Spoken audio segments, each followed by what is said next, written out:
Many of the Jewish people are very angry with Louis Farrakhan. I understand your anger.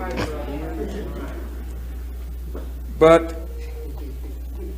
you would just have to be angry. Yes. Because I'm not going to stop saying what I'm saying as long as what I say is the truth. Yes, sir. This Quran says that a party from among the Jews heard the Torah, heard it, understood it, then altered it.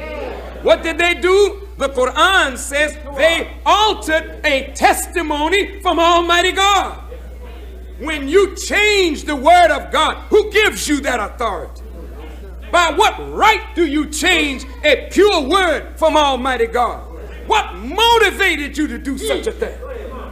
Your desire to be above your Gentile brethren. Your desire to rule. You perceive yourself as the chosen of God. Not chosen to serve your brother, but chosen to rule your brother. No, sir. When God chooses a man, he chooses him to serve, and he only rules through service.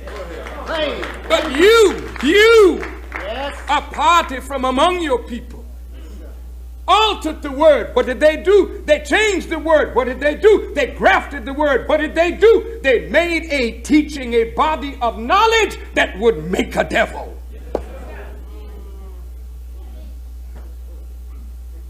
Yakub, grafted devil, skunk of the planet Earth. Yakub, Jacob, the usurper, the supplanter. You knew the birthright was not your own. You took it, put on the garment of the real one to deceive and get a blessing. You made a devil. You made a teaching and gave it to the Gentile nations. And now the Gentile nations and the Jews are on their way to hell. And this is why Paul said, we have before proved, not conjecture, not assumption, but we have before proved that both Jews and Gentiles, they are all under sin. They are all in rebellion. He said there's none that doeth good. No, not one. This is Paul talking. So if Paul is anti-Semitic, then burn your Bible.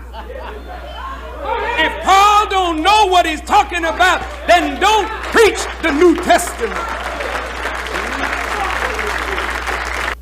If Paul said to us that the poison of asps is under their tongue, their mouth is an open sepulcher, their feet are swift to shed blood. If you saw Bernard Stone on Newsmaker this morning with Alderman Streeter standing up for the truth, standing up for his brother, and here's Bernard Stone, a devil. Why do I call you a devil, Mr. Stone? Because you have no respect for truth. You altered the word of God. Your father did. Now you alter my words. Now you want to make me what you have been. I'm going to deprive you and your people from going to the synagogue. By what do you say so? Listen to this. I'm the enemy of the American way. What is the American way? If the American way is killing black people, I am the enemy of that way. Their mouth is an open sepulcher. That means their throat is a tomb. When Bernard Stone was speaking, his mouth was an absolute tomb. The poison of asps is under his tongue. Him and his boss, Verdoliat. Devils. Devils. How in the hell can the city prosper when devils are running it? People who are against the order of God, mischief makers, liars, thieves, and murderers. How can these devils judge me? You can't judge me. I am here to judge you. Yes, sir. You make me laugh. You're going to censure Farrakhan and repudiate me. Please. As I told the big boys in the United States Senate when they censured me, that didn't work. The paper is printed on. Your censure of me carries no weight whatsoever. My censure of you carries the weight of God and His Christ and the angels behind it. Take it or let it alone. That's why you can't do nothing with me. But get out of my way. How do you make a devil? You conceal a testimony. The Quran said, who is more unjust than he who forges a lie against Allah? Who is more unjust than he who conceals a testimony from the people that Allah has given to the people? A party from among the Jews is guilty of hiding a testimony of Almighty God from the Gentile nations. And you come up under the Gentiles and look at how wicked you are. Liars and thieves, you. Murderers and gamblers and homemongers and freaks and fornicators and adulterers. This is you. My own flesh and blood. You have been made devils. The church don't have no power to straighten you out with your freak self. Coke using, reefer smoking, pill popping, heroin shooting self. You a damn devil. Somebody gotta straighten you out. You are such wicked people today, black people, that you have no more love and respect for God, for yourself, for your mother, for your father, for your elders, for your own life. You kill yourself in joy. Yourself in joy. Snort cocaine until the lining of your nose is burnt out, your brain is busted. You enjoying yourself. Committers of suicide, fratricide, genocide, a nation of devils. Because you under the rule and order of made devils, made by Jews into devils. That's why they don't want me to talk. Because if I continue to speak, the Gentile nations will awaken. And if the Gentiles awaken, they'll look at the Jew and say, you did this to us. And the Jew did do it to them.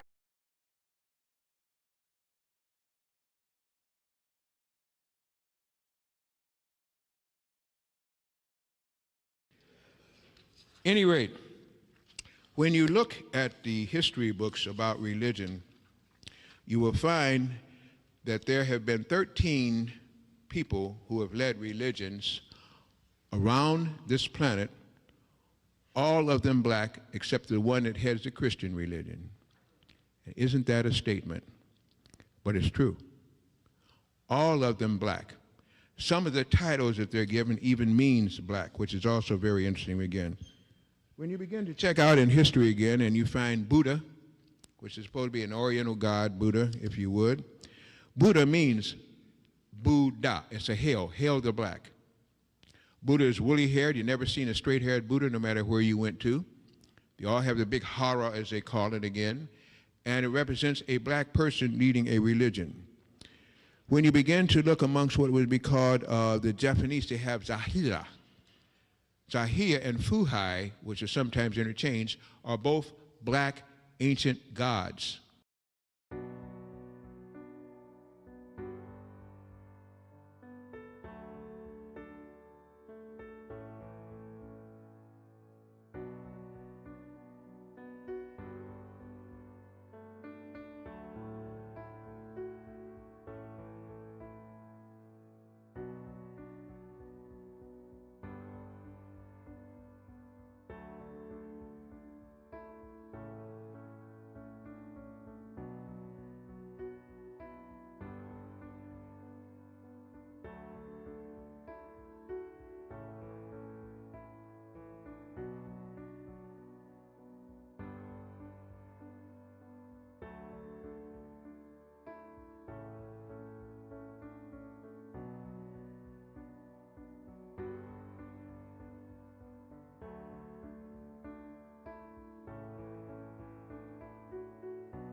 Of the people now who worship there, if you would. When you begin to look at Scandinavia, because people say again, well, in Scandinavia you can't get anything there, you have King Tyr, or the god Tyr, T-Y-R, always shown as pug-nosed, big-lipped, big-eyed, looking what we now connotate as being Negroid. Now this is in Scandinavia, but you never see this again. When you go down to Mexico and you go down to some of the areas there in the, you might have called in the south of our border again, you have Quetzalcoatl and Ixtilton. Ixtilton and Quetzalcoatl always were shown as being dark with feathers showing wing flight. Either they had feathers as a headdress around their waist. Ixtilton just was shown as just a black person, period. These are two of the Mexican and South American gods, all of them, both of them, being black. If you look again at what do we call India, where you again have Krishna, and you had Hare Krishna, Hare Krishna. Krishna is not only black, Krishna was blue-black, was black with an aura and nimbus around it that looked blue, and said that wherever he walked, things turned dark. And of course now, as we're going to end this lecture with tonight, dark matter is coming back again. Things go around and come around, but we have lost sight somewhere about our real history, trying to get it piecemeal from the wrong people who will never tell you the truth, even if they know the truth. Zeus was also from Ethiopia and from Greece. The original Zeus was a black god who had headed up the pantheon of lesser gods. In Greece, the highest god there was Zeus, and Zeus was always pictured as a muscular black man. I'm not telling you anything you don't know, or if I am, it's things that you should know, and at least I'm telling it to you. Now what you have to do is to do the research too to find the truth. I'm telling you the truth, but until you decide what truth is, there is no truth. So consequently, I'm giving you information that I consider fact. You have to research it again. When you go again, of course, to Isis and Set, and of course many of you are Hebrew Israelites and know of the Saracet Society again, same thing. There's a whole group now of Greek and Roman gods and goddesses that were original when they had Hathor and they had this 18th dynasty with Akhenaten and Tutankhamun and Queen Tai and Mu and At. All of these people were black people. These were people that are very interesting. One of the things, too, and I get into that very deeply on my tape that I have on the 18th dynasty, probably the most hierarchic, the most beautiful, the most magnificent, the most spiritual kingdom we've had here in thousands of years. And there's a big curse, of course, that is put on King Tut. And of course, they always talk about when they assumed the body there and why it was. The real reason is that we've got that history all wrong, the names all wrong, and I make that statement. I do not back off of it, and I'll take you on if you want to in that vernacular. It simply comes down to this, and I'll drop this history on you very quickly. Usually I charge a lot for that, but I'm simply saying do the research, because other than that, you don't know whether I'm telling the truth or not. Akhenaten, who was Amenhotep IV the 16th, before he came back from his visit to Taxila, came back again from finding out about the black gods that were in Taxila and all like this again, which merely meant China. Taxila was the capital of China, and Singapore, near Singapore at that time. When he came back, he had converted from being a fighter to more of a spiritual person. He had found out and seen things that awakened his consciousness. And consequently, he changed himself to the one of Aton, or Aton, the one, the creator, and everything else was a lesser god. Of course, the priest of Ra, who was part of the Egyptian society and Ethiopian society, which was Amun-Ra. That's where you get the word Amun-Ra or Amen-Ra, we say now miscountingly again. He came back and took away the power from the priesthood and said the people needed to become one, and consequently gave them a new religion of worshiping Aton, or the one, saying also you didn't have to go through any priest. You could go directly because you were part of the one, that you and the one were one. What is interesting, they killed him. Some say Nefertiti conspired to do so. Whether she did or not is debatable. And then they later on killed his son when he was 18 years old because he was very psychic. He was a communicator, and they feared him greatly for the powers that were beginning to awaken in his boyhood, if you would. Now here is your whole catch. Akhenaten was the father of Tutankhamun. Akhenaten did not like the priest of Amun. That's why, because he took the power away from them and gave it to the people. So why would he call his son after the priest of Amun, like Tutankhamun? His name should be Tutankhaten. And when you get into that, you're getting into a whole dynasty of not only extraterrestrials, But the last time when the black people from Mars ruled here on Earth, and they even changed the name to try to hide that, and I know I'm dropping some heavy stuff on you, but if you look at the word Cairo, which is a capital there were no CHs at that time or C's. C's were brought in by the Greeks. Before that, there were nothing but consonants, and they started with the K, the crane, which meant it should have been Kahir, not Cairo. And Kahir means Mars. And when you look up the word Mars and Kahir, you will find that they were civilizations from Martians that came here. They were black, like the face on Mars, which is that of a black woman, and that the things that correspond on all planets with pyramids shaped in a triangle all means it's black controlled, because it was the people that were of a higher god who came into a people of a lower god, and this is where the biggest problem began to have on this planet, because then they brought in what are called the laggards. That gets into deeper metaphysics, all on that 7-tape series from a metaphysical point of view, telling you about what happened in the solar system, what happened on this planet, the things that they've hidden, and the things that we now have got to return around, because we're at a time when it's all coming back, either to haunt or to make heaven, either to elevate or to deviate. We're either going to go upward or downward. We're not going around in cycles anymore, because the planet itself is changing. Just in passing, to go just a little bit further with that, the Zulus, as well as the Dogons, have very interesting legends. We say they're legends only because we're not writing the books anymore. And when we are writing the books, so just over the last really 50 years have our books been published that really mean something. Other than that, our books, which were at the library at own, have been rewritten, destroyed, coveted in some professors' basement down there, where they go and study and see what they can discern, and then come and give you a bunch of lies and call it history. I can understand people who don't like history, but study it anyway, so then you know what you don't have to believe in. Just simply read what's in their books. Then search for the truth, and that's what constant life is here. Searching for truth, searching for spirituality, and finding out again where the mistake was made, and let's hope that we don't make that mistake again. When you deal again with the Zulus, like the Dogons, tell you a story. They say that they came from the Salton Sea, which is now called the Mediterranean, that there was a great battle that was fought there. And where there was verdant plains and forestries and jungle, it became overnight, or really shall we say overnight, within a month's time, there was a war that was fought there. And they used crystals as death rays, and it burned the area there. When I had classes, when I taught in school, I used to ask my students for a question, a trick question, on what desert is the Great Pyramid of Egypt built, or the Great Pyramid of Giza built? And of course, they all say the Sahara. That's not the truth. It was built on the Libyan desert. But the enroachment of the Sahara and the Libyan desert has now made it one big Sahara, and it is still being enroached. If you would check that sand there, it is radioactive. It is still radioactive. There are carbon and deuterium in there, and a new metal that is hard to even find, because they created an element there by taking into what they call microcosmic energy and pushing it in a death ray. That depleted, and disintegrated everything that could grow life around there. Nothing would grow there, and that's why it now is a desert. If the definition of desert is the bottom of an ocean which is now dried out, then that means that there had to be a big ocean there in part of North Africa that has long since gone back.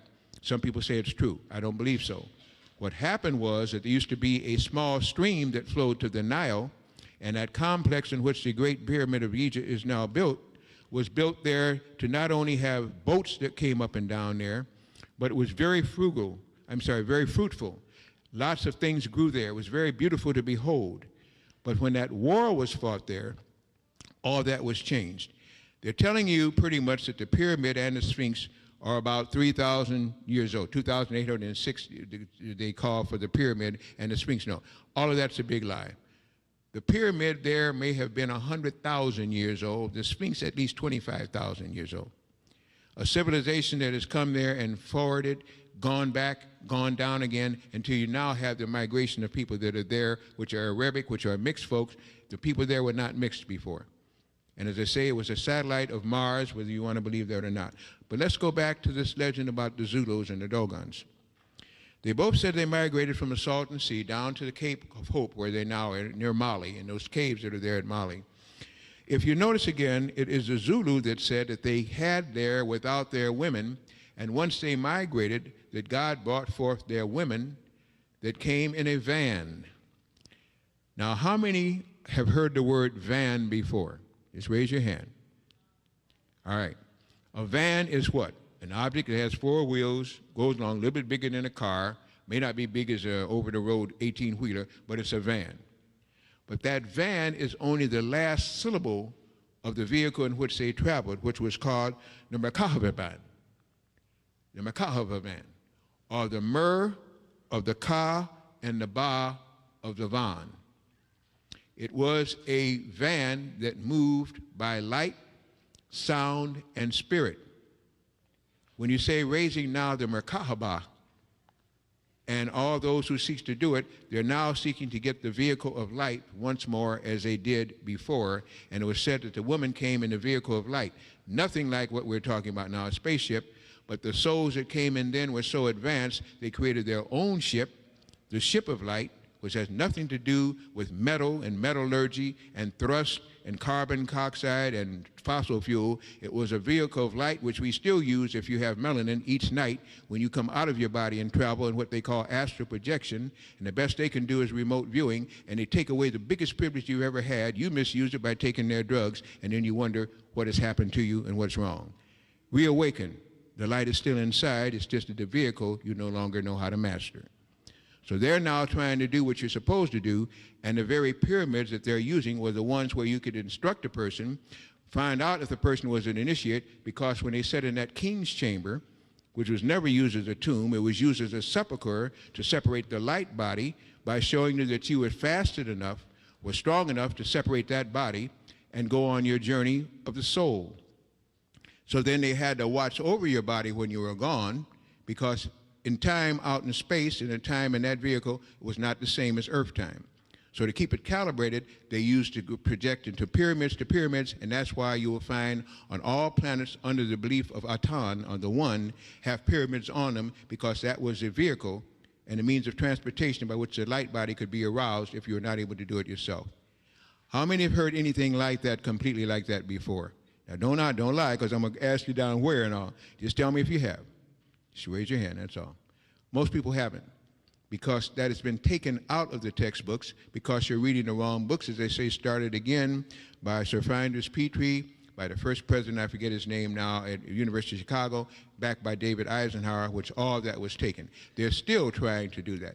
Question, why is it that in the Valley of Luxor, where they have the real burials, you will find canoptic jars containing the eviscerated remains of those kings and so that were there? Why did they save their organs in canoptic jars? Why did they not spoil? And what secret were they giving? Well, now that they have put the Human Genome Project, and I knew when they started that we were in deep trouble again, that they now can explain the origin of life, you can begin to see that with one cell from your fingertip, you can reproduce the whole on a physical plane. Not a spiritual plane, a physical plane. If that is the case, then each of those canoptic jars could bring back 100 Akhenatons, 1,000 Akhenatons, Tutankhamons, Ai, Queen, Nut, Nefertiti, any of them could be brought back. Because the soul travels, but the vehicle of life, the spirit, is caught up in the cells, and those cells can reproduce. Think about what that means. You're seeing movies coming out now, very interesting movies, about dragons that are fighting over women and over the planet. That movie stayed out, and it stayed out, I think it was 1 month, and then it became a DVD because it was too heavy. It told you about the dragons that fought over the spawns of Earth and the women of Earth. You begin to now find movies about days of darkness and what happens, and people turn into creatures and horrible creatures because there's no light, and they convert back to the basic thing. You're hearing more about dracons and dragons, and David Icke talking again about the snake people and all this kind of thing. Interesting enough, and I want to go back because I'm getting on a tangent here and I want to do that. Let me finish my first thought with the Dogons and the Zulus. Not only that, but then the Dogons told you that they worship and were going back to the dogs. That's why they're really pronounced Dogons, the Dogon tribe. Just like the Sulares and the Tuaregs, they all claim the previous existence. They also said that Canis Major, the dog star, and Canis Minor, the little dog star, are where they came from in the vicinity of what is now called what? Sirius. A, B, and C. Hear me. A, B, and C. 3 different suns, one containing a 12 planetary system, another a 9 planetary system, the other a 7 planetary system, in which there's all kind of life theming, different kinds. But when they tell you there's nothing new under a sun, it means just that. Whenever you have a sun around a planet, it means that planet cannot live independently, nor can the life forms. They depend on the sun for direction and life, especially if they have what they call soul life. So they said all of this and said they were going back to the dogs. They were going to the dogs.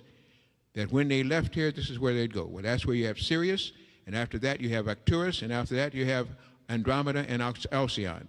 All of these are higher vibrating planetary systems which souls can go to, but those without souls can't. All egg-borns have no soul. Womb-borns have souls. That's where a big problem comes between the egg-hatched and the womb-borns. We don't even understand that. Our wombs are now inside, and our eggs are in the female, and now we have in our lecture called the Womb Man Lecture. That's another one of the lectures I give. It's different, well-researched, and I've taken it and I've argued with anybody else. They have not won over me yet when I talk about the women's secret glands and the things that used to be there that weren't anymore. But I'm simply saying, original womb man and man are the same, but human and mankind are different. We now lump them all together and think we're talking about the same thing, much as we talk about Beelzebub and the devil and Bath and so on like this. All of these are different individuals. Our history, therefore our minds have been distorted because we weren't told the truth, so how could we differentiate?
we're in a time on this planet, as far as I'm concerned, it is a very much of a turning point.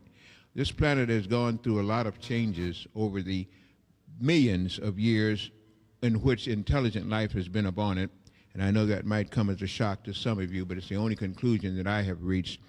They have found a natural, to quote, unquote, the anthropologists and historians who are doing the digs, a natural nuclear reactor in West Gabon, Africa, that they carbon date at least 500,000 years old.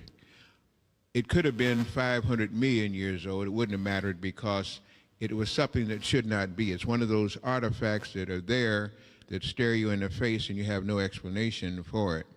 When they said natural, I began to automatically pique my interest. I said, okay, let me go out and find out when they say a natural nuclear reactor. Well, what is happening now, and this is current, and you might remember this, in Gabon, Africa, West Gabon, there's a 5-mile area which is releasing magnetic energy. I'll repeat that. In Gabon, West Africa, as we speak, there is a 5-mile area that is releasing magnetic energy. That simply means that magnetism is coming up out of the ground. It's going up into what they call the atmosphere. And there's supposedly 7 layers of atmospheres. What their names are is not that important, but it means it's going way up.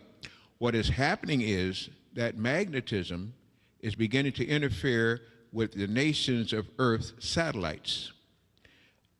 The nations of Earth satellites, prediction, you heard it being said now, will begin to fall out of the sky.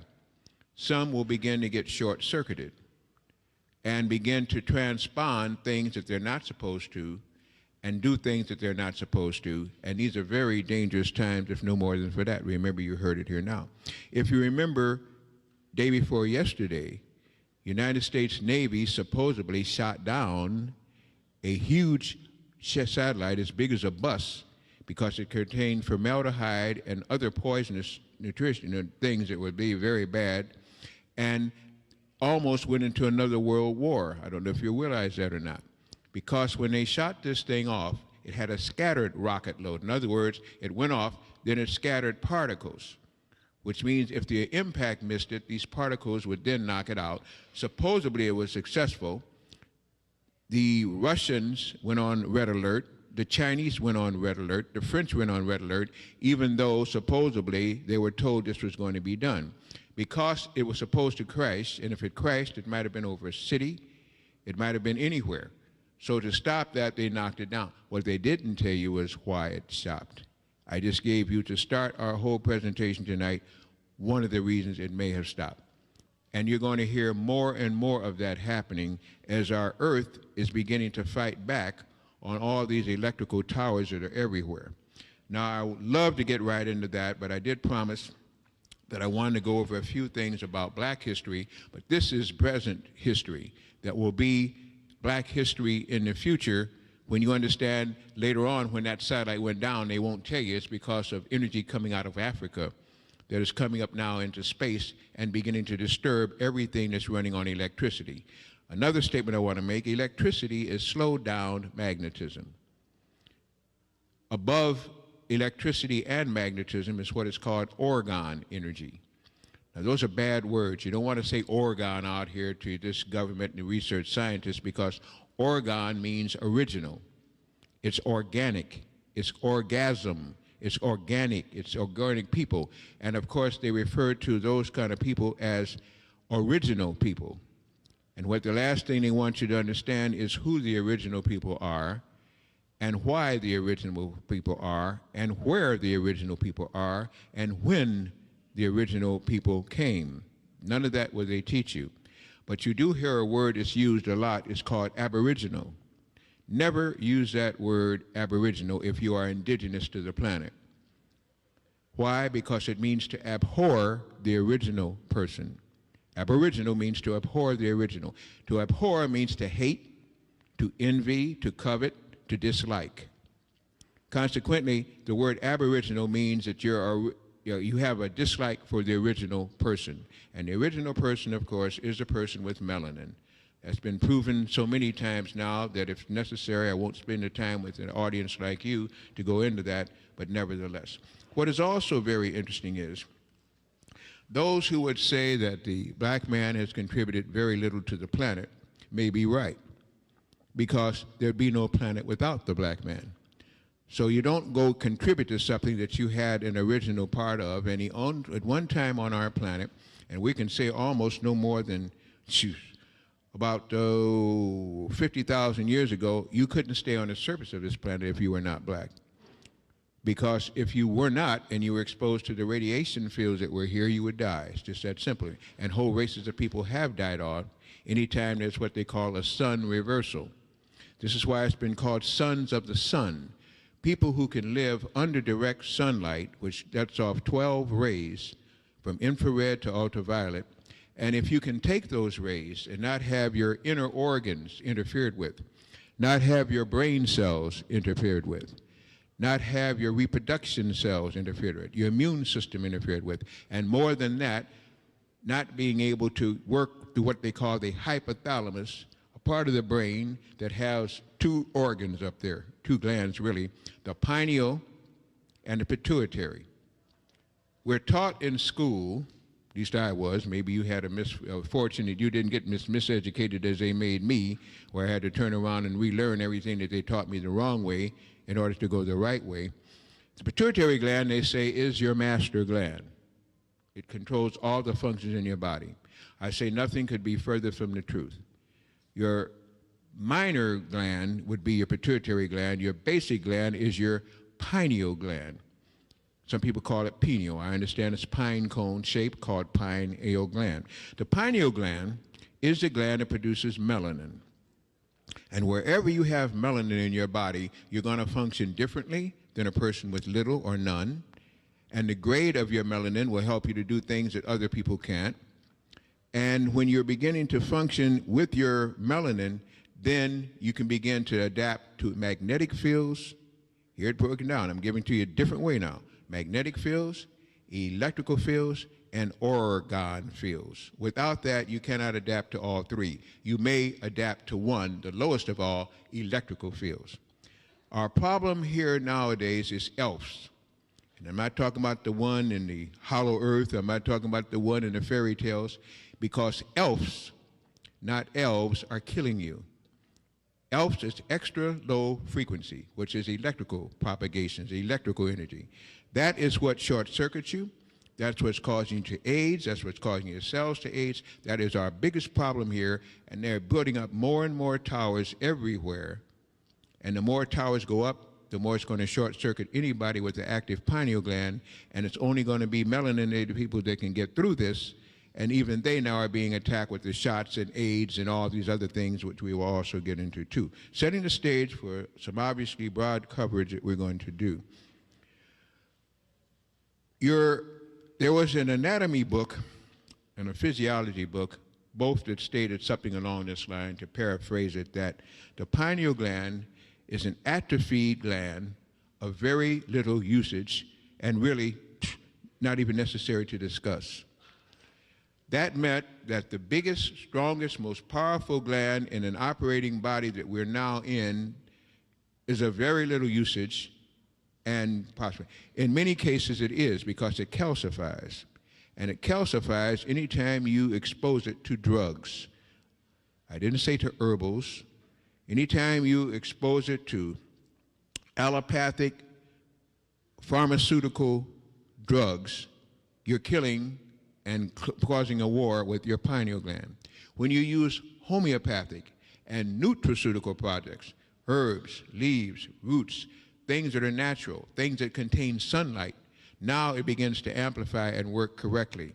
It is the gland that lets you tan, the gland that lets you blacken, the gland that gives you your psychic ability, the gland that produces serotonin by which you can get calm under situations, can sleep at night without taking other drugs.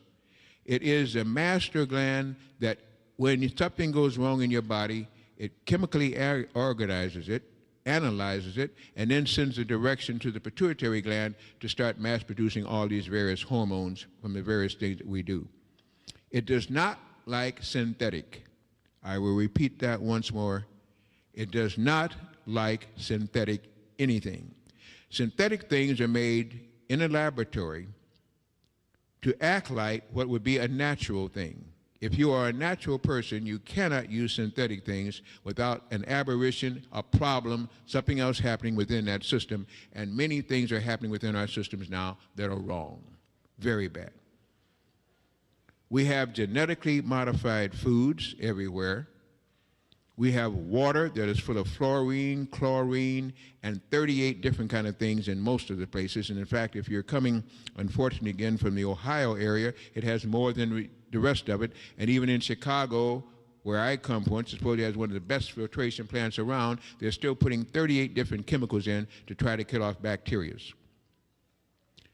You have depleted uranium being given to soldiers, sailors, Marines, armed forces personnel, over there fighting in the Iraq, Middle East, which, by the way, is innocuous because the Middle East is where ancient Mesopotamia I was, where Sumer was, and here you have the brethren who are supposed to be coming over there to start unlocking time locks, to come over there to get in tune with the planet, over there killing each other, blowing each other up, being bitten by crabs and the desert crabs and stuff, being given 34 shots before they can return, taking them out of the picture forever, messing with their reproductive organs, their brains, over there fighting a war that is not even existing because of a population who's trying to eliminate them, and they don't get the picture.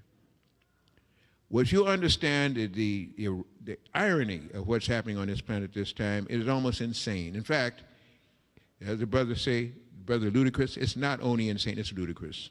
It's past belief on what is happening now to the young people's minds, the old people's minds, and the minds of those who are supposed to be awakening, trying to put it back into a deep coma. I want to go in with that one, but I do want to get back into this Black History portion because this is Black History Month, and I deal with Black history all year round, not just for this month. But I want to go over some highlights of something you usually don't see. Everybody right now is into Obama land. May I see your hand if you're now into Obama land? Don't think about it, just be honest. If you're into Obama now, lift your hand up, let me see it. Okay, that's about a third of the audience. You're into Obama land, either good or bad, because you want to see a black man become president of the United States. And you want to see what can be done under a free election system. And I don't know when that's ever going to occur here anymore. I guess there might have been a time it was. It's surely not now. Because as you will find out when the Ohio votes come in there again, Hillary will win, simply because they steal the votes out of Ohio. That's where the D-vote machine is manufactured, and whether the Republican Party person there stated that they would do anything to get Bush elected the last time. He was not elected in the first place, but selected. So anytime you do touchscreen black box voting, you control the votes, because whatever goes in, I can program a box to do that. And if I can do it, I know a head of people or a team of people can do it anyway. So again, you probably will still not get a honest selection, because you didn't select these candidates. You're only going to vote for them if they allow you to. This is something that is very bad at this time, because if history repeats itself, we're in for a dire run coming up here in 2008. And with the coming selection again in November, it's going to be quite a crisis time. Let me first of all say that when you see Obama, you're seeing Alexander Hamilton. Raise your hand if you remember anything at all about Alexander Hamilton. Let me just see your audience here if I can. Anything about Alexander? That's a few of you, not many. Alexander Hamilton was Secretary of the Treasury back in the 1700s, and Alexander Hamilton was a black man. Now, when you read the history books, he was Secretary of the Treasury, and if you see on your $10 bill, you see a caucanized, Caucasian-looking person with long flowing hair and so on and so forth. Actually, Alexander Hamilton looked much like Brother Obama to be his brother. And I have a picture which you can appreciate from here, and I didn't bring my slides. I didn't do that. I didn't know I had that privilege again. But you will see it. I'll try to make some copies before I leave town if possible. If not, you can write to our center. We can give it. This is a picture on your right of Obama, or I'm sorry, Alexander Hamilton, And a picture of Alexander Hamilton as they want you to think he looked. And if you look at him as he actually looked, you will see he looks so much like Obama, it's a shame. And Hamilton was killed in a duel with Aaron Burr. The real reason was because they didn't like him, because he was controlling the currency, trying to set the United States back on a gold standard, had a lot of influence in politics and was going nation over the seas, and many people were respecting him. Consequently, they offed him, supposedly with a duel over a woman. And this is the one of that one. The same thing could happen again in history if it goes away, because they look too much alike. Nobody's made that comparison, and it just opens up the box for many other comparisons too. We've already had 6 black presidents, 7 if you include John Hanson, who was president before George Washington. So when you're teaching in school that the first president of the United States was George Washington, that's a big lie. He was president of the Continental Congress, and this is when the indigenous people here were teaching them how to run a country. And one of the most indigenous people they could find, of course, was John Hanson, who was re-elected twice, which means if you want to say he served 2 terms, you can almost say we had a president before George Washington that was black 2 times. There were 7 people elected during that particular time. All of that has been erased out of history, and therefore we start off with the first lie and misnomer that the first president of the United States of America was George Washington. It was not. Under the Constitutional Congress, it was John Hanson. But then we've also had others who were president of the United States, and their history is vast. I have a tape series that is called, I'm very proud of it. It took me 18 years to get it together. You can buy it off of the internet. I didn't bring some of them. I brought all of them. I bought some of them. It goes back at least 500,000 BC, and I have to entitle it Undocumented History, in which you will see that the history on this planet goes back much further than they're talking about. But even in so, when we're now looking at least talking about presidents again, we've had 7 if you're going to include John Hanson, 6 if you're not going to include him. One was Thomas Jefferson. He was part Indian. He really knew this and never denied it too much again. And of course, his wife really, without marrying her, was Sally Hemings. And if you read about the whole story of Sally Hemings and what happened there and how, again, they were lovers on the side, if you will, that takes care of it. It could go much deeper than I do on the tapes. Another was Warren Gamil Harding. And Warren Harding, of course, also had a wife on the side called Dora Wilburn. His great-grandmother, his mother was Elizabeth Harding. His mother was Elizabeth Madding until she married a Harding. She was already, again, a mulatto, if you want to call it. And his great-grandmother was Elizabeth Harding herself. So you had Elizabeth Madison and Elizabeth Harding. One of the books by J.E. Rogers, a person who was supposed to be unlettered, and I learned more from him than I did from most of the professors that chose to teach me black history. And this is a picture, although you can't see it from there. It shows, again, Warren Harding's father, and you can see he's a very definite black man. Warren Gamil Harding, of course, then was a black president. If you want to say Negro, I can't deal with that either because I don't know what a Negro is. So consequently, we just say he was a person of African ancestry, or at least a person who had melanated blood, if you would. We also get into Calvin Coolidge. Nobody likes to talk with that one too much, but he was an indigenous. He was part Blackfoot and part Cherokee, and many say that he was part of the Menominee tribe. Well, the reason why they say Menominee, that's just a way of evading it, is because amongst the Menominee, you can get somebody looking as white, all the way down as black and black. The Menominee are mixed indigenous people. How they got that way is a long story. That's very metaphysical, but that's what you can find amongst the Menominee. You're really just saying, well, I don't know, so therefore we'll give him a title of that. And of course, their names are not Indians because Columbus thought that he went to India. So even the people, and I've taught at some of the American Indian school there for a while, it's another one of the things the Creator has had me to do, they don't even know what to call themselves. They still call themselves Indians. They were never called Indians. They were called by the tribe they were, or indigenous. And as I say again, never confuse indigenous with aboriginal. One is a curse, the other is a blessing. Don't make the curse into a blessing or a blessing into a curse. Separate the two. Calvin Coolidge, of course, started what was called the Nordic Society. And we've mistaken things now. Every time you say Nordic, you're thinking of people from Scandinavia, Ukraine, up to the Netherlands, and like that. That is not the truth. Nordic does not have anything to do with the race. It has to do with the territory.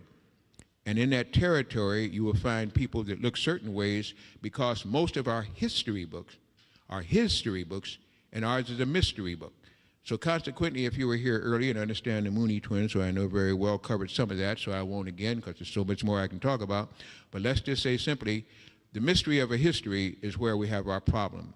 His story really started about 1909 at the University of Chicago, over there when John David Rockefeller financed an institution and started what was called the Oriental Institute, and it was a mandate because of the people that he was part of to change everything in history and have any published works, any professors that got degrees to have to go through that kind of a qualification period and start to teach a lie, which begins to be the truth. There are people, as I say, I live in Chicago, I'm not too far from the University of Chicago campus. There are people who come from the Orient that are called Orientals that actually come there looking for skeletal remains or some kind of history for themselves, and they leave there puzzled because they go to the Oriental Institute and they can't find Orientals. Well, that's a collective way that they have now hidden what's supposed to be there, and supposedly they granted the first degrees in Egyptology from that place. And Egyptology, through Sir Flinders Petrie, was now said to be a study, as they told it, to find white history, which there was no trace of. The white history stopped at 312 BC with the invasion again of the so-called Greeks who could not read, could not write. And the reason why the term Greek for me was used was because nobody could understand what they were saying. They had sacked Persepolis, a place that had beautiful architecture, art, and everything else. Since they had no religion, no art, and no history, why would they then build supposedly the Alexandrian Library? Another lie. It was called the Library at On. Not only did they not build it, it was all they could do to maintain it, and it took them 3 generations in captivity, more or less, because although they conquered the Egyptians, they couldn't do anything else, they couldn't learn, to finally get somebody intelligent enough to could begin to learn to read and write. Yet we talk about the ancient Greeks and how great they were. The Library at On, which is a teaching center there in Lower Memphis, was where people from around the planet went to study. They had biology. They had history, they had zoology, they had a basic physics. Of course, at that time was metaphysics. They had astrology. Astronomy is very new. Tries to put down astrology, and astrology was taught before astronomy was ever even born. And right now, of course, they're still making mistakes, as you understand. They just took another planet away from you. So if you're into astrology now, you don't have Pluto anymore because they just told you it didn't exist. And just like they make it exist or not exist, so have they done most of history that they're used to again. But let me not digress, let's go on again. Andrew Jackson was the hardest one I had in trying to research. I had heard rumors through J.A. Rogers and other scholars that I went to school with. So I got on the radio and almost got in trouble with that one, so it made me just study some more. I don't give up easily. I'm pretty tenacious once I get the scent. And I had the scent there. So what I found out was that Andrew Jackson was born on the Crawford Farm, which was in Virginia, and he was born 14 months after his father died.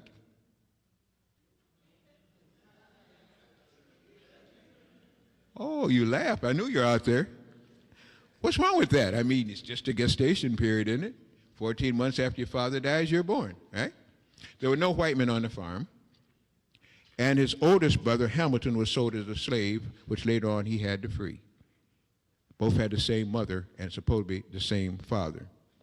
But then I did even more research because they got on my case about it, and I found out that in Ireland he was part of the area where the black Celts live, the black Irish. Black Irish are just that. They're very dark-skinned. They live near the water area again, and they're called black Irish because of that. So I have to definitely include him now, and I don't back off of that. Another, of course, was Abraham Lincoln. And, of course, the famous thing of freeing a slave was sailor yeoman, and by God, filled his slaves. Well, he should have been because he was one. In fact, the swarthy texture of his skin, which simply means colored rather than texture, there were people who served him as servants who were lighter in complexion than Abraham Lincoln was. One of the reasons he was assassinated was because he was black, but that's not the only reason. He tried to set the United States back on the gold standard. Kennedy made the same mistake because of what they call the globalists in the Federal Reserve. You just don't do that, but that's another whole story. But He actually married Nancy, well, let me just get to the point because I spent a lot of time and did a lot of research on that. He married Nancy Hanks. And Nancy Hanks's father was a black man. Mother was a white woman. But Abraham Lincoln's father, who was Thomas Lincoln, had married Nancy Hanks. Therefore, automatically, he had to be part black or part African or swarthy complexion, whatever you would. Her mother was Lucy Hanks. Pictures of Lucy Hanks are everywhere. No doubt his mother and his grandmother were both black people, black women. The last one that I want to deal with is Dwight David Eisenhower. And Dwight David Eisenhower, who warned us about the militia takeover and told you about the industrial complex and better watch it again, he should very well know. Dwight David Eisenhower, when married a woman, well, his mother, he was Dwight David Eisenhower. David Eisenhower was his father. Dwight was him. Dwight had married what they called the Aleutian Brethren. These were a group of people who believed in interracial marriage because of religion, that all people should be one. And I have pictures of that. I didn't bring it. I don't like to travel with stuff nowadays. I get stopped almost everywhere I go. So that's one that will stay there. I would have brought a replicate, but I said no, I didn't. But that can be gotten, again, through our website, or if you want to contact the Medical Center itself. So you've named at least 6 right there, and I will simply say I go into great detail on a tape. And as I told you before, I have 7 tapes that can encompass the black man's history on this planet. I know of no one with 7 tapes covering all that. The Nubian Egyptian empires. It deals with the black presidents. It deals with the 18th dynasty Egypt, which is one that everybody should remember because that was the last time when extraterrestrials and terrestrials mated and ruled a kingdom over in Egypt. That's what the Great Pyramids were based about too. They've told you all wrong on the Great Pyramids until recently because they told you it was a burial place, and there's not one pyramid over in the Giza Plateau that was ancient that was ever used as a burial ground. You've had some lesser kings that tried to emulate that, and it was buried there. It was not. It was generators. Those are Oregon energy generators, and that's why they're coming active again. If you've been over there recently, you'll find out there's a humming and a beat in the ground around there. The first thing you have to adapt to when you now go into modern Egypt is staying asleep at night with that boom, boom, boom. It's like a humming going on there. If you remember, Andre Sawas over there, who is a curator, has built a wall around some of that area because they're still doing research now because they don't want you to understand the following thing.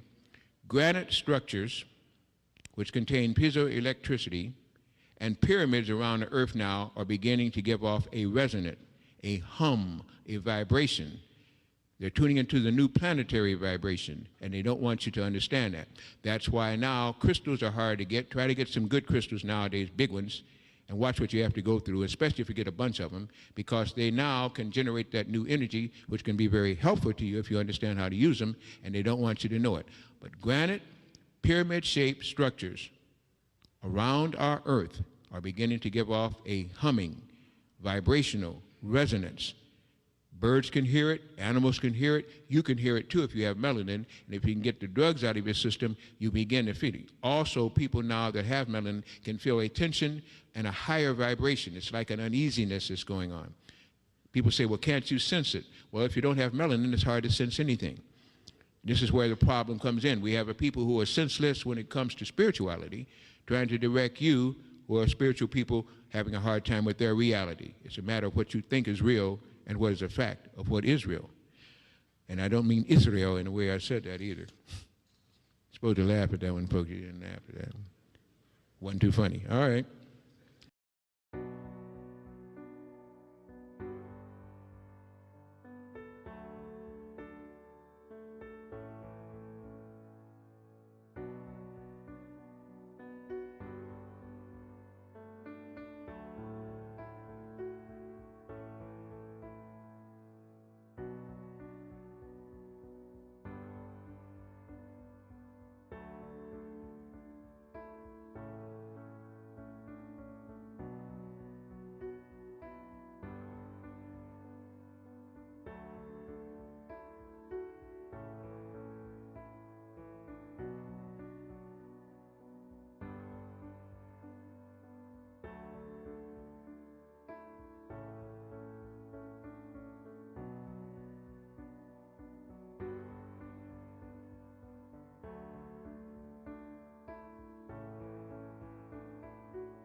Having gone through that part, I want to go back now to where I started to get on a tangent, but I want to complete that one thought before we get back to the other.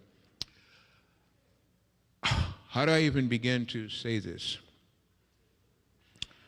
By my limited understanding, the best I can do in asking the Creator for guidance and sifting through the lies that were told to me for centuries, well, it seems like centuries, for years, is that we're living now at a time on a planet which is going from the third dimension to the fifth dimension. It's been granted that authority. It's been granted that right. It's a long-suffering planet. It's one of 22 planets unique in the fact that they let on all types of life forms to see if those, at least, that had a higher spiritual intake could live together and help those who didn't, including what was called the most tragic thing ever happened here, when the laggards were brought here from space. After that, instead of the good teaching the bad took over and pretty much began to teach the good. So we got a problem here. It's a long, unsolved problem. And once you begin to understand that you believe in egg hatching and in synthetics and in cloning, because you don't have everlasting life and don't have a soul, then you can see when their kind of scientists begin to take the fore, you got all kind of problems now. Now we got a problem because we've got all kind of mixtures here. There's a movie that comes out every so often, The Island of Dr. Mabuse, and some others, by which you see a genetically mad scientist engrafting animals into insects and insects into animals and people in both, just creating a whole new clone society. Well, that's still going on. At Dulce, New Mexico, it's going on. At Pine Gap in Australia, it's going on. And who knows how many other places so secretive and clandestine that we don't get to hear the truth about it, but we see the results. Hear about chupacabra. Nobody can understand what a chupacabra would be. I have pictures of a chupacabra. We hear about spider people and alligator people that they create in Dulce. Horrendous experiments that are going on as you speak and sit in these seats that you have no idea about, or if you do know about it, you don't understand that some of these things have escaped. Some of these things were put on islands. And just like that movie again that the Spielberg had out, the 3 episodes, some of them now have sprouted wings and are about to fly over some of our major cities. We have pictures at 9/11 of a pterodactyl. We have pictures of the devil's face being seen on third dimension and holograms all throughout the smoke, which shows that they're invoking even the lower heavens now to bring about what they're doing. We are in such a time now that without an awakening of people and a fighting to keep the drugs and things out of our systems, our last vestige of hope to keep physical bodies at this time will be gone. People are dropping dead right and left. They're sick. They're messed up in the mind, tension and tracks. You're getting your bills twice a week. Twice a month you get the same bills. You're getting reverse mortgages. You've getting, or as I say, in addition to all the ways that they messed up your food, your water, your consciousness, and this life on this planet period with the chemtrails and stuff that they're spraying every day too. So every day you go out and breathe, and I understand most of you do breathe. Is that the truth? You have some, I didn't say breed, I said breathe. Huh? You do breathe. If you do breathe, you're breathing depleted uranium, titanium, barium, and aluminum every time you get a nostril fuel, because that's what they're spraying every day. And of course, one of the biggest questions should be raised during this election by these so-prime candidates: when are you going to stop whoever's spraying from spraying us, killing us, and giving us diseases, when you're talking about now trying to help people with insurance coverage and stuff? As long as you go out and breathe what's in that poison atmosphere, every day of your life is a battle. And that's when I'll get into the last part tonight, when we start talking about dials, because I see problems. Problems are not enough. I want solutions. So I search and pray for solutions. We found many solutions. But in order to do the solution, you must understand there's a problem. And your biggest problem right now is every day you're breathing in things that are being sprayed. They researched that for 17 years to a guy by the name of Nikola Tesla, and another guy by the name of, can't think of his name now, Edward Teller, who misused that whole project and set up what they call a force field to set up weather control. And that's what you're now breathing. So you got a problem. Not only is your melanin trying to come of age, but you got people who detest melanin because they don't have souls and serve gods who don't, who want to keep you out of it and dumbed down, comatose, brainwashed, inoculated, vaccinated, and encrypted, any two of which makes you useless to a spiritual society.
You have now in 252 major cities here in the United States, Kim-Bio trails.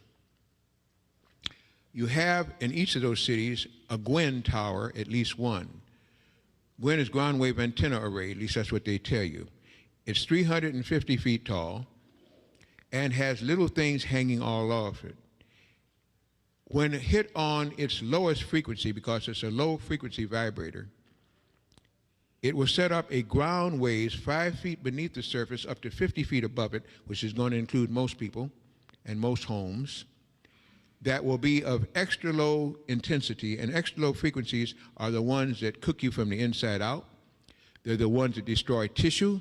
They're the ones that mess up the glands and organs and hormones. They're the ones that can be most detrimental to you. When that thing is turned on, you'll fall down on your knees, your eyes will be bugging, your blood brains will be bursting. It is a horrible thing to see in operation. They've already tested it. They just have not hit it on ground full yet.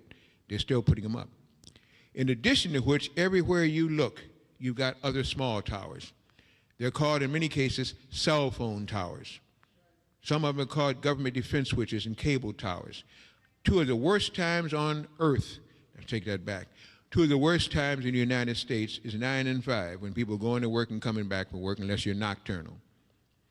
Why? Because now you're hitting the highways and you do terrible things.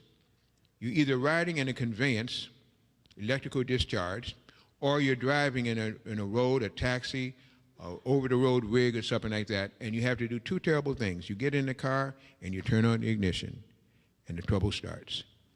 You turn on the ignition and you've got an AC there called an accelerator, alternating current again. And that accelerator, coupled again with the alternator, gives you a mixed AC, which causes automatically a low frequency, which can be problems to you. Especially since the car is supposed to be made and the chassis made of metal. With the new side impact laws, you have to have stress weldings to withstand the impact of so many poundage. So now, if it wasn't before riveted, it's now solid welds, which means the seat that you're sitting on is welded to the chassis that you're riding on, which already is receiving alternating current, which is a low vibration. But now, you have global positioning satellites. It's so fun. Tell you where you're going to go before you get there. It speaks to you and says nicely, if you go down a mile, you come off and then you exit here. And yes, sir, you'll have it. Well, this daggone satellite is now reading through an overhead satellite, which is not only charting you, it's giving you rays that you can't see in the metal of your car. In addition to which, you might even have the nerve to turn on a cell phone. I know you have to sneak and do it, because most of the time you get a ticket if you do it. So you get real smart. You put on a Bluetooth, and it blinks up and lets you know, I'm a fool, I'm a fool. No, I mean, that's not what it says. It says, I'm contacting it. I'm contacting it. I got on a cell phone. I got a Bluetooth. They just had a convention in Las Vegas in which all the electronic firms from around the world were there competing and showing what their latest scientific advances were. Out of that came the new Blackjack and the new BlackBerry. Samsung put out your Blackjack and BlackBerry, I forget the other company, but anyway, it's not important. They have now found out, check me out. I always want you to research me, because then you appreciate me more, and hopefully, again, some of the other things in, you might even give it a chance to see if it sinks in and if I'm really telling you the truth or not. A milligauss is a unit of measurement by which they gather the Gauss of a magnetic field, or the electrical output, simply meaning this: 2 milligauss is as much as a human body can take. When you go to the 3rd milligauss, you can get in trouble. Radiation poisoning, glands, organs, blood, brain, anything else. Both the BlackBerry and the Blackjack radiate 100 milligauss. How many didn't hear what I just said? 100 milligauss. That's only 98 times more than your body could take, and people are calling themselves getting a smartphone for dummies. That's the dumbest move you can make, to get a smartphone radiating you 98 times over what your body can handle. You're going to see people not only stressed, you're going to see people driving crazy through the streets. They're going to start dropping down arguments. They're going to shoot each other. You haven't seen any death yet. Wait till the heat hits. This is insane. Absolutely abhorrently insane. I don't know of no other way to call it. It's idiocy. unless somebody doesn't want you alive, or wants you sick, or wants you under control. When you're in that car and you put in the Bluetooth, turn on the radio if you got one in there. If you got one, you ought to have another. If you got enough money for one, you ought to be able to afford the other ones. When you got it on AM or FM, it goes by, you hear, you just got radiated. You'll even hear what is being said in another car. Those waves have now entered into your eardrum, your tympanic nerve, registered on the optic thalamus nerve, and you're hearing and seeing the same thing because they work hand in glove. That's why they have eye, ear, nose, and throat. It's all that one cavity with the tubes are connected. When you pick up that sound, you got radiated. And if you drive a car for 6 months, every time you get in your car, whether you turn on anything or not, you're getting radiated because the metal is contaminated with radiation. And there's something called a Faraday cage. That's what you're now driving in, because when the wheels turn, there is no ground. And you have a canopy above you and around you in a cage that is full of electromagnetic vibrations on a low scale, which is electrical low frequencies, which means now you're frying yourself just like a microwave oven. And if you eat food from a microwave oven, please buy a diode before you leave tonight. Let me explain the principle of a microwave oven. It works on a Klystron tube, which is a vibratory sound emission light machine, and it grades out water that's heated. The reason why the plate is cold and the food is hot is because the food has moisture, and the moisture is now heated with radiation, and you eat it as heat. And you're eating pure, raw radiation every time you take it hot. How long do you think you can do that before your body pays? Not long at all. And most of your bodies are already paying because you are eating it to go along, as we said, with the bad water, with the bad air, with genetic modified food, the chemtrails. And then you go and you get a shot.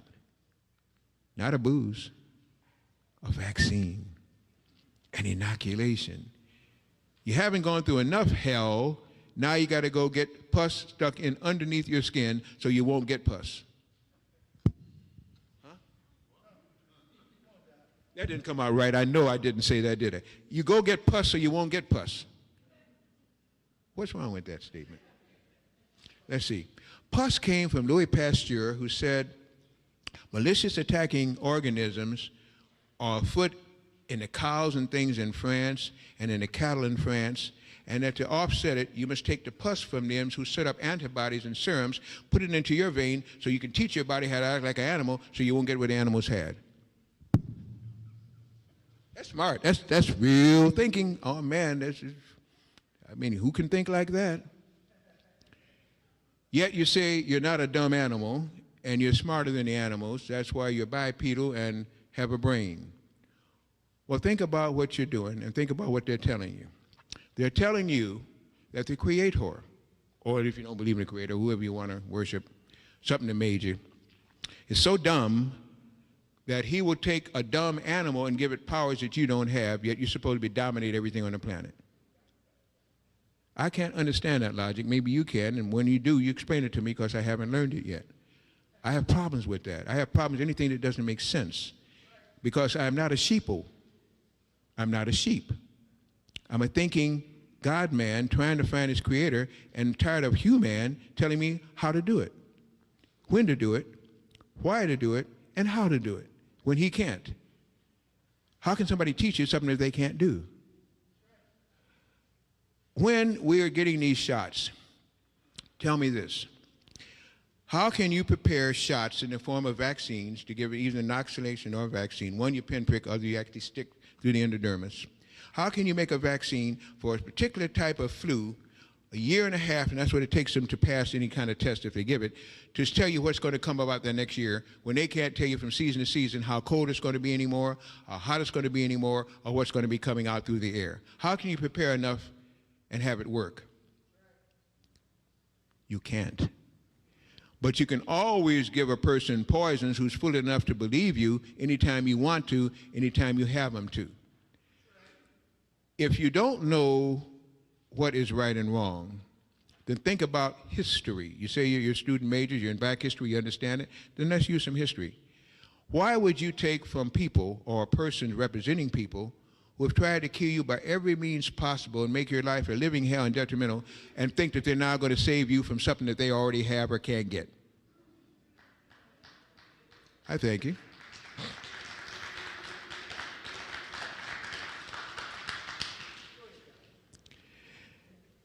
Vaccines are things that are made in pharmaceutical apothecary laboratories using synthetic chemicals to create something, and they have to put it with a catalyst, a carrier, something, so they give you then an animal pus which they breed, and then give you, and that, just enough live in there to make it valuable, and your body will react to it, setting up a defense because it's so full of pus and toxins that now it makes your antibodies work. Why in the heck can't your antibodies work without an animal's pus being in you? Because you're so full of poisons already from all the bad air, all the bad water, all the bad genetic modification things, and all the shots that you got when you were a baby that your sense system still can't ride, but you're still here looking strong to me, which means that in spite of everything that you're doing to yourself and allowing them to do to you, you're still strong enough to be here when some of them are dying.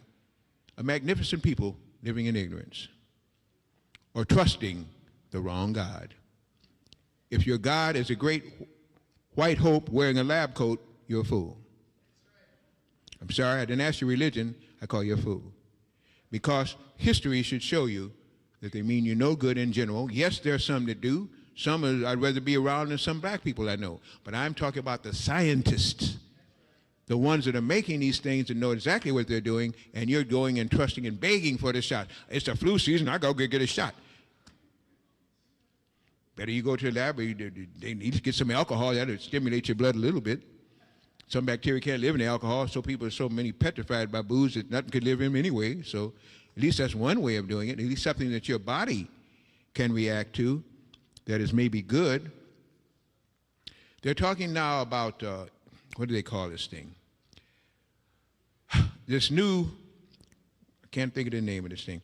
They have this infant that they want to get this oh man, my brain fails me on this one. I don't like that one. But they're taking about getting a fetus and taking the cells from the fetus in order to begin to help you to grow good cells. What do you call it? There you go. What's wrong with your own stem cells or your own bone marrow? Why do you have to use the infant? Your own bone marrow isn't good enough? You can't generate your own T cells, macrophages, out of your own bone marrow? Why do you have to use the infant? They have to. You don't. And every time you take that, you're now taking away the ability of your own bone marrow to produce the T cells as used to be doing because you've done so much wrong otherwise in general by wrong eating, drinking, thinking, and the vaccines that have already made you low in vibration that now your body won't produce it. Your body's bone marrow produces every cell you want that can keep you ageless or at least retard the aging process if we didn't have all the daggone drugs, poisons, toxins, and breathe them every day of our life. And the stronger you get, the more they tell you better go get some more shots, some more encryptions, some more mind control to make you die faster, and you're still not dying off fast enough. You are a wonder to behold. You ought to love yourselves because you got one of the best bodies ever produced and just don't seem to know it.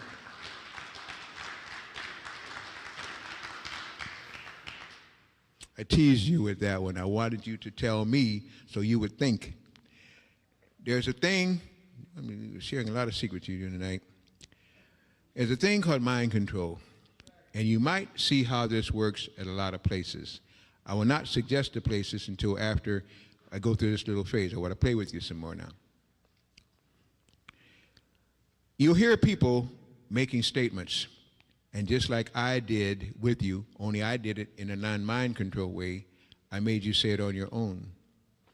You'll hear people say, you can believe it now and you know it's true. Say after me. You can believe it now and you know it's true. Say after me. Say it. It now and you know it. And it is. Whether it was or not, it now is. I don't know where they might practice this in, but tomorrow there are many places that will open up the doors and you'll go there and they'll practice that with you. And there are places in Congress where they meet in a round cylinder place called the Congressional Hall and the Senate chambers. And there are places in every state, every jurisdiction that you see that have all these little funny things on them, dome-shaped, you go in there for justice. Where you're getting in, folks, is that way back, way back in 1967, a man by the name of Tom Valentine invented what he called a neurophone. 67, 77, 87, 97, 107. 40 years ago. And you'd think that they hadn't progressed in 40 years in how to get your mind under control. Well, they have.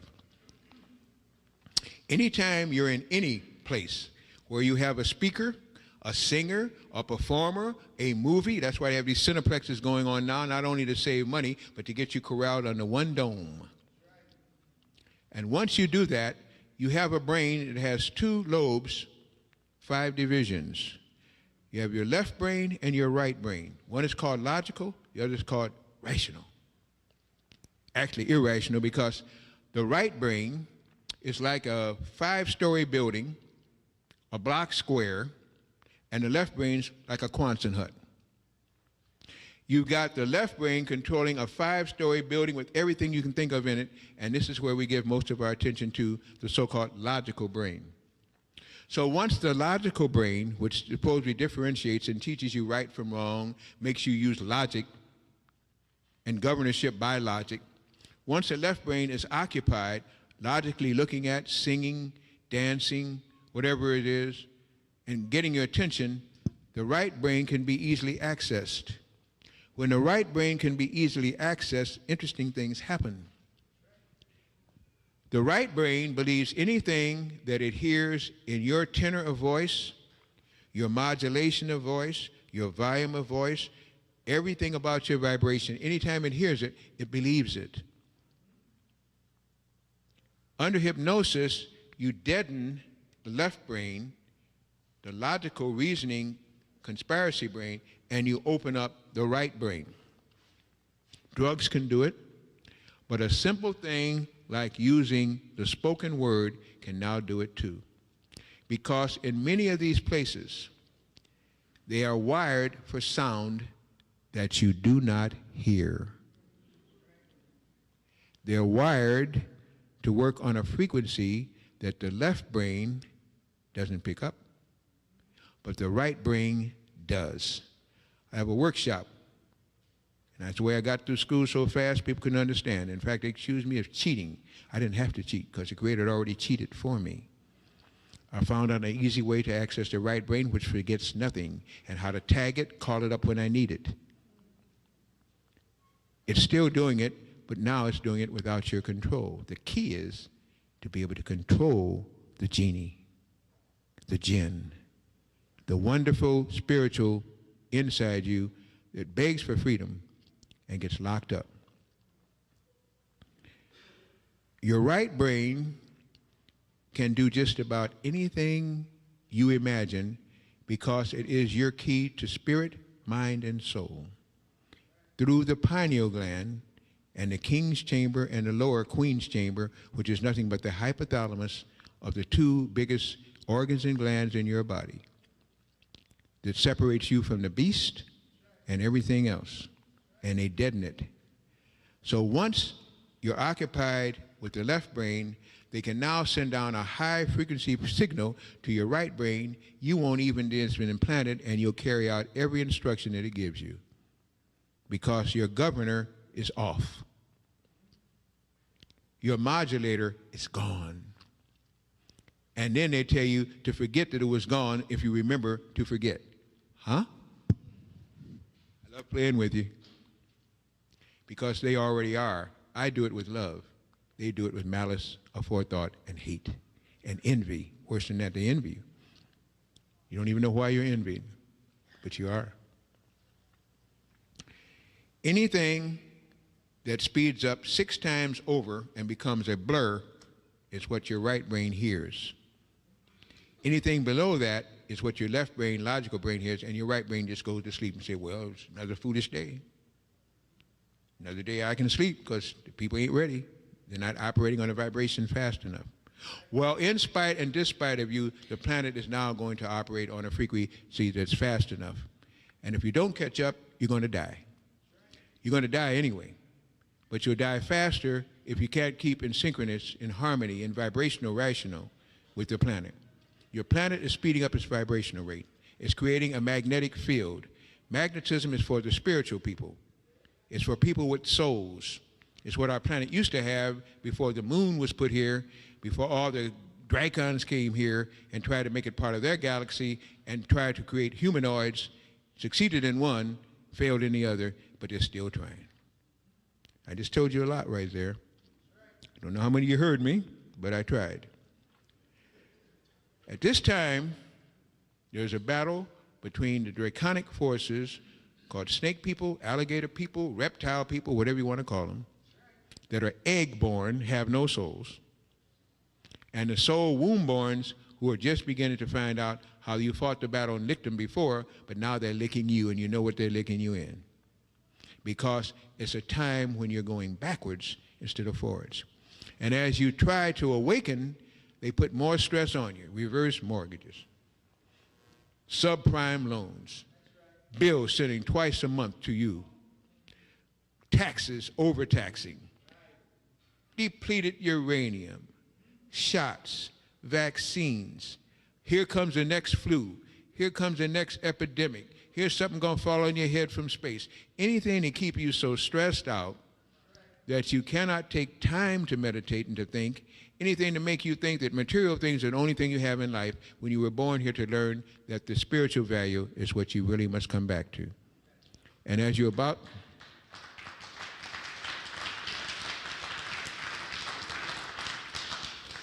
Thank you. And as you're about to come into your own, they're making it even worse, because this coming selection is going to be the turning point for the United States of America. Selection. If you touch screen and don't ask for a paper ballot, you just wasted your votes. Just that simple. If you use a touch screen, you don't ask for a paper ballot, you wasted your vote, because anything can be wired into electronics that makes it come out anyway. You can be voting Democratic and come out Republican. You can be voting for a fifth party and get a fourth party. You can have your name backwards in there. That machine will tell you anything it wants to. The end result is who tabulates it. And whether the tabulation is done in truth or false doesn't matter. If you use a touchstone, you have no vote. I didn't say you didn't have the desire to vote. I didn't say that you were not a good citizen. I didn't think you don't love Obama, whether you do or not. That's not the point. Ohio will go to Hillary Clinton. How do I know this? Because that's where they make the machine, and they already voted twice. New Hampshire, he'd won too. But when you use a touch screen and have your votes tabulated, you haven't voted. You wasted your time. But do waste your time. Now, I'm not giving you an excuse to not to. Why do I say that? Because in your consciousness and your soul and your heart of hearts, you know you did the right thing or attempted to do what you thought was right. That's all that registers in your soul matrix. That's the light that shows you tried to do the right thing, and that's the difference between those who will pay for what they know they did wrong versus those who tried to do the right thing. There's a big difference. And how you feel about yourself nowadays is everything. If you can't love yourself nowadays, you're in bad trouble. Find fault with everybody, but who you should find fault with, yourself. Because that's the hardest thing to efface. Critical analysis of self leads to that statement from that movie, you can't handle the truth. Start your war in yourself. Win that battle before you start fighting somebody else's and tell them what they should do. I'm not here telling you what you should do. I'm here giving you facts that I hope you'll find are truths. And you must make that final decision, because there is no truth until you decide what truth is. And that's a long statement that I have. Sometime I'll read it if asked to. Getting down to summation points.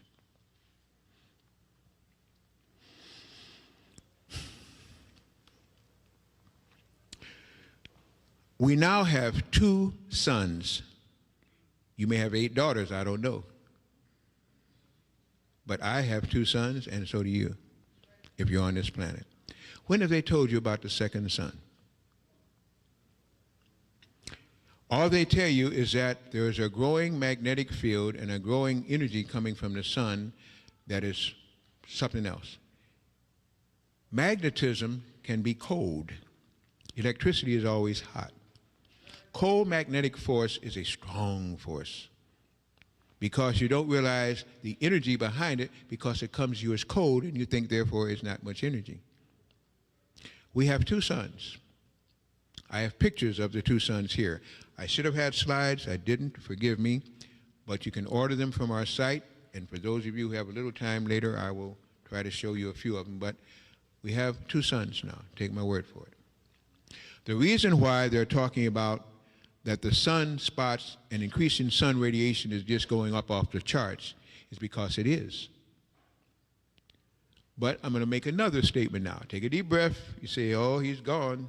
I don't drink, I don't smoke, I don't do drugs. I smoked 5 cigarettes in life, and I smoked a pipe for a year because I thought I was going to be somebody, and I haven't since that time. You know, Gus Professor got to have a pipe. Then I stopped it, and I stopped being foolish, and I tried to get straight with me rather than impress other people. The sun is not hot, and the sun is not bright.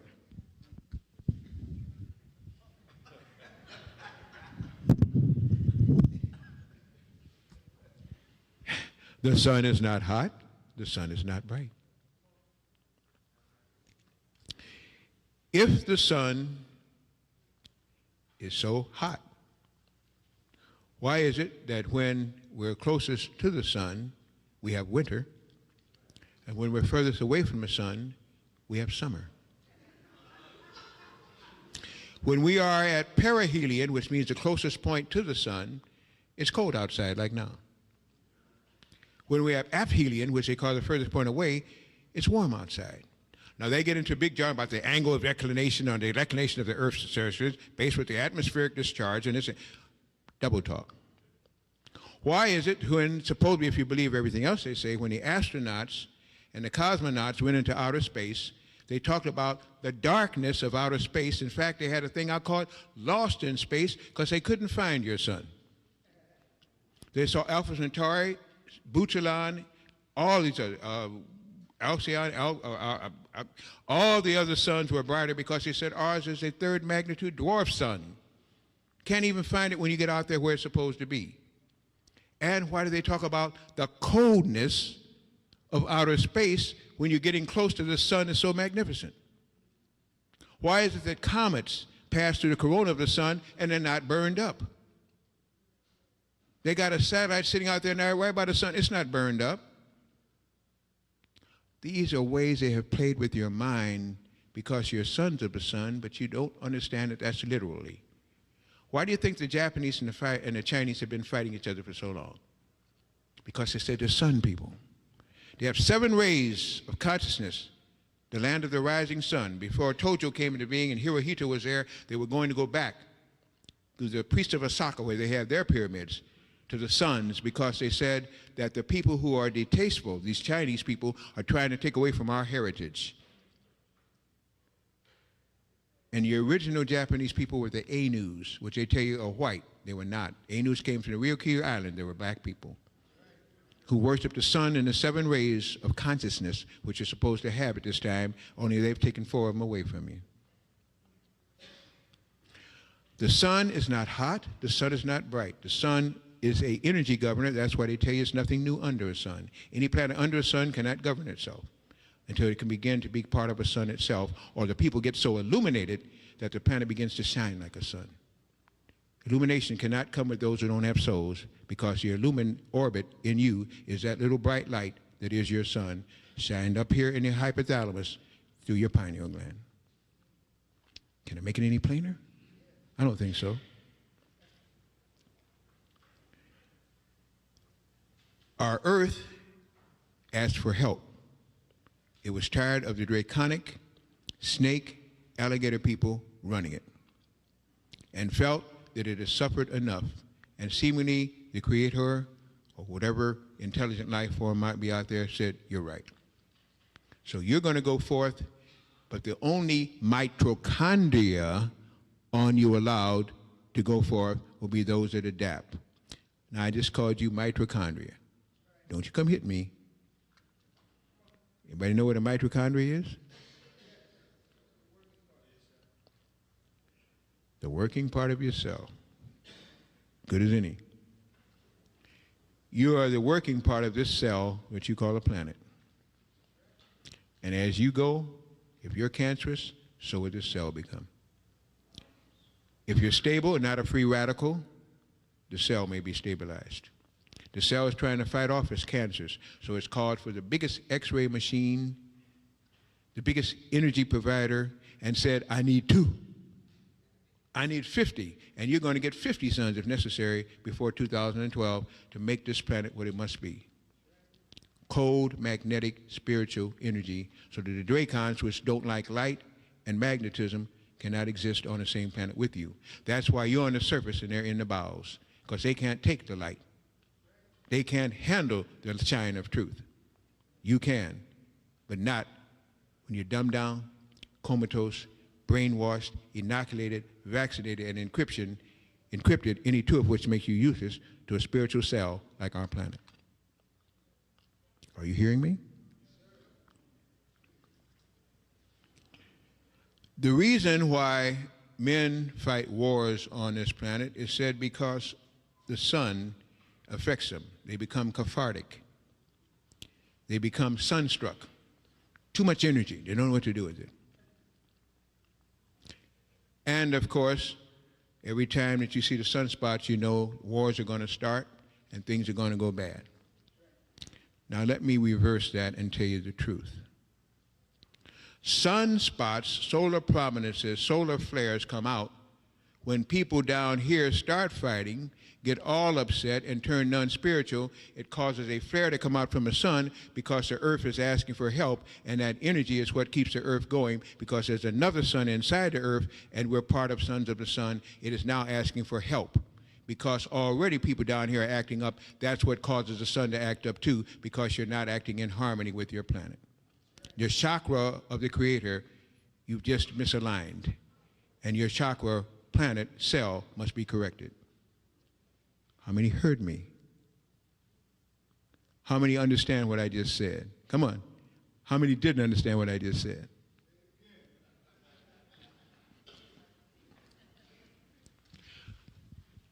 What is a chakra? Anybody tell me?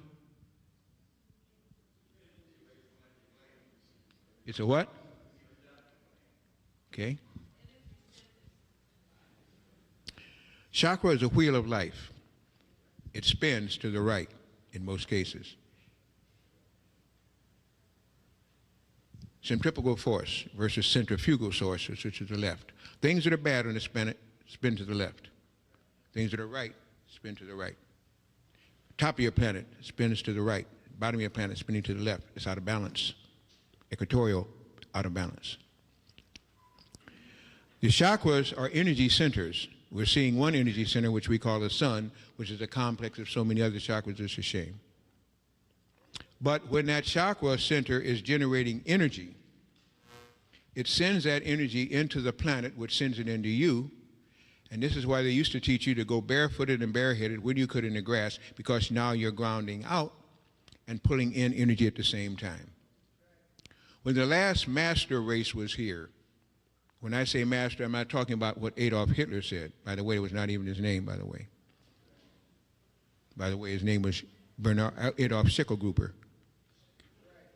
You look up Schicklgruber, the grouper for shekels. His astrologer's name was Hitler. When his astrologer died, he took his name. He's Jewish. I didn't say a Jew, I said Jewish. But let's go on again with this other. When you have now a chakra sending you in energy in the form of a sun, it must be absorbed.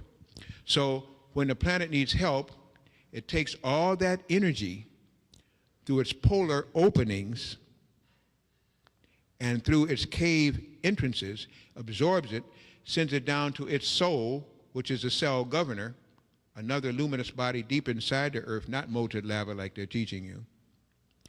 It then re-radiates it out as magnetic energy, which comes up through the poles and through surfaces, just like in Gabon, West Africa now. And that energy comes up. It then begins to correct all the electrical circuitry, which makes you act crazy and makes you act on a lower vibrational plane, and begins to give the spirit a chance to live and helping to renew and revigorate your own planet. That's why you have two suns. In lieu of that, what are they doing? Putting up more towers. The towers of terror, the towers of power. Everywhere you look around, you see these big towers. You think they're there for nothing? You think they're there so you can better, can you hear me now? Can you hear me now? Can you hear me now? No. Well, then we put up more towers to help you hear better. See less, feel less, but hear better. They're playing with you. Those towers not only can conduct low frequency better and amplify it, they stop the higher frequency of spirit from coming in and distort that field within you, which is going to make you sick and imbalanced because you have a soul.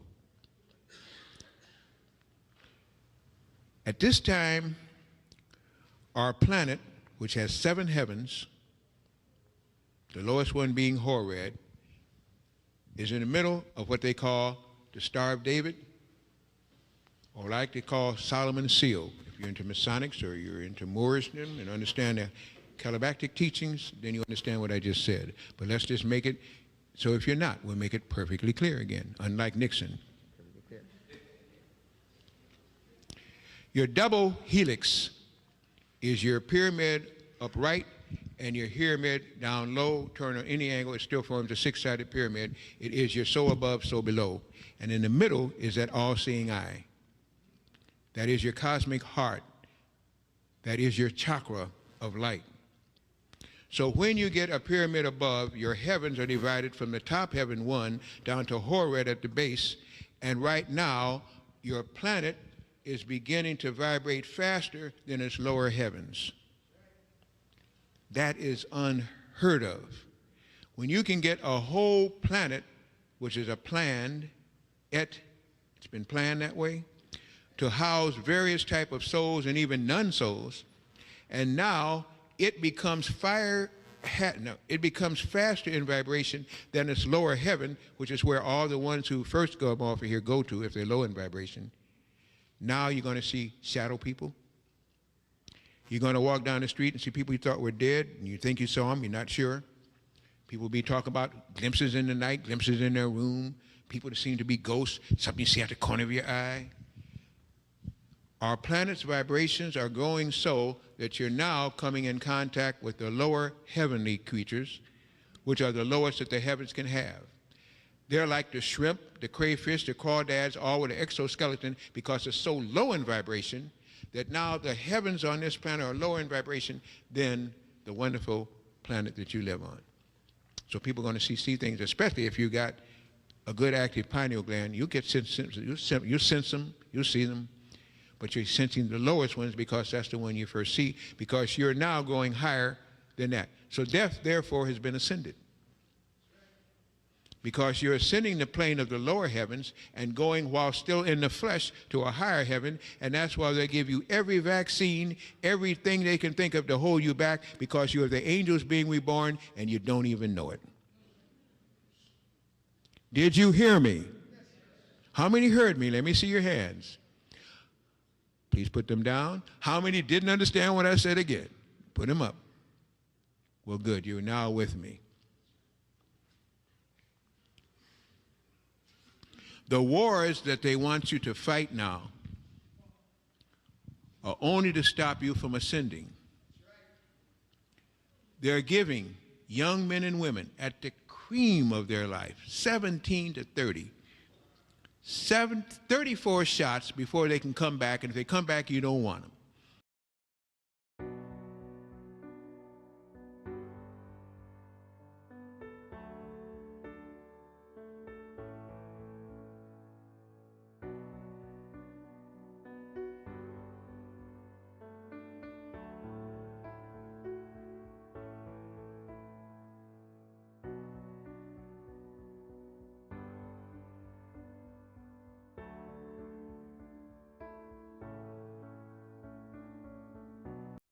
Of the 7 oceans, they got now fleets on each of those, but they took 3 of them and put them into the Persian Gulf, one of the most stupid military things you can ever do in life.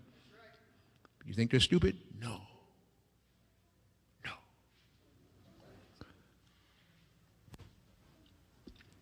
When these young men and women trying to get education, so they want to get You know, they go to school so they can come, and they go to war so they can come back and go to school. Not knowing they're so messed up after war, they can't go to anybody's school and learn anything that's right, but they're not going to teach them anything anyway. Teach them to perpetuate a system that's going to grind them under, and therefore they're now fodder without a mother. I like to play with you. They give 7 shots at birth to all melanated baby that are not born with a midwife and stay out of their hospitals. It's now a mandatory law to give it to all baby melanated or not now. They give them 7 shots within 3 days, including a hepatitis C shot, which is for homosexual and heterosexual promiscuous adults. Baby comes out of the womb making love, right? Having sex, right? Why else would you give it a hepatitis C shot? Insane. Then they give it DPT, diphtheria, tetanus, full of venom from animals. You're giving it to your child because you're such a bad mother and a stupid father, so low in grade that you can't protect your own children through your own immune system? You got to go to an animal, and then well, they gave my baby the shots, and I got to carry it back for some more shots, and I got to carry back some more shots because the lab coat told me to. He had a white coat on, and I respected him. I got a white coat too. Would you respect me if I put on a white lab coat? Don't you understand that in gestation, during the first, second, and third trimester, everything that the mother and father has that is good is passed on to that child?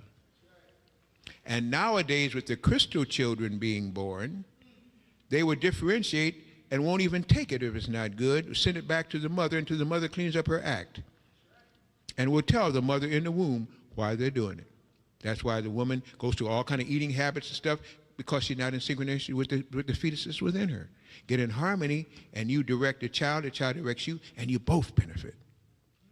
But let's say you're smart enough to not take the shots, not have your amniotic fluid put in with depleted uranium or barium, that you're smart enough to give birth outside of that, in a prone position, again, in a sitting position rather than a prone position, and that you don't give the child any shots, but then you rear it so it can go to fight for the United States of America.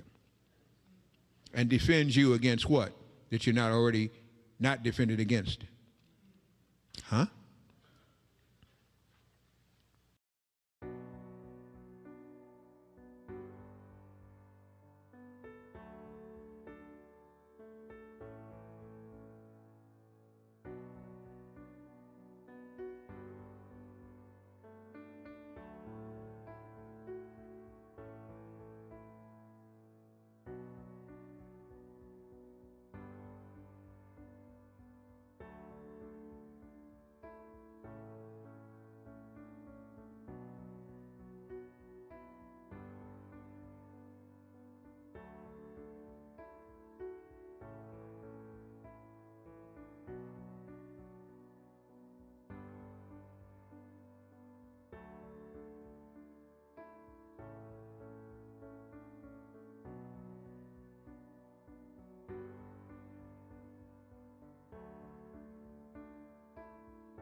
You don't have kids, children. As adults, you're supposed to have children, not kids. Kids are the goat god. Baphomet is the goat god, the horned one, which the Dracons worship.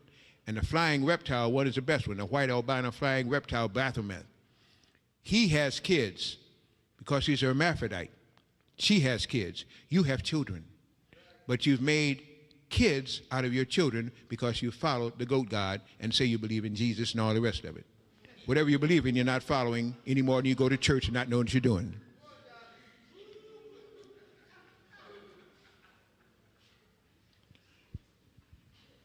When your children grow up without shots. By the time they're 12, well, they should be able to walk this earth in peace, but because of so much disharmony here, it's like throwing them to a slaughter. The crystals out here now will be able to communicate with each other, control animals, insects, and weather, and therefore they don't want them to ever reach that maturity, and they'll do anything to stop you from having them and to ruin the fruit of your womb and your secretes. Why are they sending in reserves to fight in a war? Why do they want the borders open? Why do they want one world government? Why is it that the euro is outstripping the dinero or your dollar or whatever you're going to use, your peso here, because they don't care what you call it, 2 to 1 almost now, 60% more. Every time you get a dollar, it's worth only 40 cents. Last month it was worth 50 cents. As they devalue your dollar because they don't care anything about you or your government because they're globalists and planetarists. They want the overall planet and globality. So they start a stupid war, which wasn't started at 9/11, wasn't started by King Hussein, wasn't started by even a person that they can't find who was dead in 2003. He died. So they're searching for a dead man. Like they never found Hussein, who had 7 doubles and over in Minsk right now in Russia. I shouldn't even go that far. Let me stop teaching you like that. Oh, my people.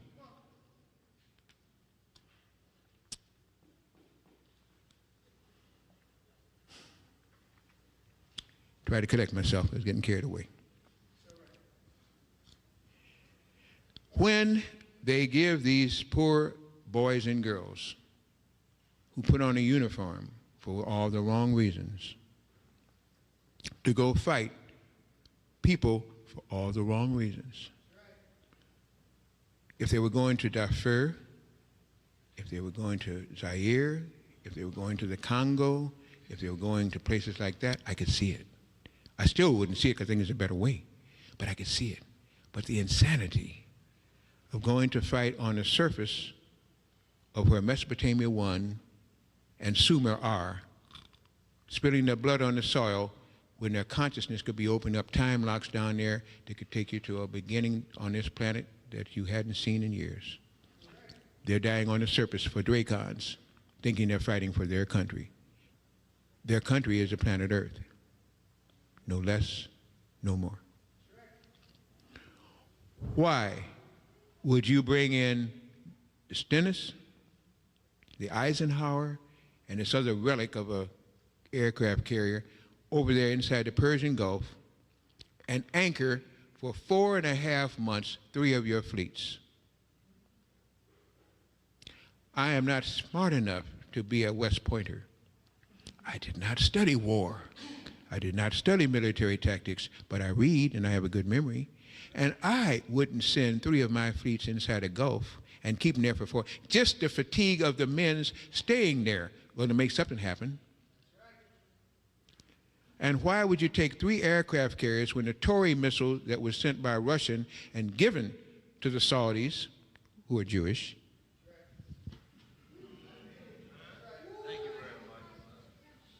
the ruling class, they are, and give them all of this power with the Tory missile, which can move at Mach 2, which is at least 1,500, and they always lie, so it's probably can go 2,000 miles an hour, which zigzags 10 feet above the water, which could not, I mean, you just lost 3 aircraft carriers. I don't care how you carry it out. But if you lose the 3 aircraft carrier, war is going to be declared immediately. Suspend the Constitution, dismiss Congress, declare martial law, and through Presidential Edict number 51, your man is ruler for the head of this country for as long as he decrees. Bait you. We're out here. We're still out here. We're here. Do you see us? What are you going to do about it? Madness. Absolute madness. But while they're out there, they got to get more shots because that area is hot and it's depleted uranium there. So now you haven't had a booster shot. So that those people are so messed up in their bloodstreams now, you don't want them back. Whatever they could produce through their DNA, you wouldn't want. They are so full of venom and poisons and toxins that the methods they're now using could never get out. We got ways to get it out. I've done research on the Creator. We can get it out. We can use diodes. But they can't get it out. They're now messed up. Not only psychologically messed up, but physiologically messed up. War is hell. You never fight a good war. And you never have rules of engagement and rules of war unless you're a fool. You do anything you can, acting worse than an animal, to try to stay alive in a hell that war is. Who wants to fight a war, especially on the physical plane? But you're sending your young daughters and sons who can't get an education, who can't get a job, who can't get anything here, so they have to look at their future and mortgage their present, making you have an ugly past. I could go on with this for so long.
You should remember that black could not have been behind white,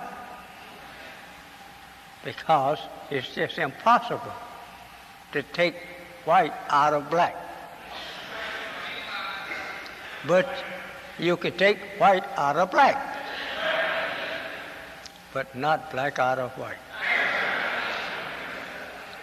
This makes you be the first,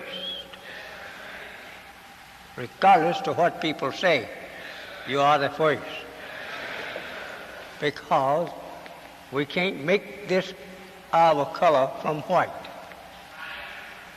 No, sir. It has been experimented many times by the enemy to see if he could not claim first too, or equal as first. But he can't do it. It's impossible.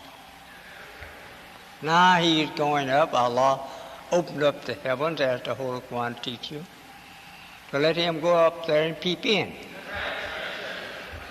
and then bring him down to the bottom of hell, because he's not able to stay up there. He's not able to stay nowhere, only where Allah permits him to stay. Then Allah takes him away from that at will. Anytime he will, he take him away. Oh, the white man go to the moon. Yeah, but what is the moon? It's our moon. He didn't find there where he made anything. No, he didn't make nothing up there on that moon. We made it. Let him go and peep at it. Now he's making instruments to look at the civilization on Mars.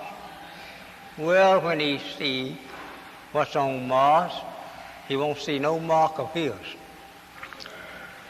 It's our Mars, our people, so God have taught me, and that he didn't know they was there until just a few days ago.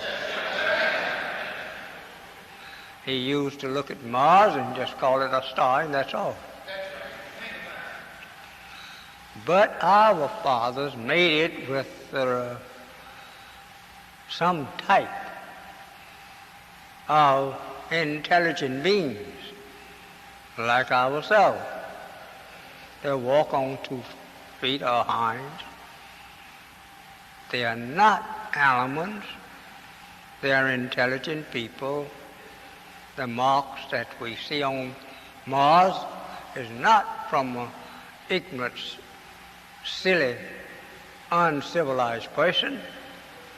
They show signs of civilization. And they look something similar to us, not exactly, but they look similar.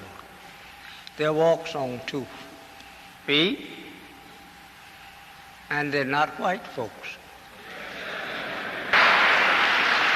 That show you and teaches you that we of this planet, the black man is the first. Since we don't find no planet coming out with a super civilization over us. The Mars people, they have civilization, but it's not equal with ours. So God have taught me. They're not our equal. We are their superior. They are superior in trying to live long time over us.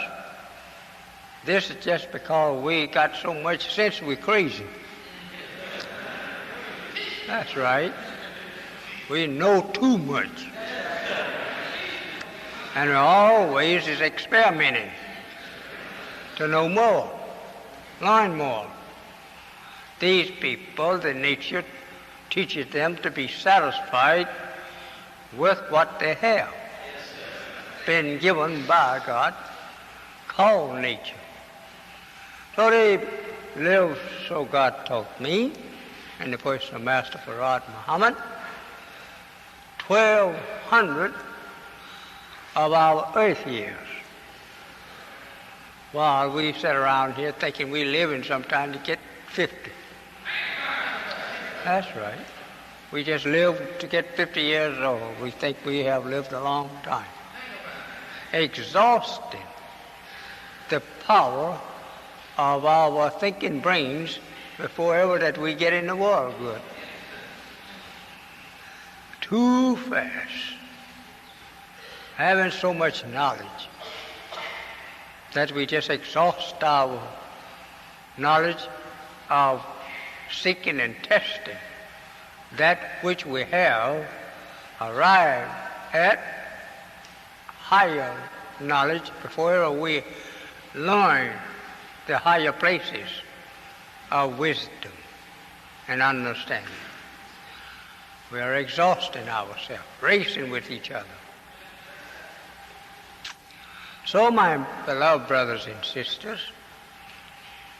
I don't want you to think that I am here this afternoon to exhaust your patience. But what I am after trying to do for you, to get knowledge in your head that you never have had.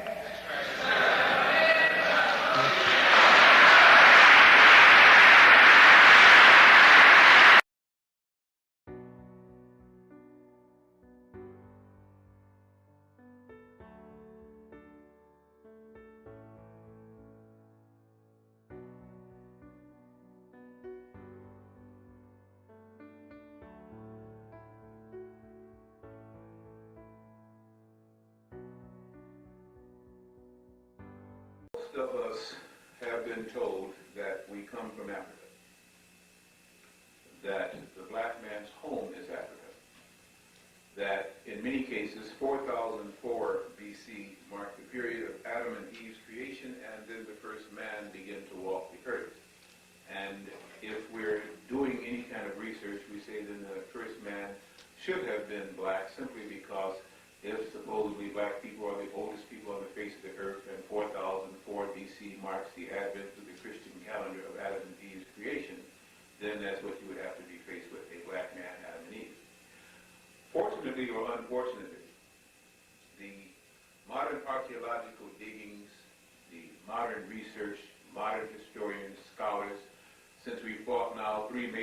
world wars and 5 skirmishes, and we're forever at each other's throats on other land, and we're fighting for tariff duties, and we're fighting for indigenous products. Because of all of this, people have begun to talk more, circulate more, and mankind has seen mankind more, and the foolishness has got to stop. It's quite obviously that Adam and Eve was not created 4004 BC, because there's evidence now through Professor A.S.B. Leakey and A.R. Leakey, digging in Africa at Alamadugo Gorge, that have found artifacts and relics that now carbon date. And I do admit that carbon dating is not the best method, but it is the method that everything else is being dated by. And it can be off from 50 to 75 years, but no more. Carbon dating shows that they found there in a tertiary bed, meaning that they dug down into the ground, and after digging down into the ground at a level of strata or layer, which they carbon dated to be at least 65 to 75,000 years old, they found a nail. It was not just that it was a nail, but it was a cadmium nickel alloy nail. What does that mean? That means that if the carbon dating holds up to within 75 years per se, that roughly some 65,000 years ago somebody needed a nail and made one. Since it is cadmium and nickel, it means that electrolysis or some type of smelting was used, which means also an invention of electricity and the ability to refine and confine ores and then shape them. That is intelligence. That was just the beginning of the mess. What they have now found is a crystal skull, which is almost impossible to carbon date this crystal skull. In fact, that it is so clear and made out of natural crystal quartz. They are saying that it is at least 150,000 years old, minimum. It could be hoary with age, as they say, much longer than that. And it shows an intelligent life somewhere on this planet not only could refine and grow or make to maturate natural crystal and shape it like a skull, but if any of you are into Christology, you understand to clear it like that is a faith within its own self. A perfectly clear crystal skull. Now, in diggings that we'll be talking about next week at a place called Ta-Seti, T-A-S-E-T-I, they have pushed man back to at least 500,000 BC with very intelligent life.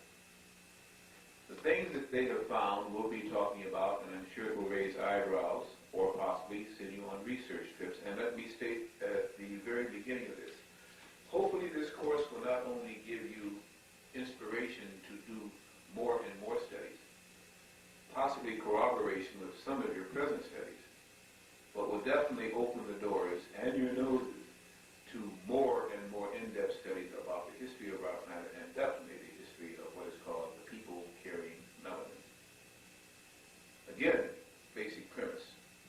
We have been called, and I'm identifying now with the so-called Negroid race of people, and let me explain now terminology.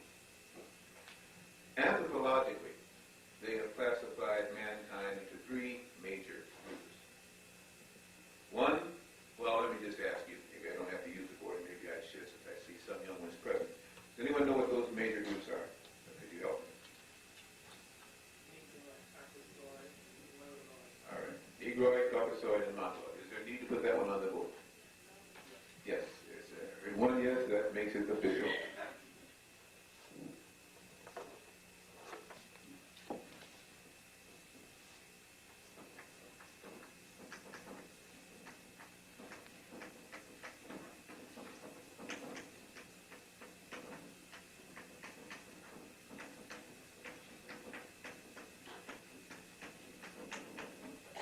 We've come to accept Negroid as what we call colloquially black, Caucasoid as colloquial white, and Mongoloid as colloquial yellow, with a red distinction being what they call Indian, now referred to as Native Americans because the Indians were, of course, never their names.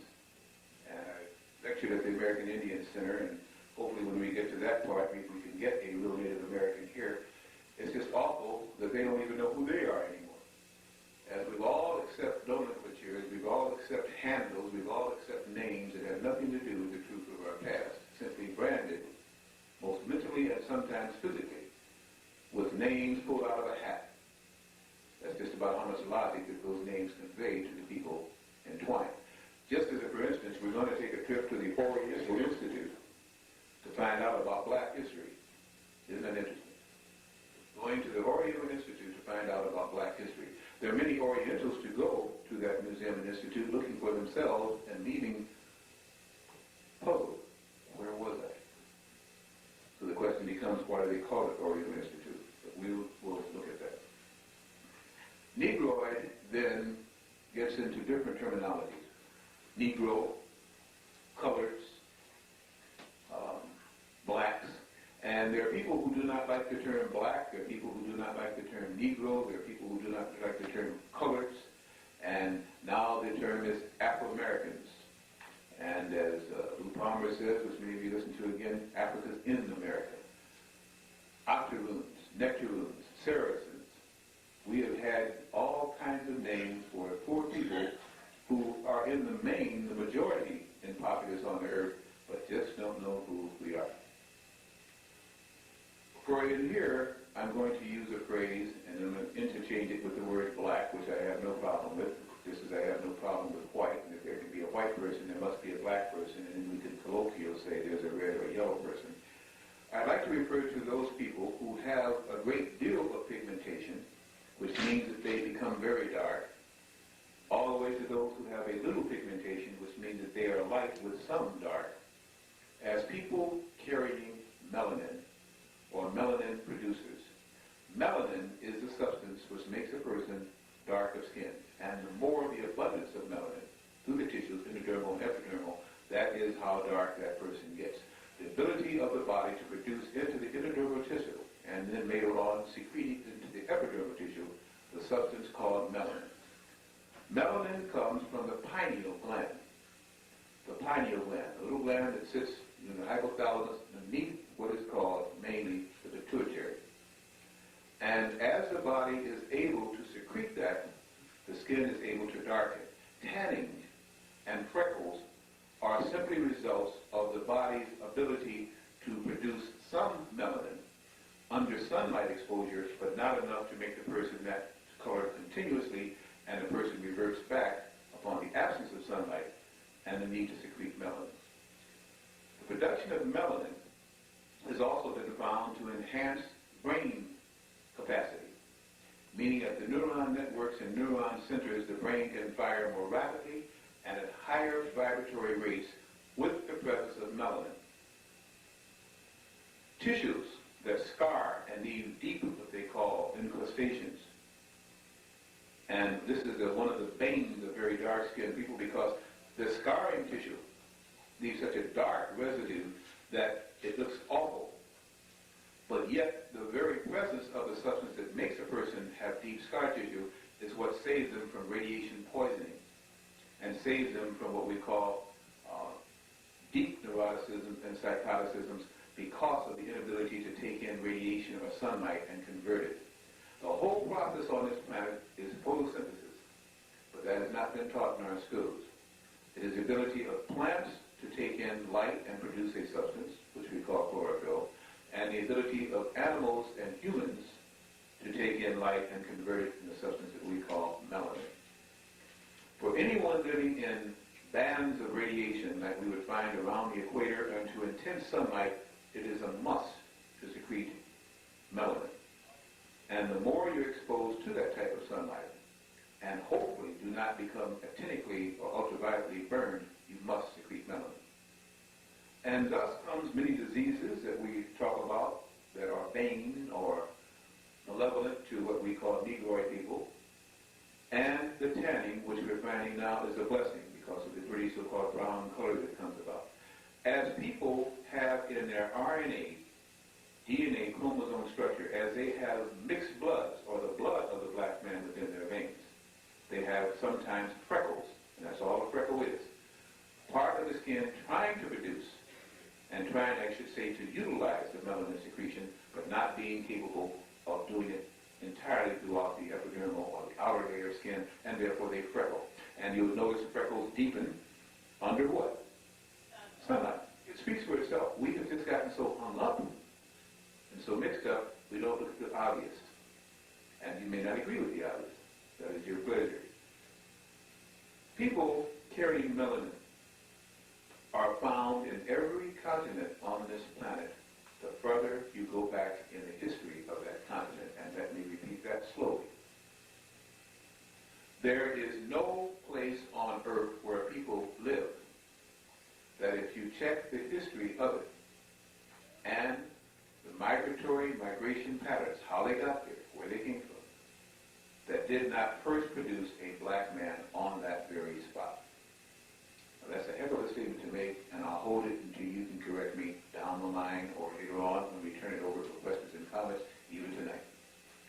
Therefore, if you research the history of any continent, my claim is that you will find Negroid people. Negroid only by the term that the anthropologists are using. And since we're trying to be intelligent here, and we're trying to look at our history, we'll take those names, but understand that those names don't necessarily bind you. They're just names to use while in Rome.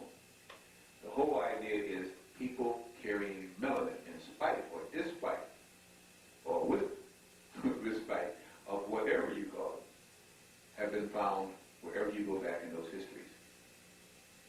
Just briefly, when you look at the continent of Australia, supposedly there's a big question mark there. How in the world did the Aborigines, unique as they are, ever get to Australia? No one can understand it. Oh, what a mystery. Boy. Here is a dark-skinned, blonde-haired people in many cases, straight black hair, going back for 5 and 6 now generations like this. How in the world did black people ever get naturally golden hair?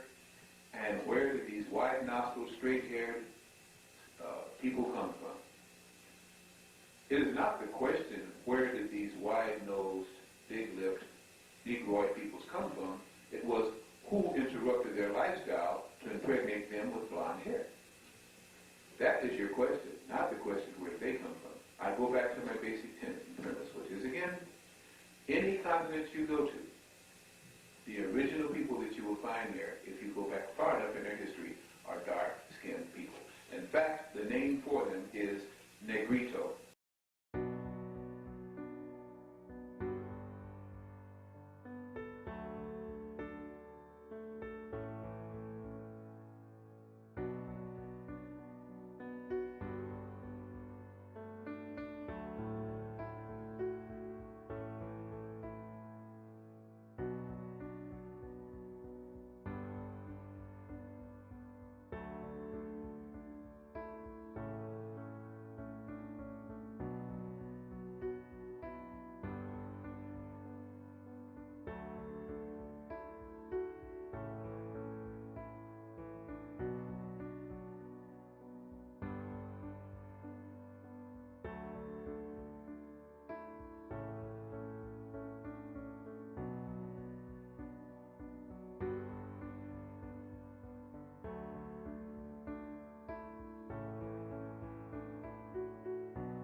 However, there is another black group, a pre-Columbian black group in the Americas, mostly along the west coast, California, what is now Acapulco, of a black group of people who do not trace their ancestry to Africa.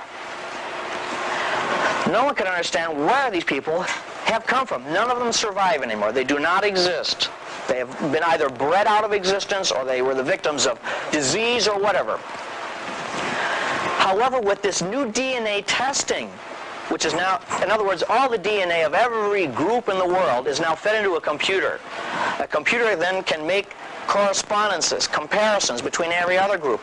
This black group, which they found traces of in the Americas, matches, strangely enough, with Micronesia on the other side of the Pacific to a people called the Negritos. These are black people who trace their origins not east from Africa, but westwards across the Pacific. Now that leaves a tremendous problem. How is it possible that these Negritos, or their ancestors, could have possibly come across the vast expanse of the Pacific to come here? Moreover, there's a real cultural problem. The blacks that were here in the Americas were great builders of civilization. They were part of this Olmec culture. There's no doubt they were highly sophisticated. They had writing, they had astronomy, they had calendrics, they had a highly advanced system of religion. The Negritos, on the other hand, in Micronesia, are not civilized. They are not sophisticated. They are very low-level society. They are like Stone Age or pre-Stone Age people. Genetically, they're the same as these highly advanced people. But culturally, there's a huge difference.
Negritos are generally what we call diminutive, meaning that they're very slight built and usually short.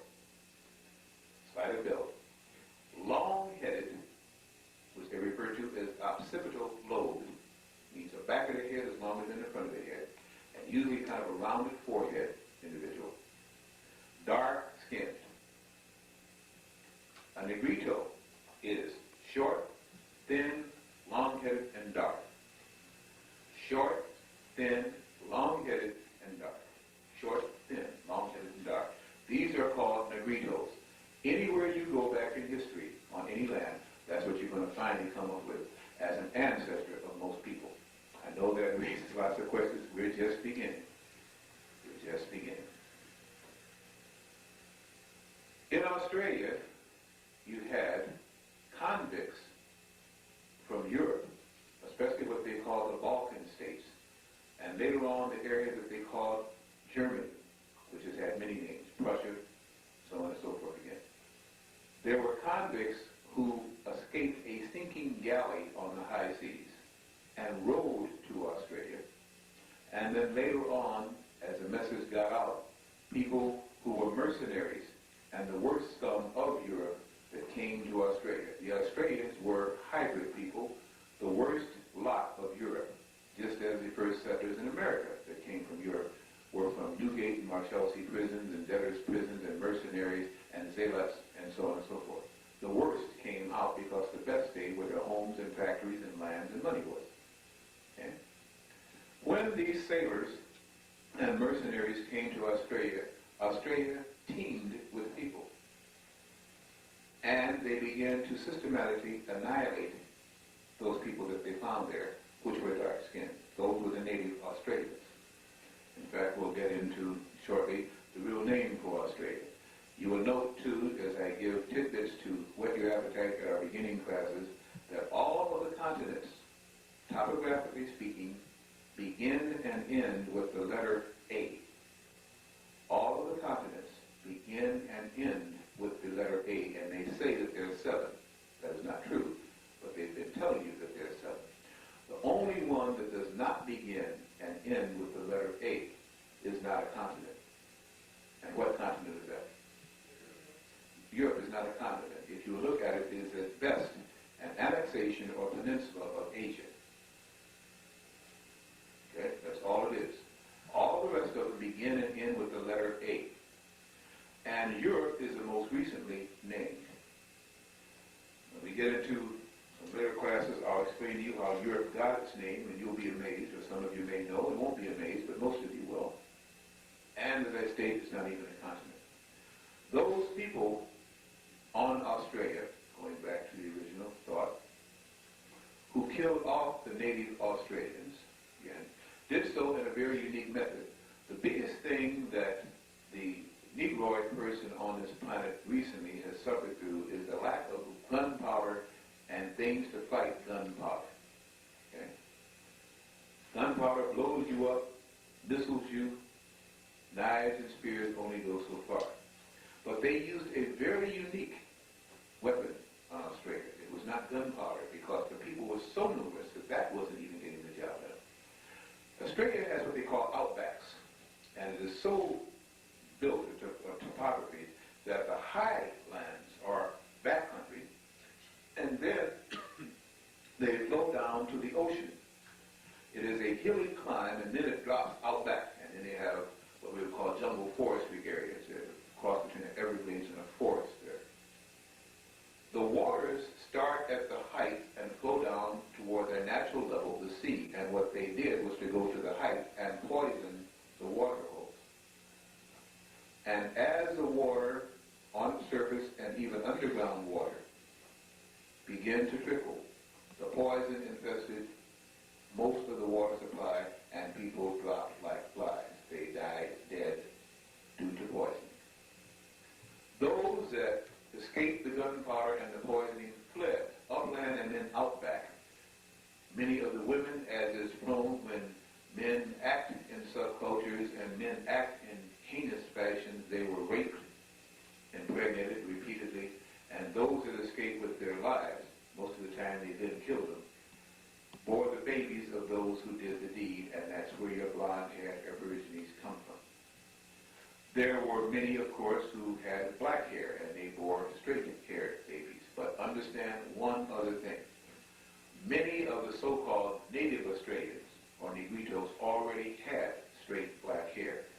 It is we who feel that all black people, or Negroid people, that come from Africa have what they call peppercorn, kinky, nappy, or tight curly hair.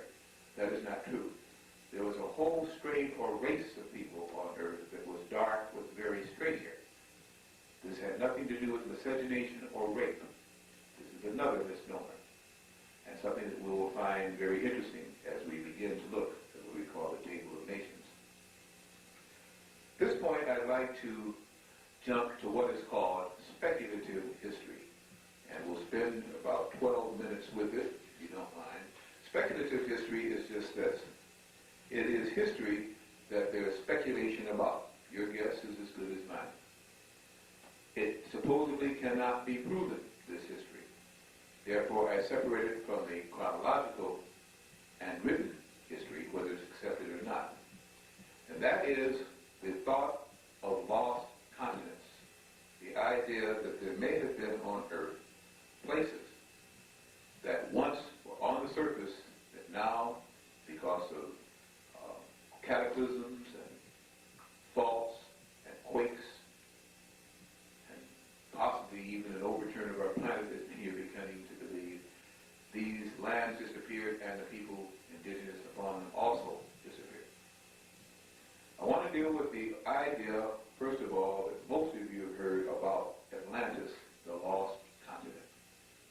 And this must come up in any basic good history lesson because more and more now, so-called learned scholars and men, women, researchers are beginning to think that this is a very distinct possibility that there were lost continents, and one was called Atlantis. Briefly, the story started supposedly with a man by the name of Plato, a Greek, who learned this from his his uncle called Solon, who stated that he learned this from some of the priests of Memphis, in other words, in Egypt, who this story had been told to them for time on, and that it has even been written in some of the pyramids and on some of the tablets. In fact, it's been stated that amongst the Qumran scrolls and even written on Rosetta Stone was an idea of a landmass that broke up, scattering its people over the earth.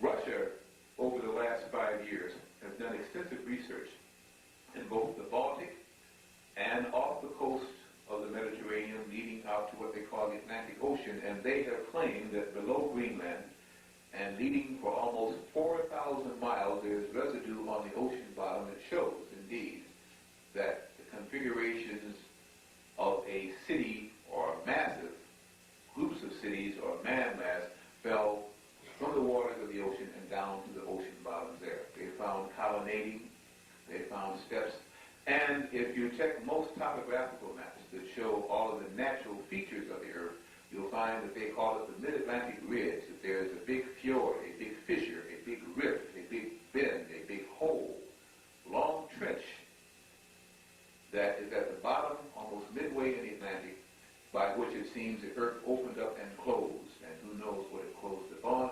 And obviously the tidal waves and inundations that came when that happened must have wreaked havoc on all surface lands.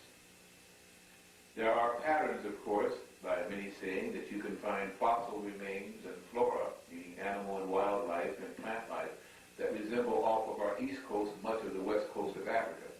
In checking that closely, that holds true in some cases. In other cases, that is simply a dream, because in many cases that continent, even its elevation is much different from ours, but there's still a belief in that, and so be it if you wish to pursue that course.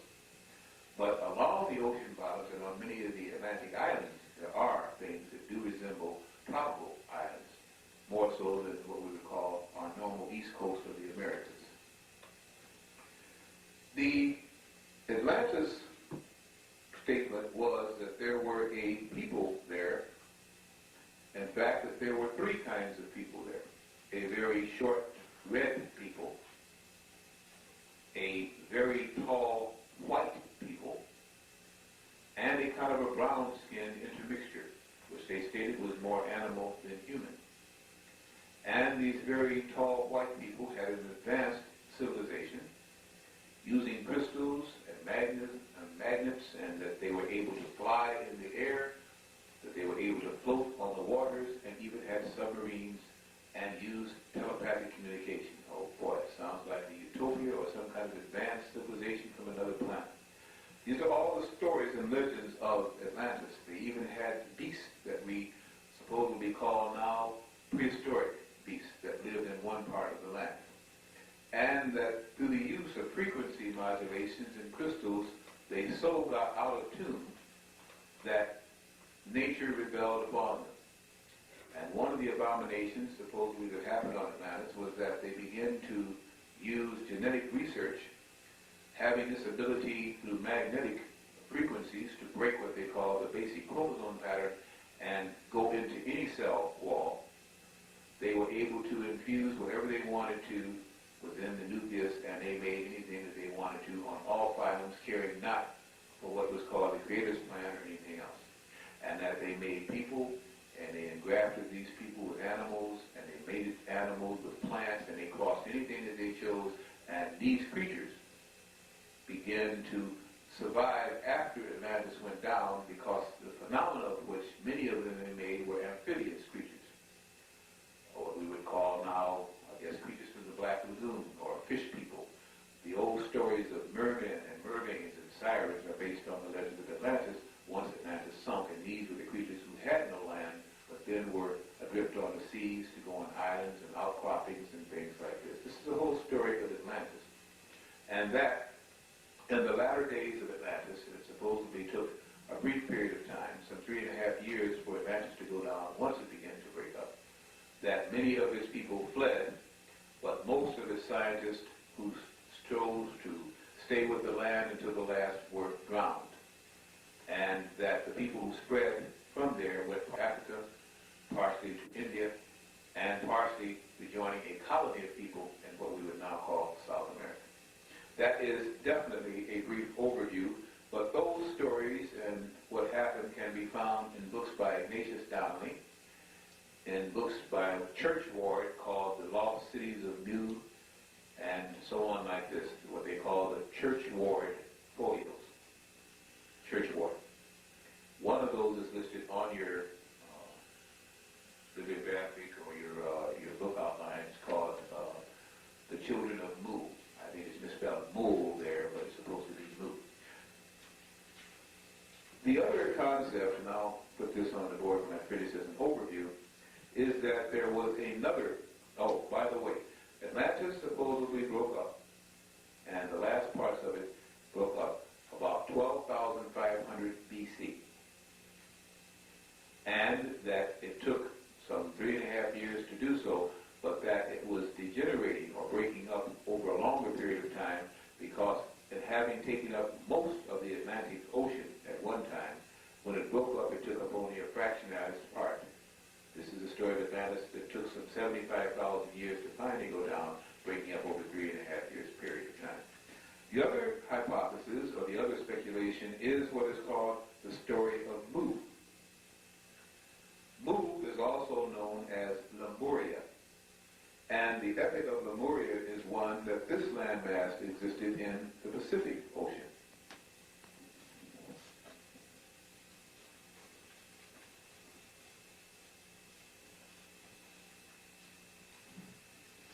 Just briefly, we are getting a picture that looks something like this now.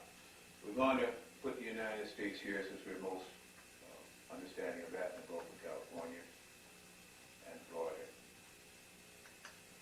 Here we had what we called Atlantis, and of course then we had Africa. And as it broke up and the people journeyed mainly down here to what we would call South America, and over to India and into parts of Africa, we now are talking about a landmass now in the Pacific Ocean shaped somewhere like this. It's not quite more elongated here. Similar to this. As this we call Atlant. This we would call now Mu,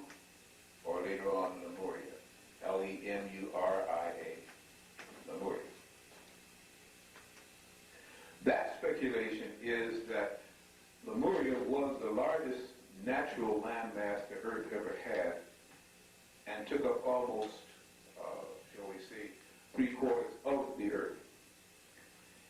They stated that it existed anywhere from 275,000 to almost 1 million years ago, so large it was and so long it took to break up. One phenomenon we find in the Pacific Ocean is what is called Easter Island. How many are familiar with Easter Island? Okay.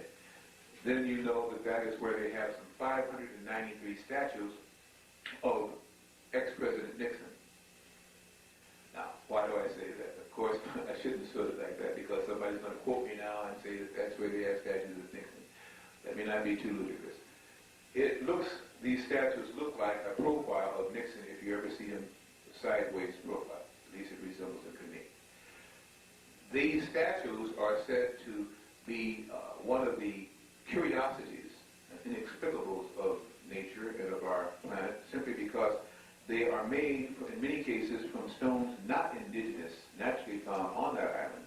The island itself has never had over 3,000 people, and they feel that when they were carved, there were over 350 people, and they're monumental in weight. Many of them weigh up to 32 tons. Why do I mention this? Because there it sits, some 1,500 miles off the western coast of Chile, with nothing around it, and they can't understand how did it get there, and why would anyone want to do that much work on that? Well, if we go with a theory, a concept, a speculative idea that these represent the vestiges, the last remains of a continent that broke up, then we can begin to see that maybe they have some carvings and things going on at that tip, where they were going to take these statues someplace else, and then when the calamity was started, it kind of broke up. En Mu were said to be very dark little people in the main, and a red race, and near the last 100 years of it, a white race, but a white race much different than the one that we now call Caucasoid or Caucasians, supposedly from the Caucasus. And that these people that were red and black were the first creations of Earth, one having gone through a process of evolution and the other having been, and I guess I have to use the word this way, dropped off. And then later on was dropped off the white race there, which became the more fighting race, the technological race, which they've always been since their interest to Earth, which has been a puzzle to most archaeologists and researchers. Even those who bear white skins now, it has not been where did the black man come from. The real question has been where did the white man come from. Herein does not even answer that because it still states that even here that he was not indigenous but much different than we find now. And there are all types of stories about Lus, that the Luites were very extremely, in the black race of people, long-headed individuals, and again, short, not tall, and that they were very psychic, and that they had an advanced society but based on very spiritual means, and that the original pyramids were created here, and to go on with all the same story, because this is what you'll find in most of those books, either by Rudolf Serb or by Churchward, and so that they even were capable of magnetic flight, and that they flew in the air through the use of magnetic energies, and so on like this. Now, these things must be talked about, even though they're normally skipped over, because without that, you don't understand some of the pieces of a puzzle that the Russian scientists, that the American scientists are now trying to put together, which leads to that kind of speculation. And again, I quote you the books. Again, if you wish to go into that phase of it, please do so in your speculative look at history. As it broke up, it was stated that there were those who had been warned about this and proceeded to leave that continent and go to what we now call South America. The area at this particular time here was called Encalia. And I know if you use that word where you learned it from, because not too many people even heard of it again. The area over there past Africa and what we call Europe was called Uigar. And this was called Incal. And that they proceeded into this because at this time what we now call the Amazon swamp was actually an active river which connected both of these oceans and understand that this time there was more land mass than ocean. Now, of course, it's just reversed, 3/4 water to 1/4 land. But at this time, obviously, if all of these things were there, there was more land than water. And that they set up colonies here and cities, and then they journeyed, avoiding Atlantis because many of the ones that had caused the problems here had fled to this area, but around to what they call India and around to which they call now South Africa. It is generally thought by historians that the migration patterns, as I skip a little bit on Africa, has been from the north to the south. That the people started around the Mediterranean and in North Africa, what we would now call, of course, Morocco and Libya and so on like this, Egypt, and then migrated their patterns southward. But in this instance, they're saying it was just reversed, that they migrated their patterns from India and from the tip down there, and then moved upward, where we would now call a place, a city of stone, I can't think of it right now, Zimbabwe, and moved upward. Whichever we'll see as we get into what we call our real history in the weeks to come. But this sets the stage for what was called speculative history.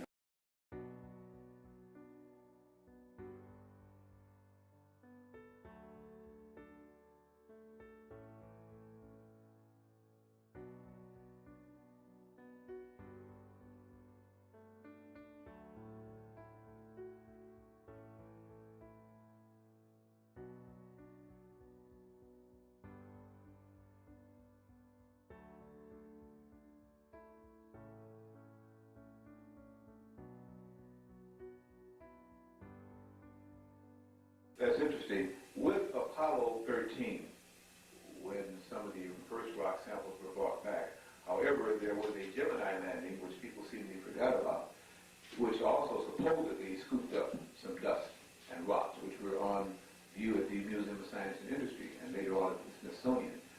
But the rock samples that were brought by 13 and 15, those probes, have dated, well, let me first give this. They say that the Earth is 4.6 to 5.6 million years old. 4.6 to 5.6. And that's a lot of discrepancy, but that's the way they use the terms. Don't fault me. Read it, look it up.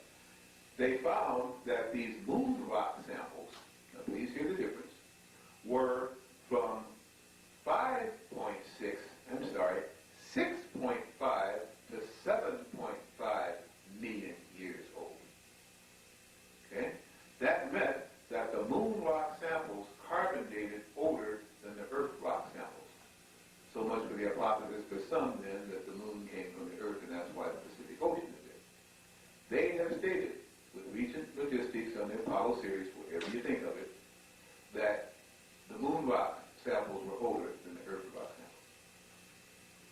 And all of it millions of years old, not thousands, millions of years old. We're going back 7 million years now with moon and 4.5 at least with Earth. With a lot of variances, a whole million years. 4.5 to 5.5.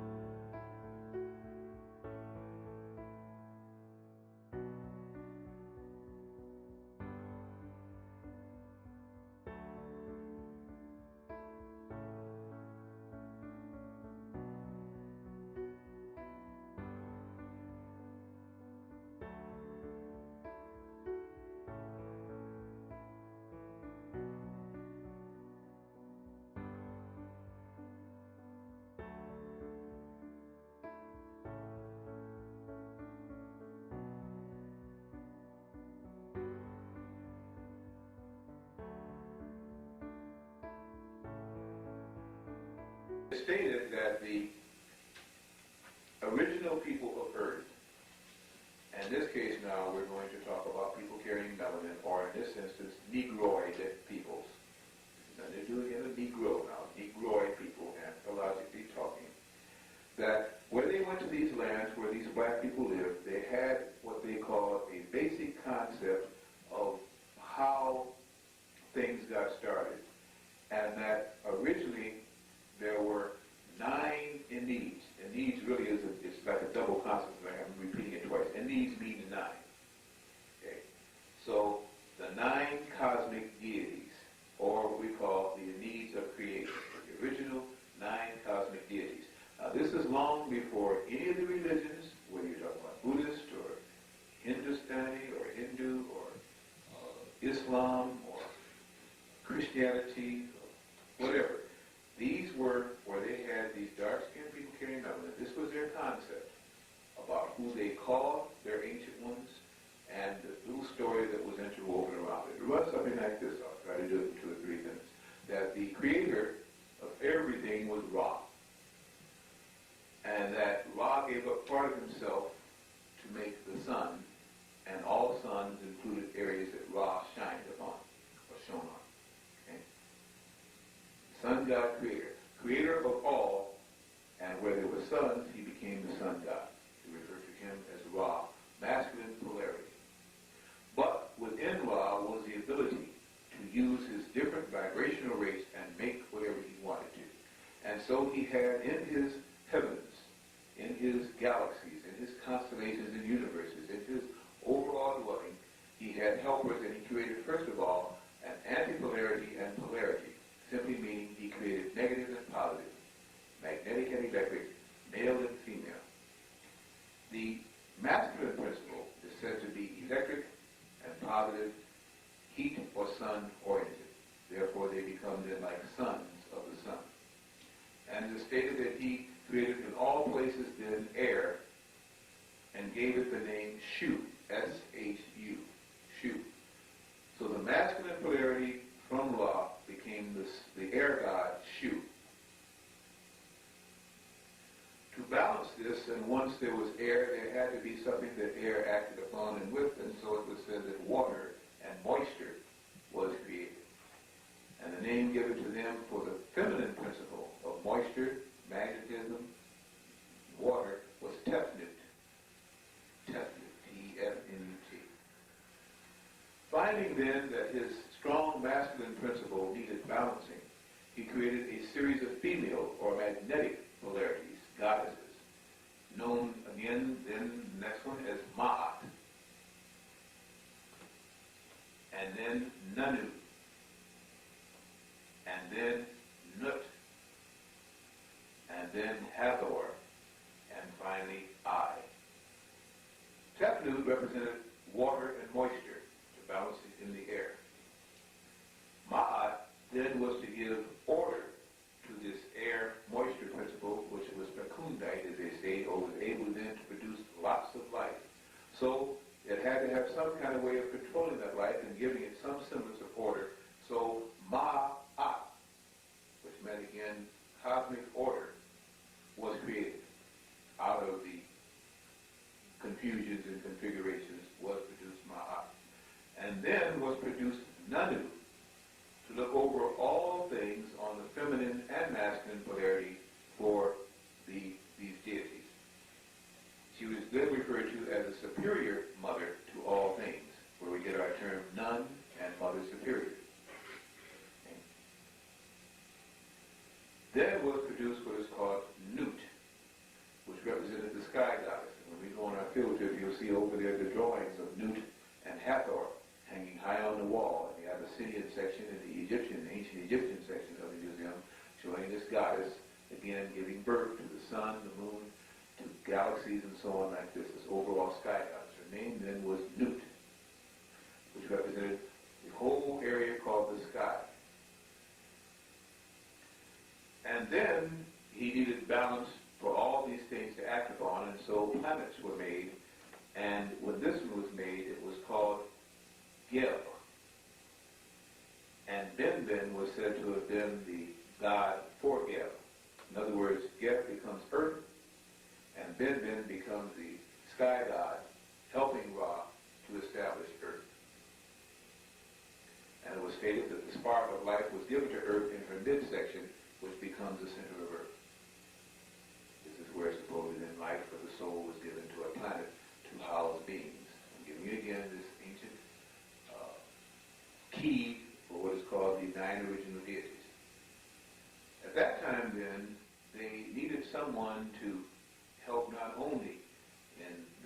mother superior, but being a mother to planets.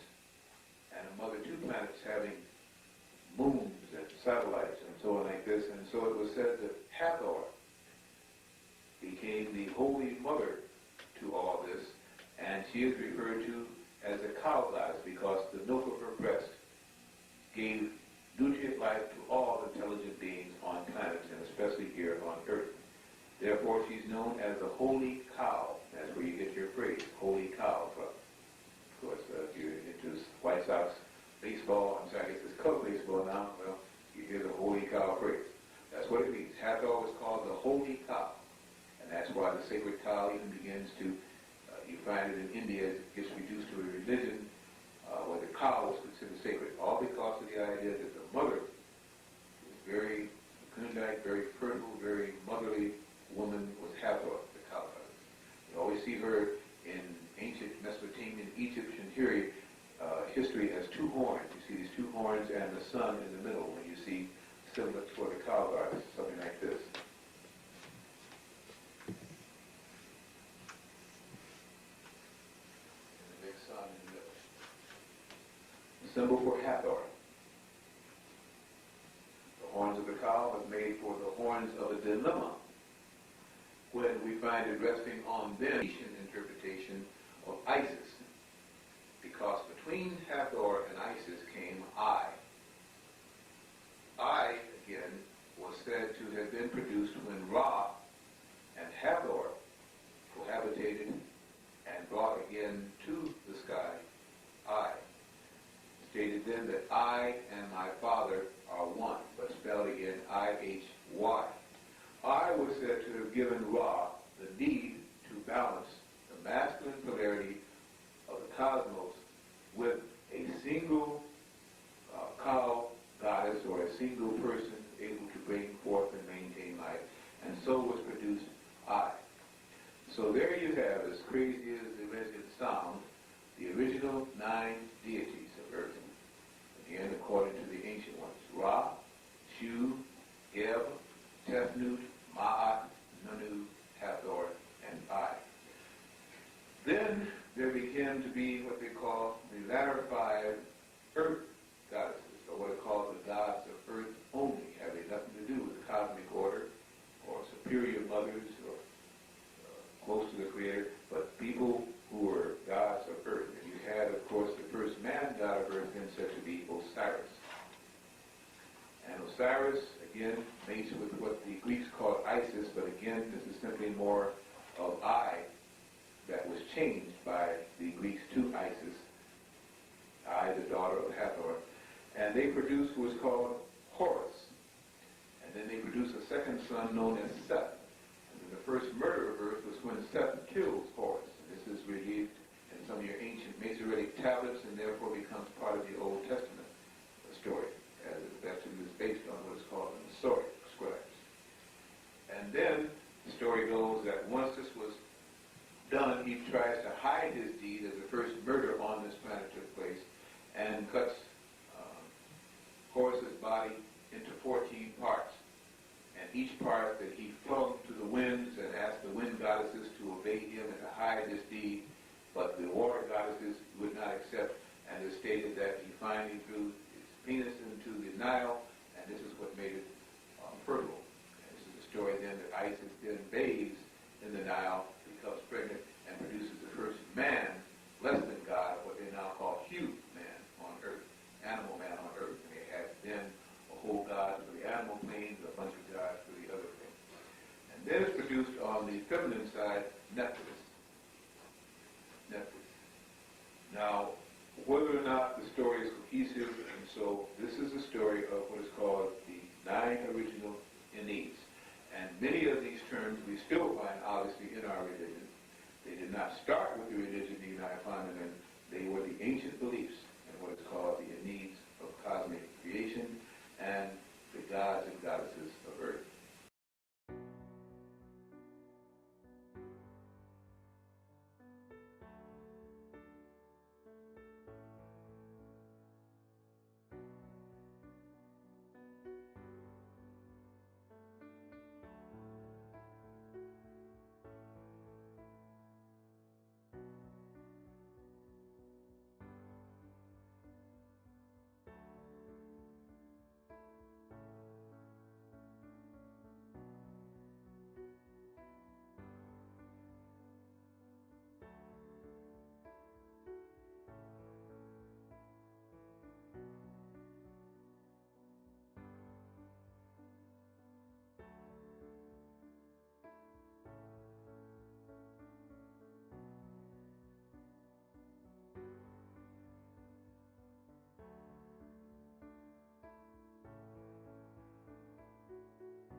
what is called then explanation of the ancientness of the people of earth and soul.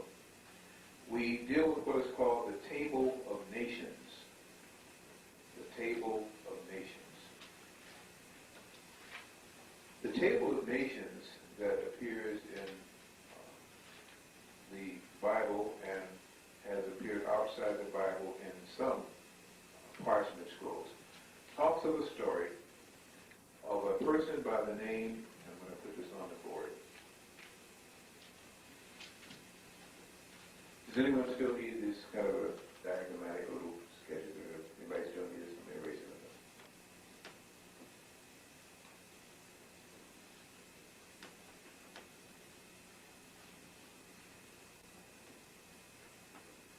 It starts off with the story of a person called Upanishtim, or Upanishtim. I love that term. It's Upanishtim.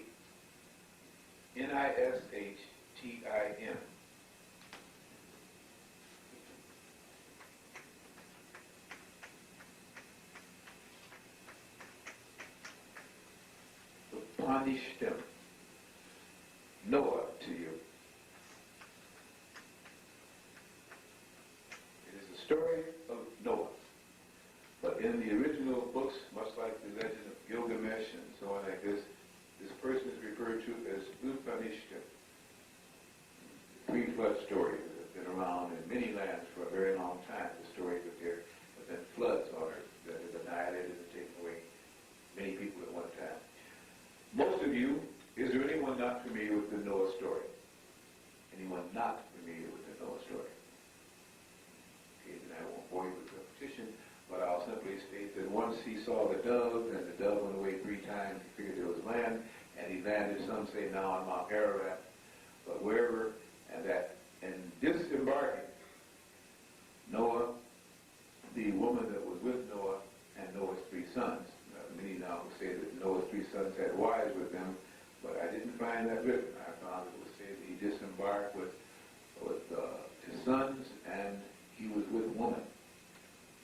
The story then states that one son saw Noah naked and lying with this woman, and went back and told his 2 brothers to come see Daddy, that he's there naked. And that Noah, or in this case Upanishtim, got extremely irritated by that and did what most red blooded fathers would do when his son saw them naked, laying with their mother or whoever again. He put a curse on his firstborn son. And that curse was that because of this deed of telling his brothers of his nakedness, that he would be, his firstborns and his generations through that line would be servants and manservants to his brother for this wicked deed. Of course, that son's name becomes known as Ham. And his brothers' names are Japheth and Shem.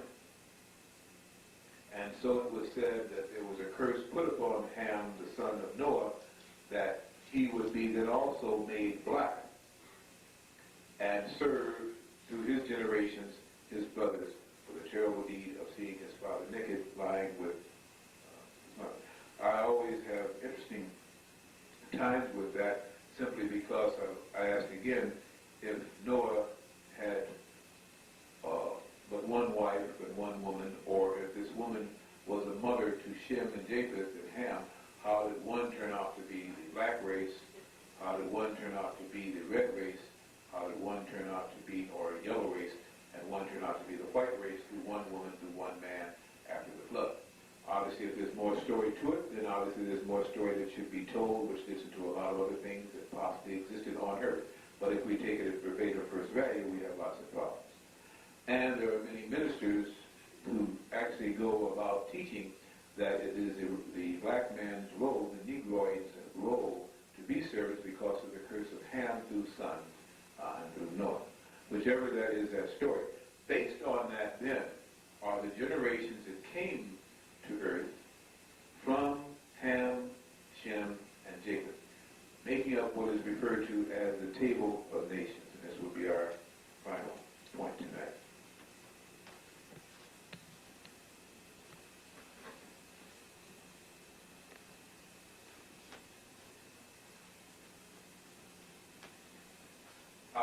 I normally put on 3, but this board is kind of small. So what I'm going to do is to put on these generations by their line, and then after that's done, erase it. Put on the next generation by their line, and after that's done, erase it until we get to the third son of Noah. Let's start with, because it's briefer, it's smaller, with the sons of Noah, or the son of Noah called Shem. S-H-E-M, Shem.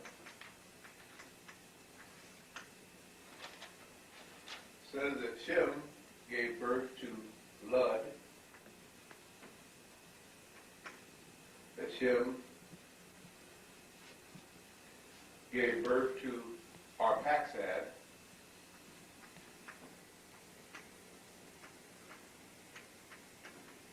okay, Lud is L-U-D, Arphaxad is A-R-P-A-X-A-D, to Elam, E-L-A-M, to Aram, A-R-A-M, to Asser, A-S-S-U-R,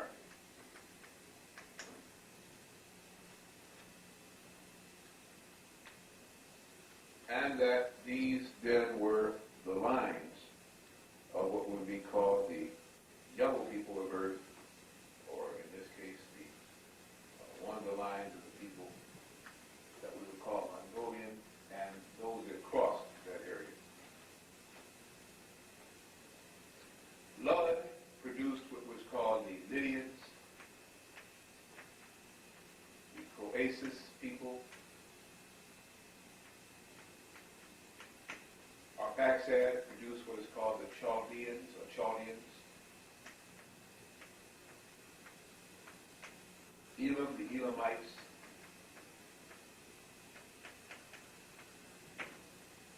Aram, the Arameans.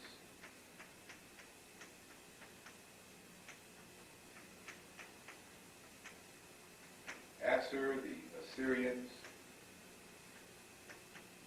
And later on, Syrians. Well, I mixed out one too. There was Joktan, or Joktan, J-O-K-T-E-N, J-O-K-T-E-N, who produces the Arabs, and so on, pretty much along that line, which is called the nations that came under the son of Noah, known as Shem.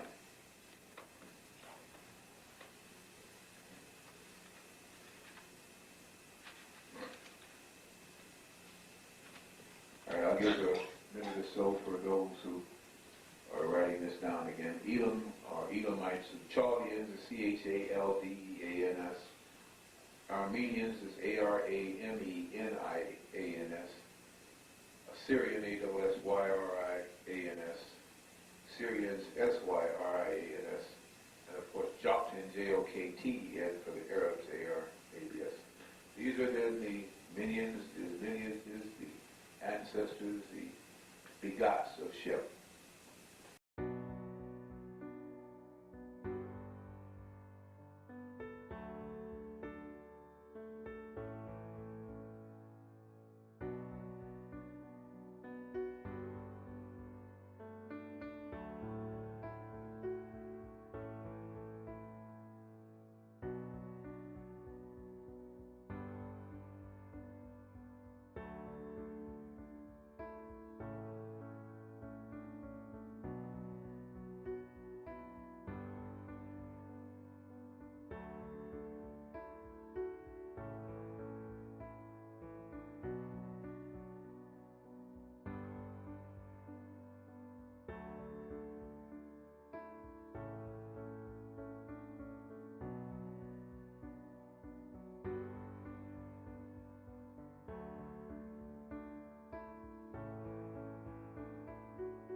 we're going to get into the second son, not in the order maybe of longevity or birth, but the one we're using now, which was Japheth. Japheth, J-A-P-H-E-H.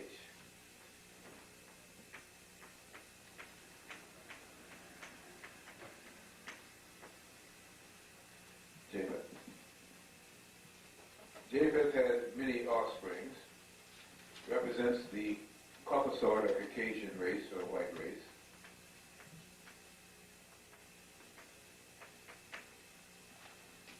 And had a son by the name of Gomer. G-O-M-E-R, Gomer. And then Javan, J-A-V-A-N.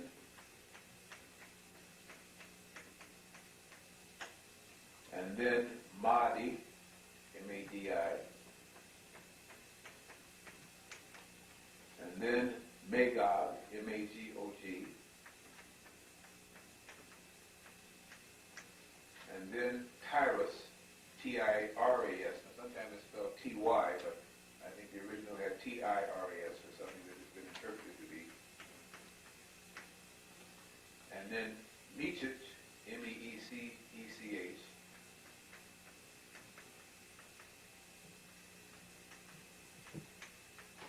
And then Taurus, T-A-R-U-S.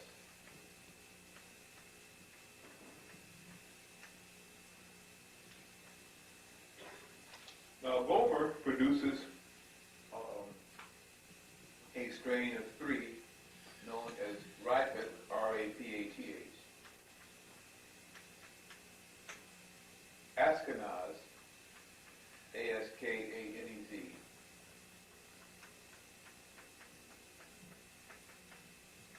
And Togoma, or Togoma, T-O-G-O-M-A.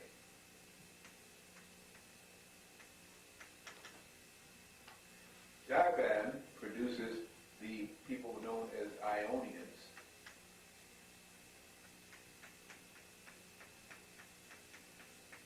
I-O-N-I-A-N-S.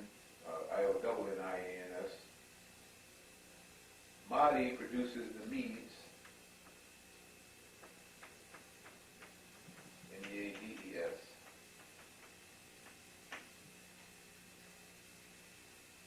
Megon produces again the let's see how this is Megon Tyrus. Magog and Mechich, both who were cousins, and produced what we now call the Russian people, and what we call a cross between the Mongoloid Chinese people or Mongolian people.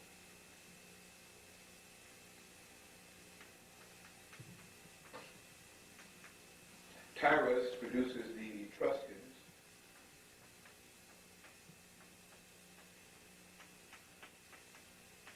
E-T-R-U-S-C-A-N-S. And Taurus produces the Chinese people. The branch supposedly of the Caucasian race. Now there's some interesting things that happen here. Ionians are later on called Greeks in history. Because when the first settlers, as they're referred to, actually they were a wandering barbaric tribe, came into the area of Ionia near the Aegean Sea. That area now has become known as Greece. But prior to that, it was the Ionians, and they lived off the Aegean Sea in the areas there around Cyprus and so on like this. The Mahdi people produced the Medes, and of course it is through the Medes that Cyrus the Great came and founded the new Persian Empire, so obviously then the Persians come through the area of the Medes.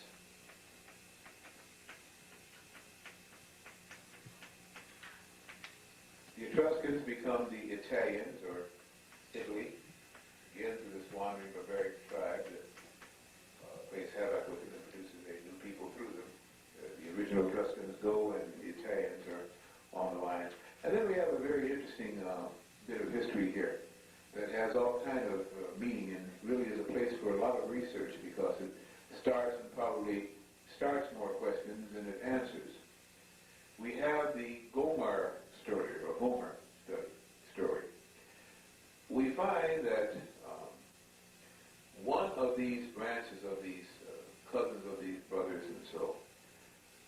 out to the area that is called Scandia. We now refer to it as Scandinavia, Scandia. Our word scandal comes from the term Scandia or Scandinavia.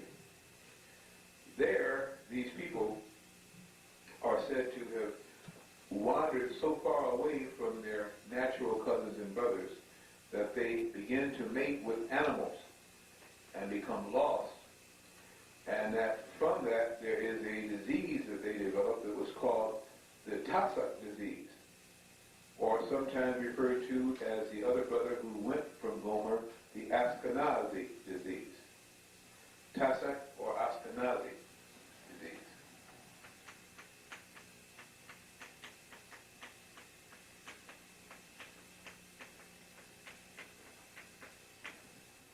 Coming from mating with animals. We now refer to that disease as what? Syphilis. Okay. Which it was stated is what Alexander the Macedonian died of. T-A-S-A-K, Tassak disease. Tassak disease. Sometimes referred to as Ashkenazi disease. Now, just for the fun of it, as you get a liberal scattering of history and can begin to apply that, you live in a very interesting land. It's called America. You live in a most interesting city. It's called Chicago. River of Wild Onions, place of wild onions, Chicago. If you go up on Rush Street and you go, it's either, don't quote me, around Oak or Elm, someplace around and through there, you'll find a restaurant called Ashkenazi. Some of you may have dined in there. I don't know. Has anyone been to Ashkenazi? Did I see a hand to it? Oh, okay. What is your comment? Okay, isn't Ashkenazi, they're Ashkenazi Jews, so is that any relation to that? Yes. Ashkenazi, the restaurant, is a Jewish restaurant, or it's owned by a Jewish person. And that's a long story, too. I would dare say it's owned by a highbrow person. They don't call a Hebrew person. But this story is interesting because it relates to the branch of Jacob who went into the area that was called Scandia, which meant like Netherlands or area of no retreat, area of wild places and stuff. And one branch gets lost, and so lost are they away from their brothers and so from the land of Noah that they begin to mate and make love and try to have offspring with and through animals. And this is then called the lost tribe, the lost ones, and they're called the Ashkenaz, the ones that are forever gone. And Tassak simply refers to, or Tassak as they call it, simply refers to a branch of also, the words mean either uptight, lost, or gone away from. But it is still used in those terms. Scandia has now become Scandinavia. Ashkenaz is now referred to as Tassaks, and the people who carry Tassak disease, it's their way of putting down their own branch. And to be a person to call you an Ashkenazi or a Tassak is to berate you in this instance. It means the low line of that family. And it's a kind of an in-house joke amongst many so-called Jewish people. And yet there is a restaurant up there, so this man proudly puts out his name there, Ashkenazi. And that shows again in-house jokes, and people go eat there. It's very interesting. Obviously, it has nothing to do with the food being served, I hope, but it is really an in-house joke, and it shows how brazen some people can be in defiance of others who they feel do not understand their religious history or understand the metaphors being used in these instances. Just thought I'd share that with you.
Sisters, Jesus bears me witness of the truth of what I am saying.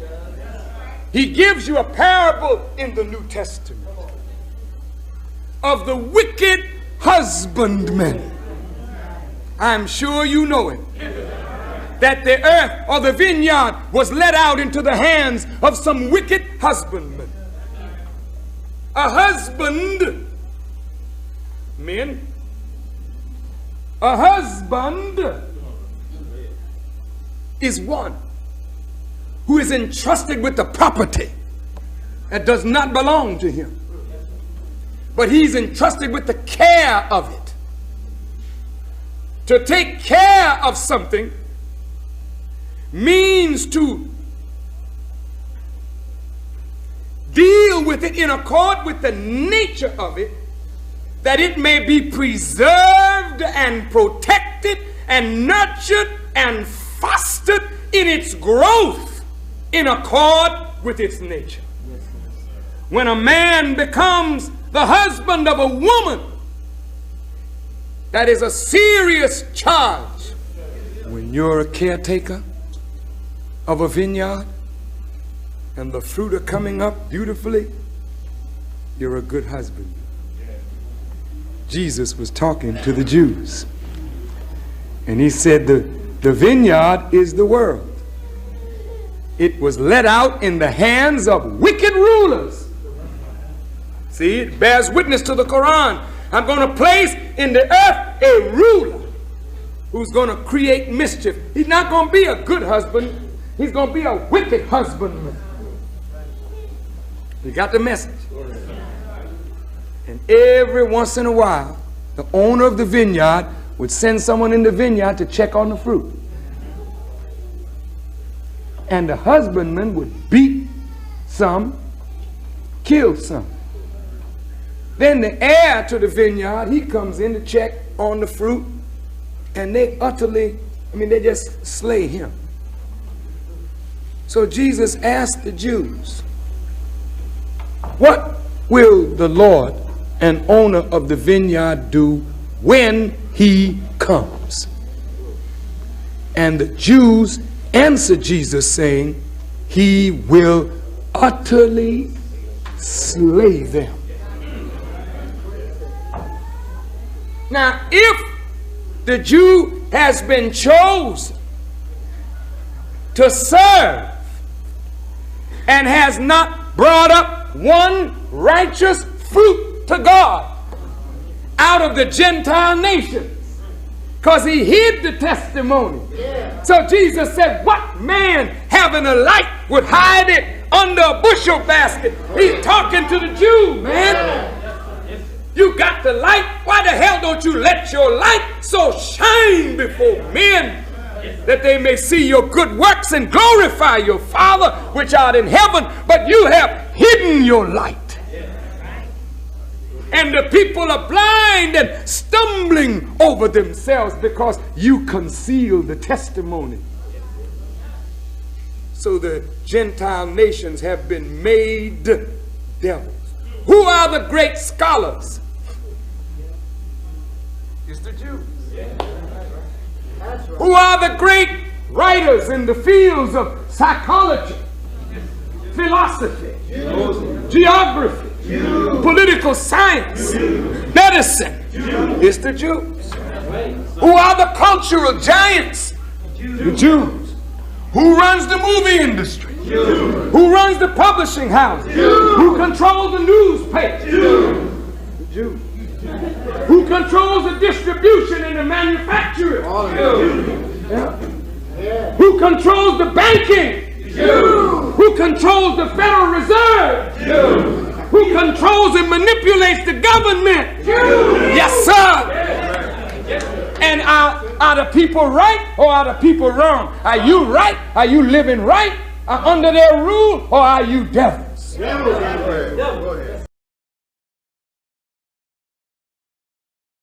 know, there are all branches of Chinese people. Not all Chinese people are alike. And many of the Russians, of course, now, not the ones that are the Politburo or they're now the criminals, but many of the Russians are Chinese. They're Mongolian people. And you never know it because you think all Russians look more like European Cossacks or Tugoma, but they don't. It is their branch that they hide. This is why Red China is so close to Russia in ideography, because they are really the people who were Russians.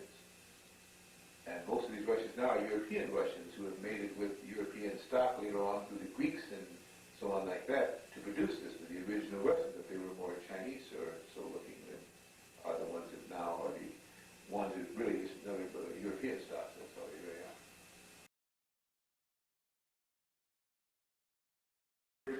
And cursed son of Noah. Why was he cursed, by the way, Noah? What did he do? What was his big crime? Okay. And what did his daddy do to him for seeing that? Not on him, but on his firstborn, that they would be servants and manservants forever to his brothers. It's quite a father, isn't it? Especially one that has been lost 40 days and 40 nights. Huh?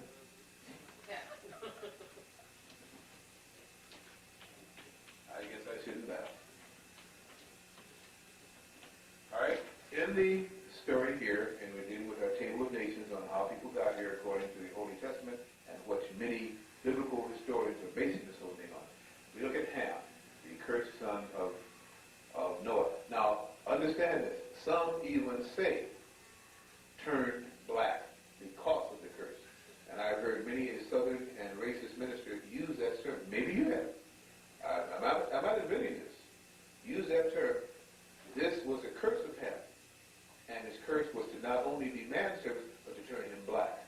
And of course, there's references back into the biblical references to when Moses again puts his hand in, when other people put their hand in, to turn out white. But here is the curse for black people for any prejudiced minister. And I guess I would be a prejudiced historian, so prejudiced ministers can use this term.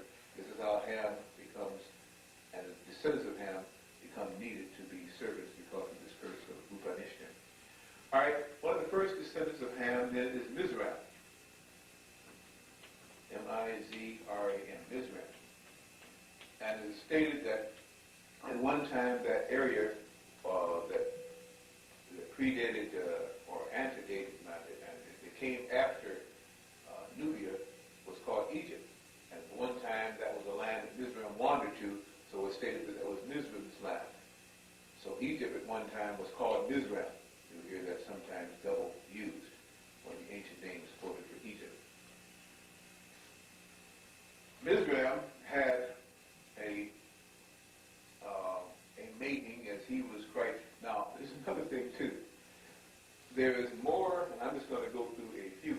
There is more time taken with the descendants of Ham in biblical text and in the ancient text than with any of the other sons. Because he is said to be the one that just made so many babies and had so many descendants. So you find a whole lot of lists for Ham, and it gets all involved and funny. As usual, I try to pick up the ones that give you the real fun, and you can work from there. The rest of them you're going to hear anyway, but I'll give you little stories behind some of these. All right. First there was Punt, P-H-U-N-T. And then there was Cush, K-U-S-H. And then there was Nimrod. Now, these are all first-line descendants of Ham through generation. But since they were so sexual and so reproductive, you've got to take it across. Then, from Mizraim are produced the people that are called the Philistines.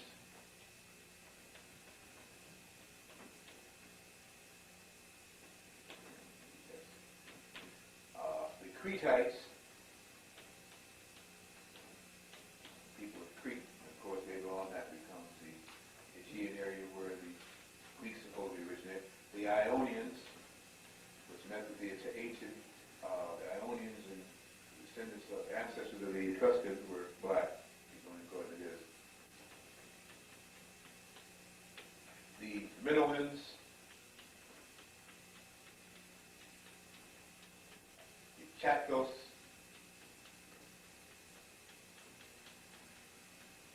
the Lydians, who cross over through blood, and we'll talk about that later on too. Then through Punt, you get your Libyans, Carthaginians,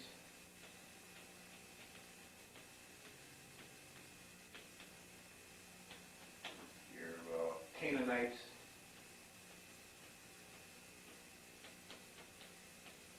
your Hittites, and a lot of black scholars and historians really get uptight when I put in the Hittites, but I'm going back by these original stories out of those two books, the Masoretic text and the ancient Bible. And the Hittites, the Amorites,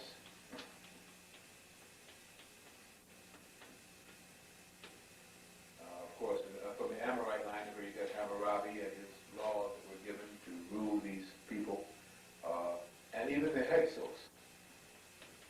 And if black scholars get uptight about Hittites, when you include the Hyksos into the line of punt, you really understand how they do it. But if you check out those two reserves yourself, I think you'll find that this is where they include them, without trying to make changes that they would like to. Through Cush was given the Nubians. Let's take them out now.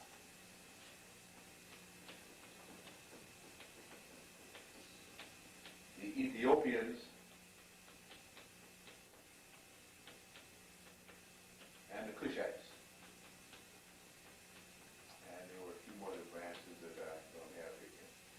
And the big thing that they say for Nimrod was that he was the progenitor of the Babylonian people, or the dark-skinned people of Byblos, Babylonians, or places of Babel.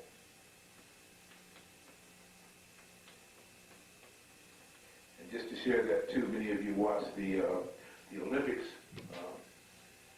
last year and the year before, and you hear so much about Thai Babylonia. Nobody ever made the identification there, right? Well, you have made the identification. All right. It is through Nimrod, of course, in the whole story that upon his death, that his body was buried and that a tree grew from it and the branches. Well, that's talking about branches of life, branches of, again, this very fertile person who, in his death, had left so many sprigs, so many branches to himself that the people were manifold again. Now, you can find most of this came, and I'm going to share something very not secretive with you, but give you a whole step up in your research for either corroboration or just disapproval, whichever you would. There is a man by the name of Adolf Ehrman, A-D-O-L-P-H. I'll give you to you slowly now. If you want this down, please write it down. A-D-O-L-P-H. You remember Adolf Eichmann and all, Adolf Hitler, so Adolf Ehrman. E-H-R-M-A-N. Some spell it with a double N, but I understand it's one N. E-H-R-M-A-N. Adolf Ehrman. Much of this is supported, and many scholars going outside of the Bible use this as a supportive text. It is called his interpretation of the Enigma Elish tablets. Yeah, I heard you. Interpretation of that gives support supposedly to the ancient Masoretic text and the ancient Holy Bible talking about the generation of man through the sons of Noah. The Canaanite branch, which of course comes under Punt, is supported also through Adolf Ehrman's interpretation of the Ugaritic tablets. Here we go again. I told you, Uigar, they have these ancient names. We'll see these names come back now. Once you get your basis, you see how every once in a while they sneak in, every once in a while history tells the truth. But we're not told with the basis, so we don't understand when they're sneaking in the truth. Okay? U-G-A-R-I-T-I-C.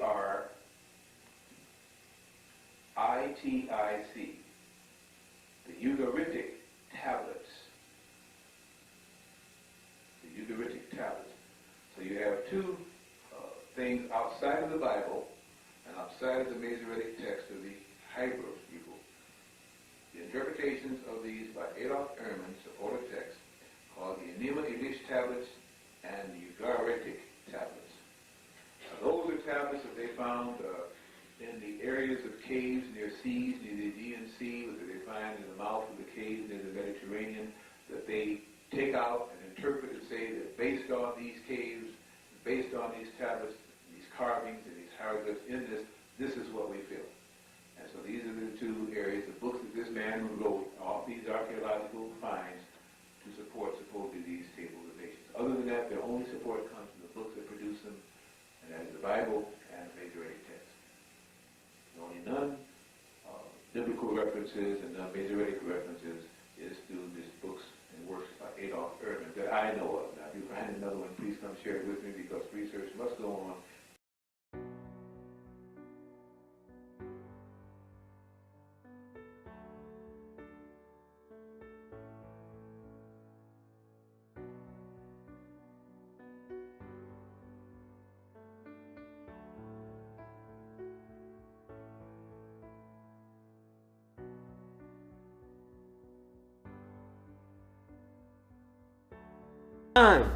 So one who establishes a rule is he who gives his law, his guidance to the people. If you are under a ruler that is a mischief maker and a shedder of blood, if you follow his rule, what will you become and what have you become? You are nothing but a mischief maker yourself, and a shedder of blood, and a devil. A devil cannot make nothing but himself. If a devil establishes a law and a rule for you to follow and you follow it, you become what? A devil. Is the earth filled with mischief? Yes, yes. Is the earth filled with the shedding of blood? Oh, yes. Then the earth is filled with devils. Not devils in spook form, but human beings who have submitted to a rule that is contrary to the rule and the law of Almighty God Allah. Therefore, there is no peace among the nations because God's law is not among the nations. There is no peace among the nations because righteousness is a thing talked about but not established. But the rule of law in the world is a rule that is mischief making because the rule of law for America, the policy of America that we must follow may be a policy that is against someone else. Doing injustice to the people of Nicaragua. Doing injustice to the people of Africa and Asia and Central America. While the American people are very happy with that policy is unjust because it robs others of their freedom, their justice, their equality, their right of self-determination, their right of self-reliance. A devil has been placed in the earth. Very plain. The Honorable Elijah Muhammad, a man that most of the people misunderstood, taught us much about this character devil. Many of you think you have outgrown his message, but you haven't outgrown Satan. You say Muhammad's message was good for yesterday, it's not good for today, but the devil ruled yesterday and is still raising hell today. So I don't know about that. I think we need a better understanding of what Elijah Muhammad taught that we misunderstood or misapplied in our infancy of knowledge. But the Honorable Elijah Muhammad taught us, and I'm quoting now for our listening audience, that the Caucasian people are not a natural species of human beings. Wait. Before you call me a racist, I want you to listen. I'm not a racist. I'm a realist and an observer of the behavior of men.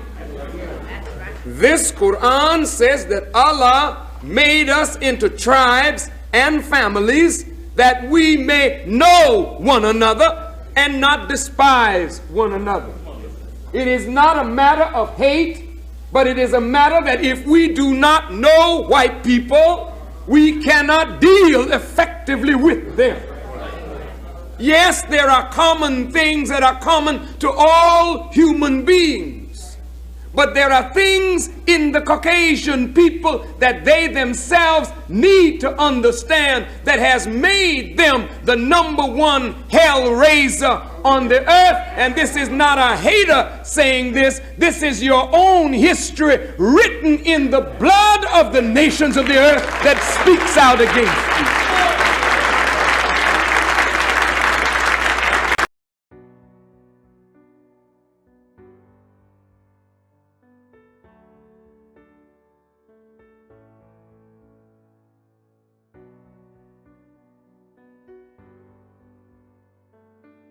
We cannot deny that it is Caucasian people that have created mischief.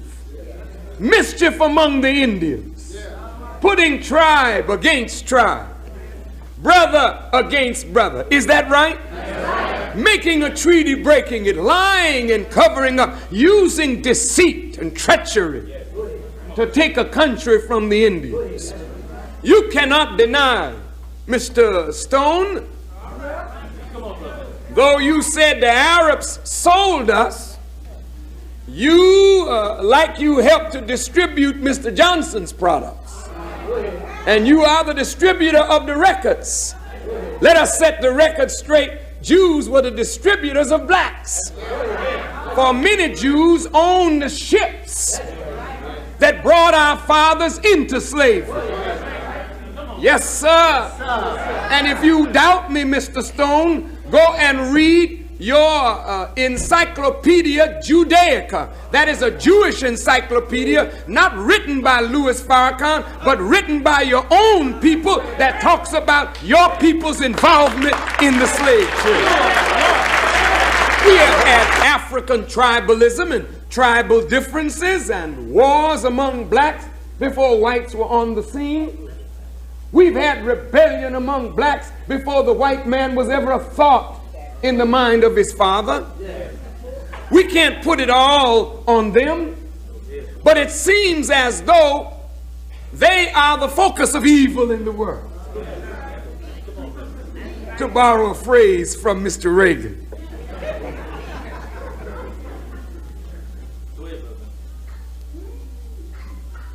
Now, if my reading of your history is incorrect, then I would hope that you would correct me. But I didn't write your history books. You wrote it. And I read it. And it's written in the blood of the darker people of the earth and the mischief making of your people, using religion, politics, anything you can get your hands on to divide and conquer and put brother against brother. Now that's not a lie, is it, brothers and sisters? Then Elijah Muhammad was not wrong. He said the white man is the devil. That's correct. Now, so there is no reason to die and go to hell to find the devil. You are already mentally dead, living in hell under the rule of devils.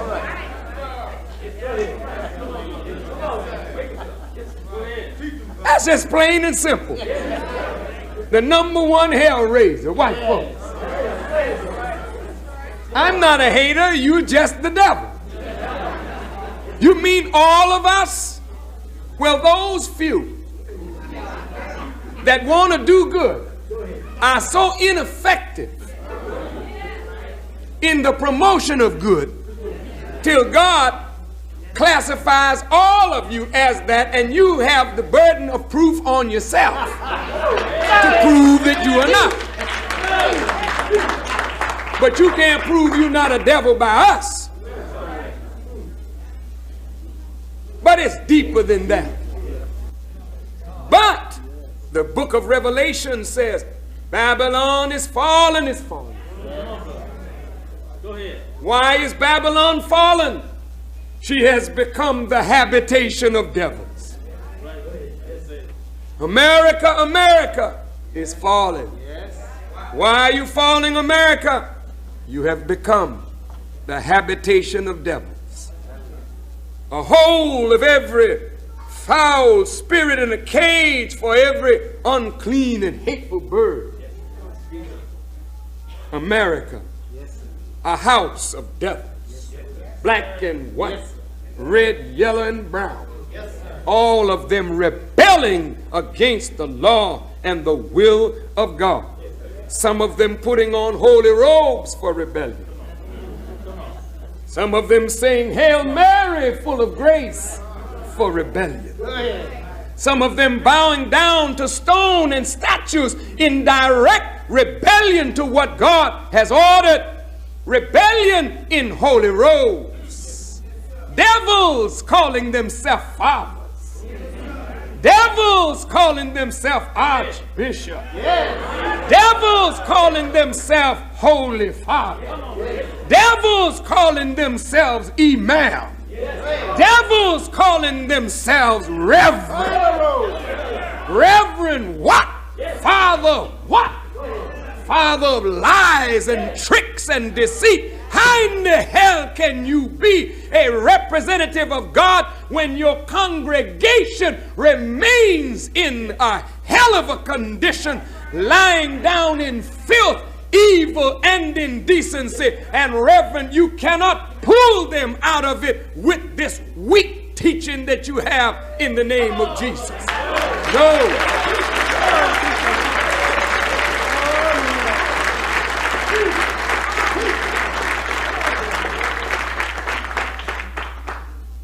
You have a watered down version of the gospel.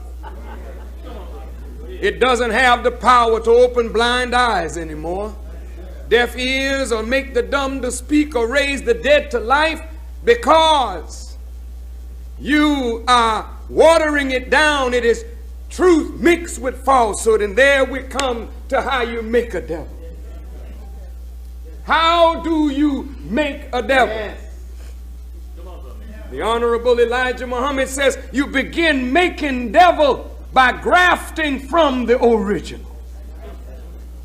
If the black man is the original man, and he is, when you start grafting from the original man, you start making an unnatural man who becomes an opposer, an opponent, or an adversary naturally to the original.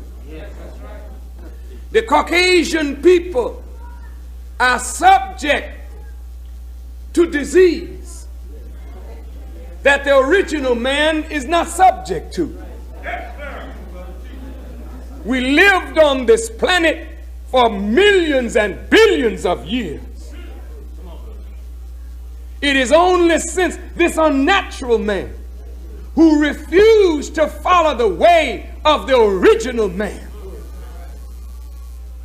that we have suffered these kinds of ailments and diseases that are afflicting us.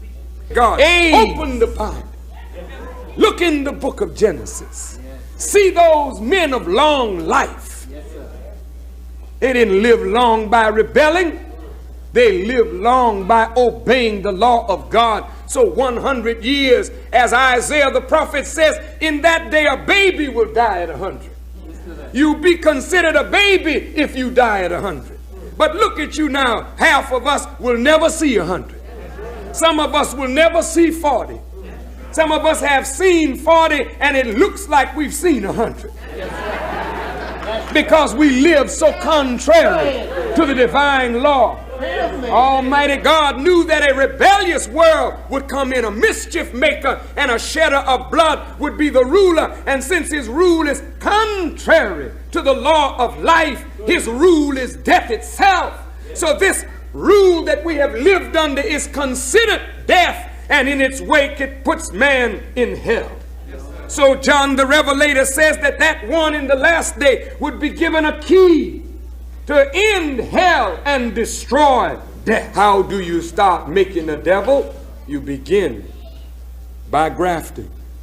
Take it up on the metaphysical level.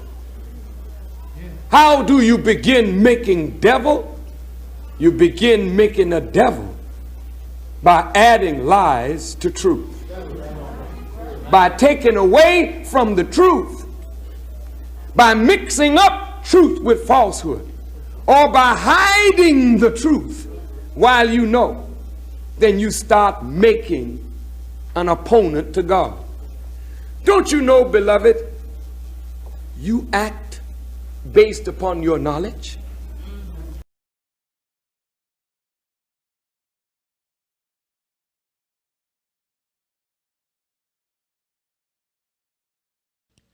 Everybody's worried about 2012 and the great whatever is going to happen. Some say it's the return of Nibiru. Some say it's the Mayan calendar date for the end of the earth. Some say whatever is going to happen, it's a huge Holocaust, and whatever happens after that will be terrible. Some say a comet's going to hit. None of those things are going to happen. None of them. First of all, it's not a Mayan calendar. It would have been a Mayan calendar. They don't even know how to pronounce their own entitlements. Secondly, it's not the Mayans that did it, it was the Olmecs. Secondly, the Olmecs are Martians, they're already here. Secondly, it's from Sirius, which will shine through the light of a central sun, which will help this planet to move to the fifth dimension while in your lifetime. And if you're going to be with it, you better be moving in dimensionalization with your own selves. It's a time after that when people are going to be in the streets after they steal this election. People are going to be so angry that they don't know what to do, and it's a time then that the gods, not the Creator, will return. They're already watching you. They're already watching you just like the government can watch you through your TV sets, through your microwave ovens, through your cell phones and everything else, and orbiting satellites. You're also being watched by extra-dimensionals and hyper-dimensionals that understand what you're going through, because many of you that have souls were already there before, you just forgot it. You didn't hear what I just said, did you? Did you? How many understood what I just said? I didn't say you had to believe it. I just said, did you understand it? In Texas recently, through 3 cities there, they saw something that was a half a mile wide and a mile long in the sky, luminous at night and day, and a hunter, a deer hunter. Remember that movie that they had about deer hunters? A hunter was out in the forest and suddenly looked up and couldn't see out from it, couldn't see down from it, couldn't see behind it, couldn't get over it. Well, I'm going to go back to church in a minute. Couldn't see around it. Got to dump in the name of the Lord. Oh my, and what was it? It was metal. It was everywhere. He hadn't seen it. And as he analyzed it, all the birds stopped chirping, all the creatures stopped moving. It was dead silence except for this huge metal thing. And then in a twinkling of an eye, it was gone. And then people saw this half a mile wide, mile long object. Let me say that it was small compared to some of the motherships that have come from Alcyon, from Andromeda, and from Arcturus that are now even coming into our skies to watch the big show go down. Bozo Circus has nothing on what we're going through.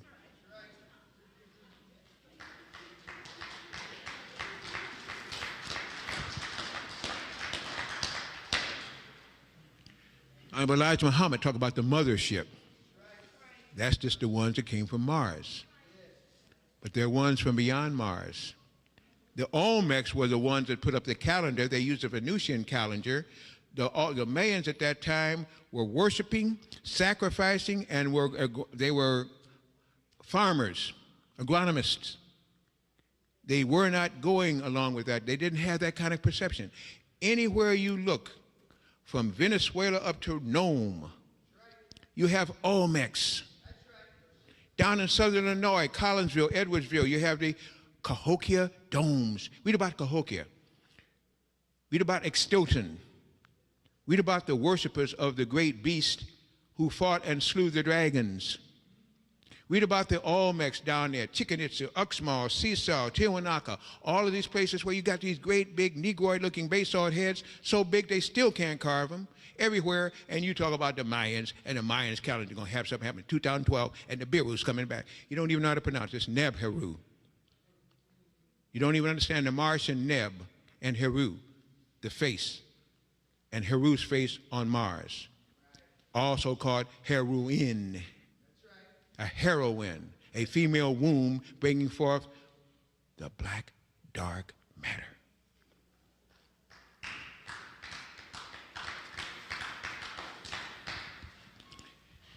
They're now finding black holes in space.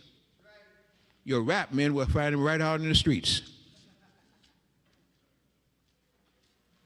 Yeah, I said it, but I didn't say it like they say it. They're now finding dark energy.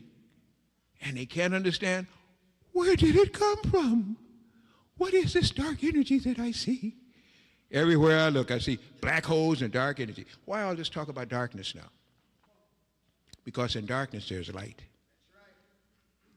Because all light is absorbed by dark holes, and all light radiates from dark holes, because the womb of consciousness is dark until the soul eliminates it, and they are dark matter looking for souls that have left them. The gulf has been breached. You're sitting in these seats. You just don't know who you are.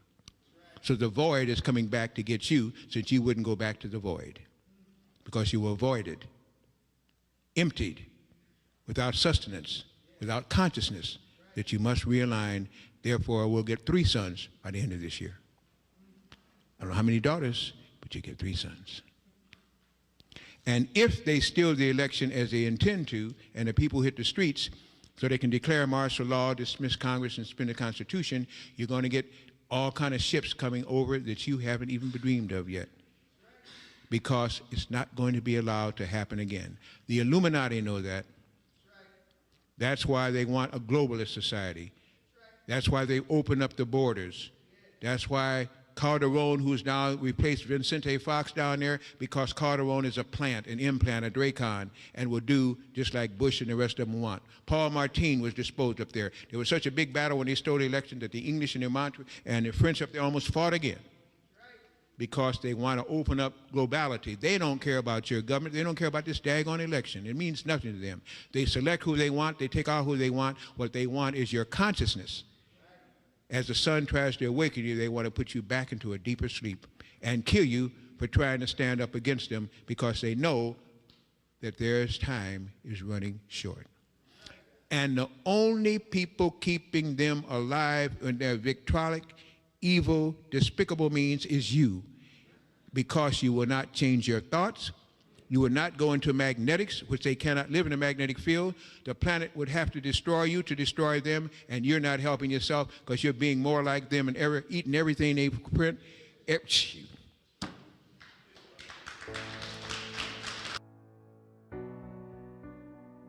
Have this opportunity to share with you some of the words and guidance of the Honorable Elijah Muhammad. Before I begin our subject,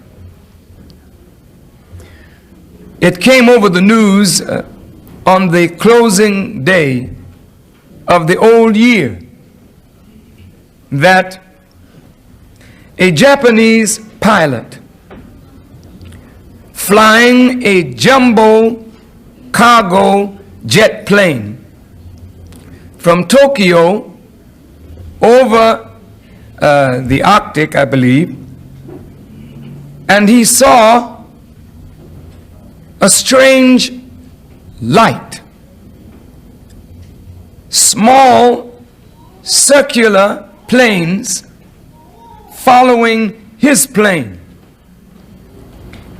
They followed him for 400 miles, which meant that he had these strange objects in his view for at least 50 minutes, at least. If he were going a little over 500 miles an hour, I would assume a jumbo jet, that he had what he saw in view for approximately 50 minutes, which is a long time to look at something and for something to be looking at you. Now he noticed the silhouette of a very huge object. Now remember, he's in the sky. I would imagine that he was between 30 and 40,000 feet in the air, approximately 5 miles up.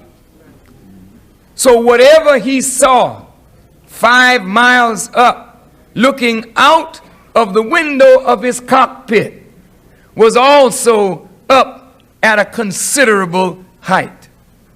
Mind you, he said it was a very huge object that appeared to be the size of 2 aircraft carriers. Now, if you've ever seen an aircraft carrier, then you know an aircraft carrier is capable of having on board it up to 7,000 passengers, with, of course, a huge number of airplanes. But now this was not the size of one aircraft carrier. Seeing something that huge in the sky would frighten me, I'm sure. Frighten you too. But something the size of 2 aircraft carriers. And an aircraft carrier of the huge type could be over 300 yards long, 900 feet to 1,200 feet in length. Well, I can understand the pilot was shook. And for the first time, the FAA, the Federal Aeronautics, I think, Aviation Administration, said that they took note of this object on their radar screens. This man made a picture of it, and he put the jumbo jet near it to give you some idea of the relative size of this object that he saw in comparison to the huge jumbo jet, the biggest thing that white folks make. And the jumbo jet looked like it could fit in this other plane over 150 times.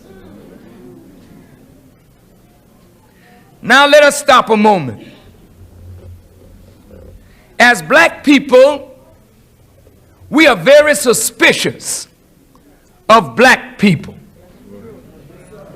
And whenever a teacher arises from among our own ranks telling us something that you did not learn from white folks, we are automatically suspicious of that person, and we believe they have made it up. Elijah Muhammad only went to the 4th grade of school, but he taught us what no college professor could teach us. And it was Elijah Muhammad 55 years ago who started teaching us about a plane in the sky that was made like a wheel. He said his teacher, a man, Master Farad Muhammad, pointed out to him a dreadful looking plane in the sky, a half a mile by a half a mile, built like the universe itself. It's circular and it holds within it 1,500 little wheel-like planes. When we heard Elijah say these things, many of us believed, and some of us disbelieved. But Reagan, a classified, bona fide liar, and all of the liars that have surrounded Reagan and Carter and Ford and all of the presidents since 1930, they have known that this plane exists. But why won't they tell the American people? It is because the white man does not want to admit that there is a technology in the world and a power in the world that makes his power look like that jumbo jet in comparison to that huge plane. Go ahead. He don't want to admit that he don't have what it takes to deal with that, what they call walnut-shaped object in the sky.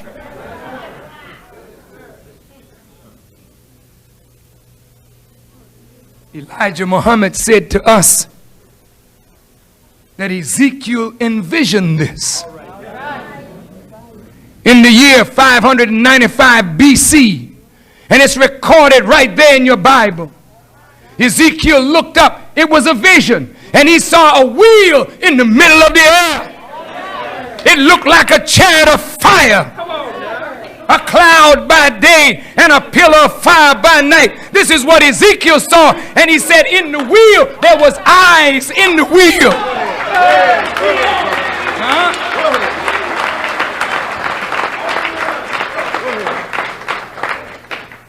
When Elijah Muhammad left the scene, I didn't say died, I said left the scene.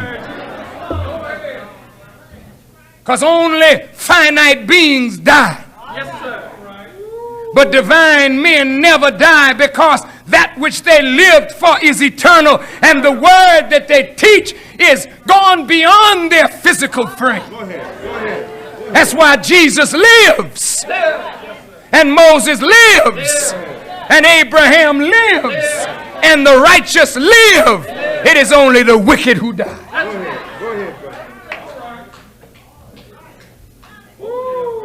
So when Elijah Muhammad left us, it was said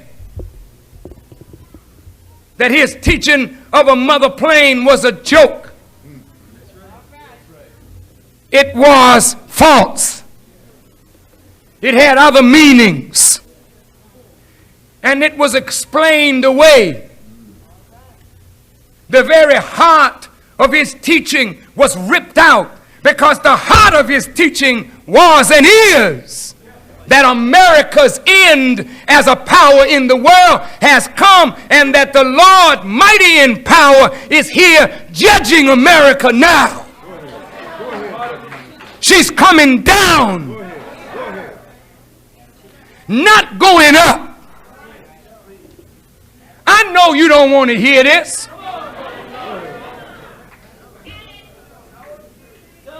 That's why I say you're hypocrites. Because when you pick up your Bible tells you of a day of judgment. You don't want to believe that you're living in it. The Bible tells you that a day would be coming that men and women and the children would be doing strange things. The Bible tells you that nation would rise against nation and kingdom against kingdom, and there would be earthquakes and famine and pestilence. You talk about listening to the news, and the white boy that is your favorite meteorologist that you put confidence in, when he tells you it's going to rain, you get your raincoat.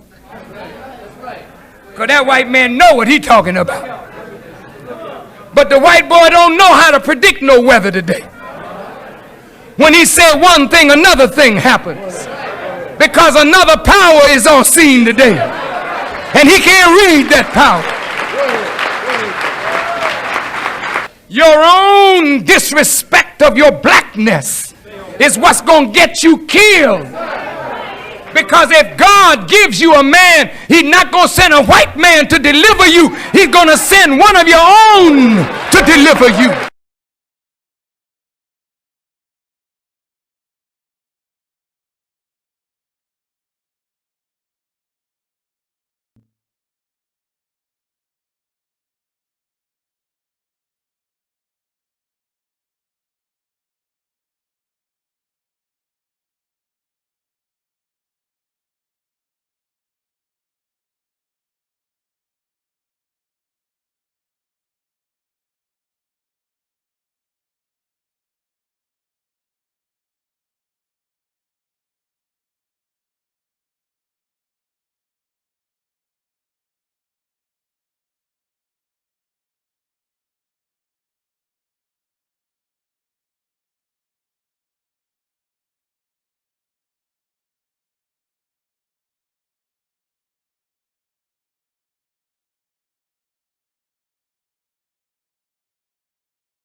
Elijah Muhammad. I'm filled up this morning. Go ahead. Go ahead. Because I was taken up on the wheel in a vision. September 1985. And I heard the voice of the Honorable Elijah Muhammad speaking to me from that wheel, on that wheel. And I described what I was shown. And his voice was as clear as my voice is to you, telling me what Reagan was about to do. And I went and revealed what he had shown me from the wheel, knowing that many of you would think I was crazy. But I don't care what you think. I got to do what God put on me to do. I can't try to be pleasing to you and please God. Sometimes to please God is to displease you. So since I ain't looking for my salvation from you, none of you, then if you're pleased by what I do or say, I thank God. But if you're displeased and what I say is right, I don't care.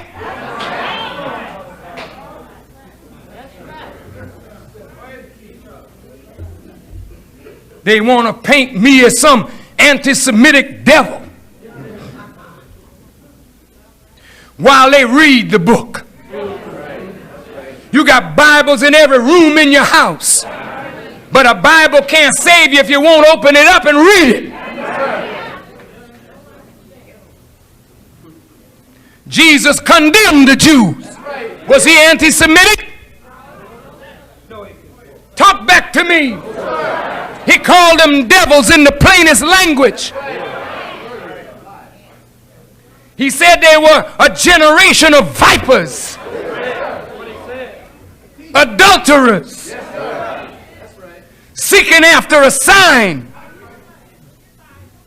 Yes, it's in the Bible. But the thing is, when the Bible becomes real and somebody jumps off the page of the Bible and start living it, that's when you get frightened.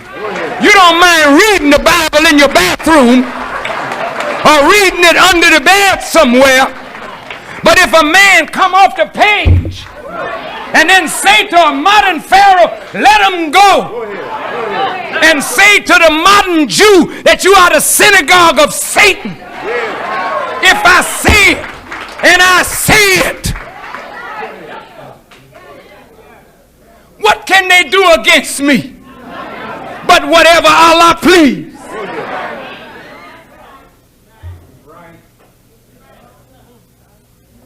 As the Jews instigated the Roman authorities against Jesus, they are instigating the fall of this government.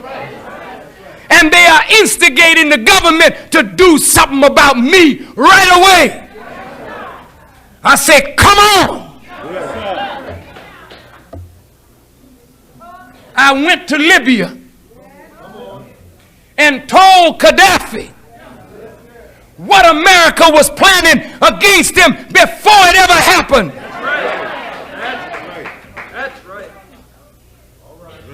I told him what they were going to bomb because it was shown to me. And I told him I got it from a wheel-like object. They don't want to tell you, but when the bombing started the first time, they looked up above and there was a bright shining object over the Mediterranean that interfered with the communications on that highly sophisticated aircraft carrier. They had to send it back to Florida for repairs. They're not telling you this. There's a power today around us that's bigger than the power of white folks. I listened to the news. It said the planets were lining up. I said, that's strange. White folks got a lot of power, but all they can do is report What's happening with the planets? They can line up niggers.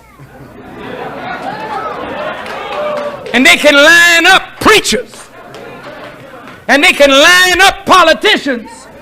But they can't line up planets. But the planets were lined up. The sun, the moon, the earth. Few more planets. Your Bible said there will be signs in the sun, the moon, and the stars. Luke, Jesus talking. Come on now. What did you say, Jesus? He said, God told me. Is it Jesus talking? That's him talking. Not me, not you. Jesus talking. All right. Come on. Because he said, whatever the Father revealed, that's what I speak. And he said, there will be signs in the sun, the moon, and the stars. Listen to him now. He said, the sea and the waves roaring. I picked up my newspaper. My newspaper today is a witness bearer that there is no God but Allah and that Muhammad most surely is his messenger. I read the newspaper and I say, you laughed at Elijah. You mocked him. You thought he didn't know what he was talking about. He said America would be curtailed on all her sides. She ain't got but 3.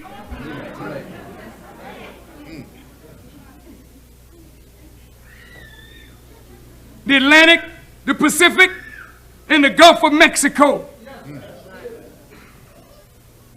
And if you go there and look, houses, the beach is eroding. People that you envied yesterday that bought property on the beach, built their homes almost in the water. Now their homes are gone. And they're gone too. And over a 6-state area, they were told, move inland quick. Because the sea and the waves are roaring. What you roaring about? It said men's hearts failing them with fear for what they see coming upon the earth. Read it and weep, Reagan.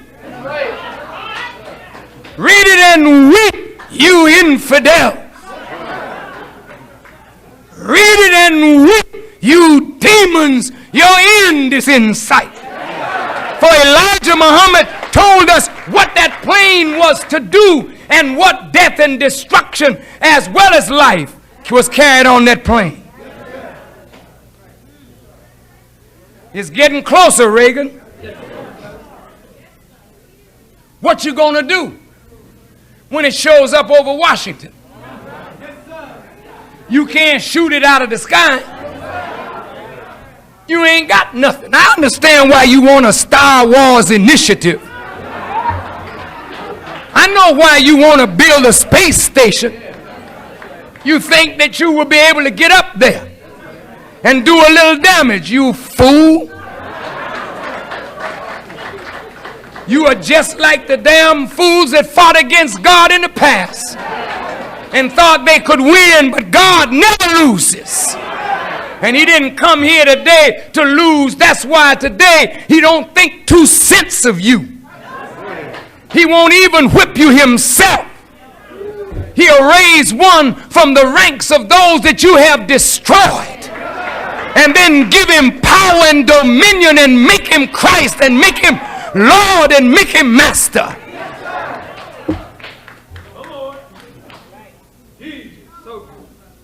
That's why I'm saying to you Muslims,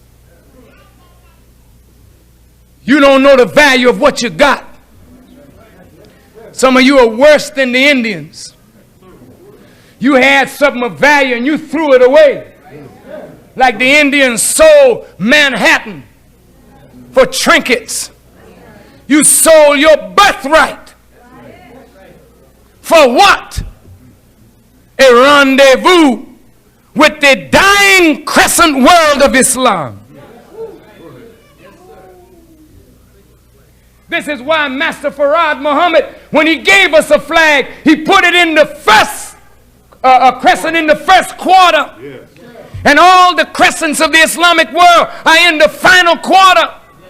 Because Prophet Muhammad was the last exponent of a religious system that is as old as God himself, but he closes out an old world. Yes, it does. Go ahead. And there's a man named Jesus and Christ and a new Muhammad that is to come and usher in a brand new world order. But that order cannot come in until this one is destroyed and taken out of power. And the power to destroy it is already present. That's what I'm telling you. Your children that come here, they're not crazy. Your family members that come here, they're not crazy. And if I could sit down and talk with all of you gainsayers one-on-one, I don't care how much degree you have, you can't defeat what I have.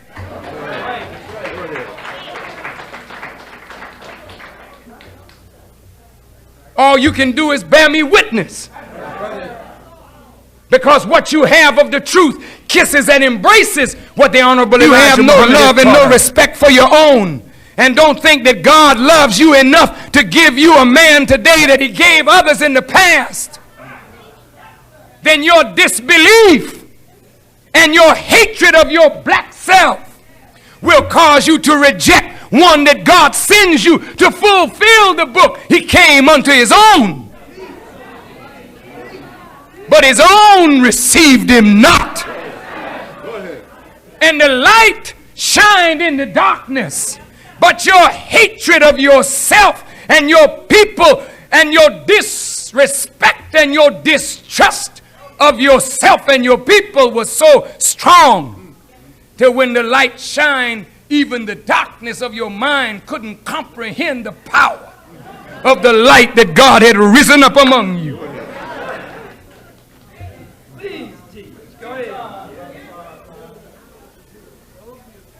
So many Muslim children who heard of the Honorable Elijah Muhammad's teaching of the mother plane were frightened by it, and that fear kept them in the path until understanding could come. But when the talk of the judgment of America was made to look like a lie, then people ran away from Elijah Muhammad as though our commitment to him was only as long as we could see him.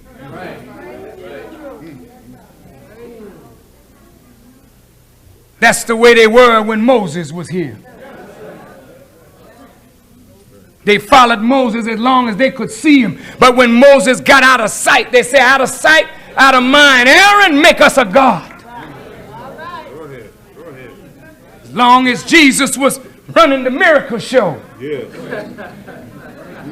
As long as Jesus could make a blind man see and raise a dead man to life and work some more miracles, maybe Doubting Thomas was hanging in tough, but he was still in doubt.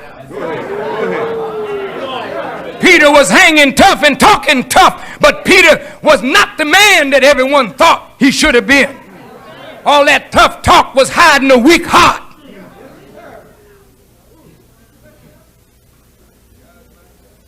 So when the authorities came down on Jesus, Peter ran. When he saw him on the cross, he said, well, suddenly we saw you by the river Galilee. We saw you take the barley loaves and the fish and feed the multitude. We saw you turn the water into wine. If you're God's son, get yourself down off this cross so I can believe in you again. I want to believe in you, Jesus. Your belief only means when the thing you believe in can show you what you want to see, what you need to see. But when they don't show you that, your belief goes. You like the whore. And as long as someone can show you the color of money, we can go to bed. But when your money run out, your pleasure run with it. You're a prostitutish kind of nation of people. You don't like my words, huh? Yes, sir. Yes, sir. I don't give a damn. You want to call your children whores, huh? You want to call your little grandbabies whores because they're shacking up with men. But you whoring too.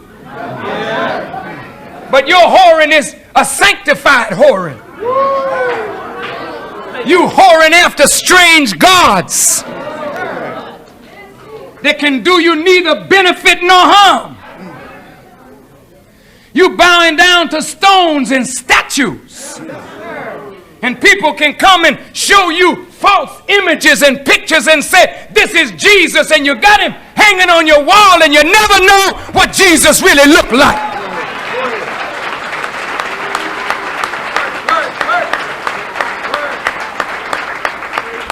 So one whore ought to know another one, huh?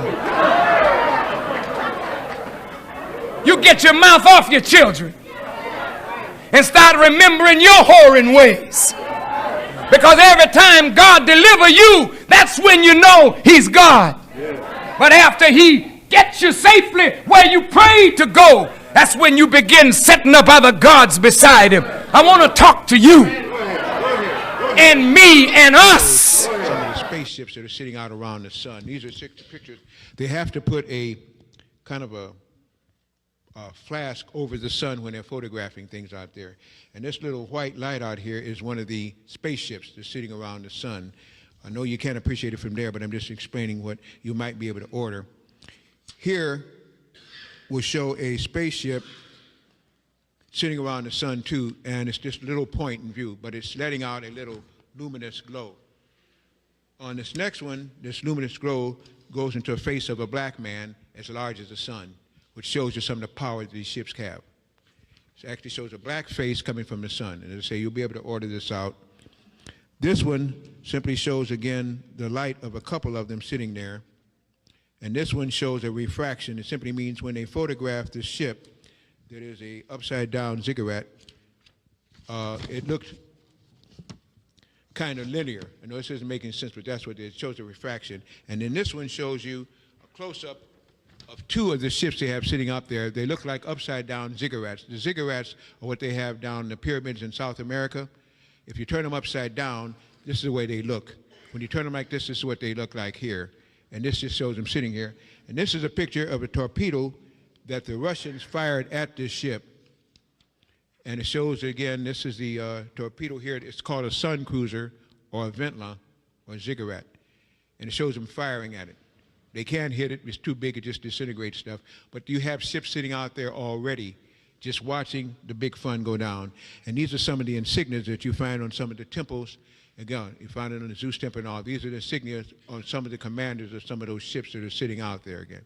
So I have the whole documentation as it goes down there.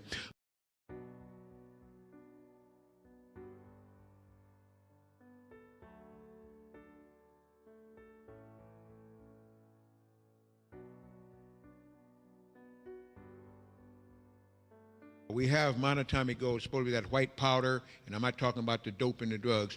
The white powder that is in a form that can be used by the body to strengthen the blood. It will raise the blood energy to 121 megahertz.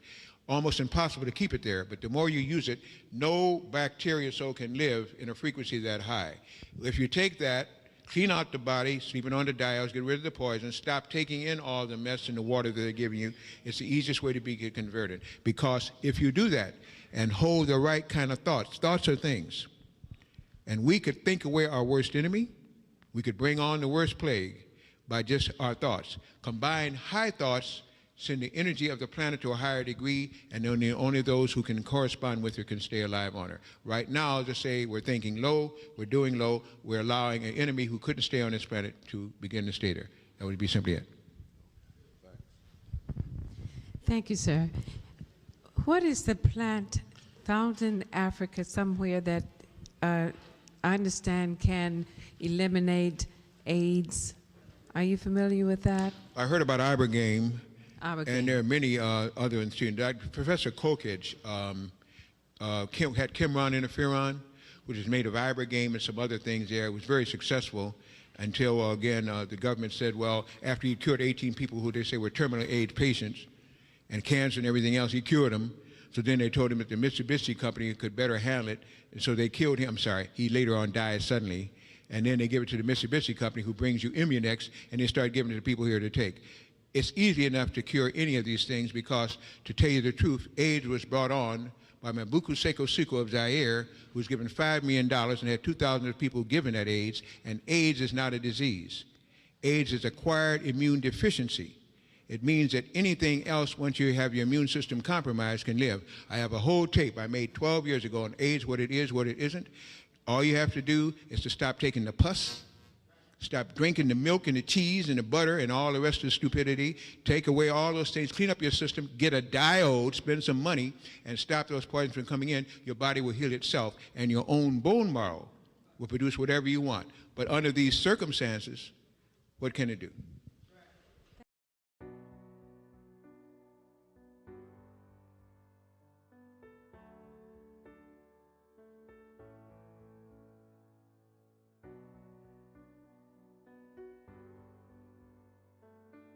Let me begin to summate.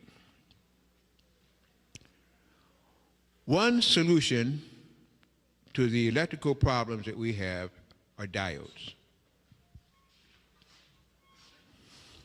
I didn't bring all of my diodes because we have a website, and I hope before you leave here tonight you will write down the website. I do have some cards, and hopefully from the cards you can also access the website. But I do have here 3 different kind of diodes and 1/4 one to just show you how it works. The diodes are devices that utilize crystals, magnets, and a secret formula. Don't try to back engineer it, you won't be able to. I've had some brothers to say, well, you're working for a white man because you don't manufacture it. I said, well, if this white man had not done something that a black man hadn't been able to do here, I wouldn't have got it in the first place, but simply meaning that there's a story behind how these diodes came about, and I'll simply share it's a very metaphysical one. And the man gave up his life to get these to the population of the earth, and that's the truth. The cell phone diode, which is a little button that looks like this, goes on your cell phone. The smallest one, the biggest one, it goes on it. It is amplified. What it would do, and on the picture on the back, it shows you how it just sticks on your cell phone. It will change either the frequency of the energy being transmitted by that cell phone, or it will lock in your own electrical field, causing the magnetic particles of that to solidify and set up a shield against it. Energy enters from your left, goes out through your right. If you block it on your left, if you have one, putting it in your pocket, it will help. But when you hold it to your head, nothing's going to help but stopping that signal from going 1.5 inches into the side of your head that you're using it on. And as I said, if you have a Bluetooth, it's going to amplify it 3 more times. And if you got a headset, it's going to do it again. This is why we have to have diodes for each of those things if you're still going to use it. This will change the frequency, solidify your field, you will not get radiation, your cells will not become cancerous, and your brain will be able to be used like it's supposed to be instead of like they ask it to be. The equipment diode, which is called an appliance diode, works on your television sets, your x-ray units, your hair dryers, your modem, your scanner, your printer, your plasma TV, which is insane also, and now they're going to even tell you to go and buy a box to kill yourself, a brown box. So the digital plasma, which is already 700 times too strong for you, you're going to add to it so now you can get direct signals from a satellite so they can watch you while you're doing it or whatever else. You're going to pay for your own demise. We're already doing that. Now you're going to print some extra money for more killing methodology. You're not dying fast enough. What the heck's wrong with you? Why are you still alive? Why don't you just live in harmony? Because you're the strongest people on the face of this earth and one of the least intelligent. Not because your aptitude is not there, your aptitude is past intelligent. You're supposed to have wisdom. Nobody can tell you you're intelligent, your wisdom will show it. The wise man, the wizard, understood magnetic spirituality versus electrical propagations, and knew that there was a beast loose on earth, and was wise enough to try and honor the sun god when he came back to help them get away from the beast. We've misinterpreted the story and forgot the consciousness. When you use this on the back of your computer, your modem, your scanner, your printer, your television set, your hair dryer, beauticians, beauty shop people, lawsuits are starting because you don't have signs up in there, and over your hair dryer which plugs in, there's metal, and you haven't warned your petitioners, and these lawyers like to make money. Simply put that near where the wire is on any of those things. But definitely put it on the monitor, which you're looking at. I call it looking in the eyes of the beast, and put it on your modem, which is the input for all the other devices. The slim pocket diode goes into the pocket. Put it on the left or the right. Put it on the left, you really need one on the right too, but it will set up a field around you that will help protect you as you walk through some low frequencies. It's not going to stop you if you stand by one of them 300-foot towers, no. But it's going to help you in just general to keep your body, sex organs, and the rest of you in pretty good shape. The diode pad, and I don't have the pad here, is one that you can sleep on, and I'm going to say this very slowly, so I hope again that you understand what I'm saying. It's one that when you sleep on it, if you sleep within it, it's only 7 foot by 2.5 feet. If you sleep within that, it will pull, transmute poisons and toxins out of your body and detox you as you sleep. It will not send it to your lymph system. It will not send it to your fat cells. It will not send it to your liver. It will take it out of your body and transmute it. This is the easiest way to detox as you sleep. Yes, you're going to pay for it. But look at all the money, time, pain, sickness, and disease that you will avoid by using it. And it's called a diode mattress. When you go on my website, and I hope you will honor me with doing that, if you're not buying from me tonight, you will then later on do it, you will see magnetic devices up there, 59 different kind of them, including magnetic mattress pads. But they are not the same. Magnets speed up healing and take away pain. Diodes pull radiation and poisons out of your system, transmute it. The diode plaque, and I have literature here, which hopefully before you leave you'll get some of it, takes food poisoning and radiation out of the food before you eat it. Every problem you've got on these bases, there's a solution. You're not buying into the solution because you never heard of it. Why haven't I heard of it before? Well, how many times people have come and told you what you just heard me say tonight? First of all, they either don't know it or they're too afraid to say it. And if they do, they won't do it logical enough where you can buy it. And if so, they don't have the credentials by which you say you can take on the physicists when they come to argue with me. So they don't go there. I will go there. I've earned that right. Respect me as I respect you.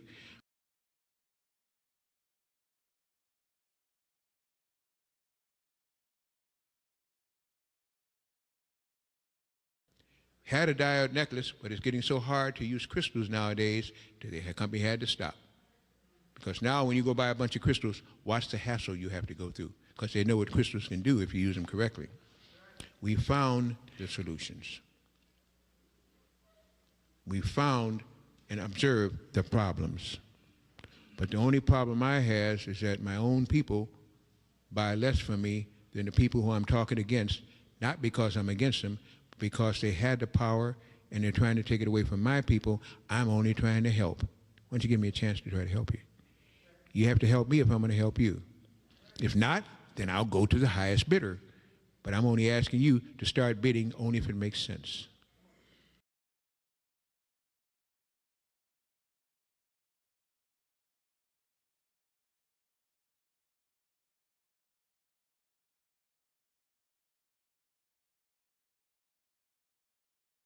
We're no longer selling them on the internet, but you can build them. That's why they don't want you to have crystals.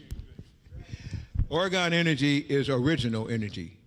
It is orgasm. It is organic. It is what you say you want. Org energy is from the Creator. Electricity and magnetism are byproducts.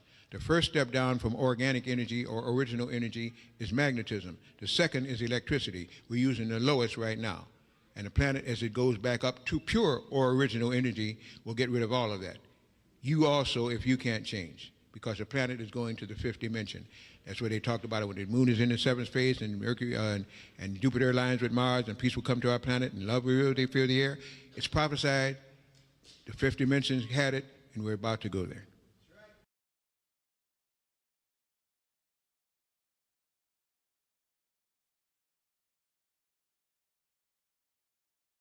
I have a whole tape series. It takes 7 tapes called The World Within. Right. The world within this planet, world within other planets, the inner world versus the outer world, the exits, the portals, the inner world, the time dimension, the whole bit. That's so long, that's a whole lecture. Yes. But that's why I have it on tape. There's 7 series to that one again. And all I can say is now, the portals are now being activated again. As I told you when I started off, in Gabon, West Africa, magnetism is coming up out of the ground. These portals are coming up. They'll knock out every satellite that's up there if they want to. Right. But the thing is, when they do that, just like they're falling from the sky, had to shoot it out again, they will start so many wars here again. When they see that happen, they will try to put people in concentration camps. It must be done suddenly, or it must be done gradually with consciousness. You are the only person and the only people that can tell how it's going to be done. If you wake up, turn on your light, start using concentrated thought, it stops. If you don't, then the planet and them will fight it out and you'll be victims. You either can be a victor or a victim. Thank you.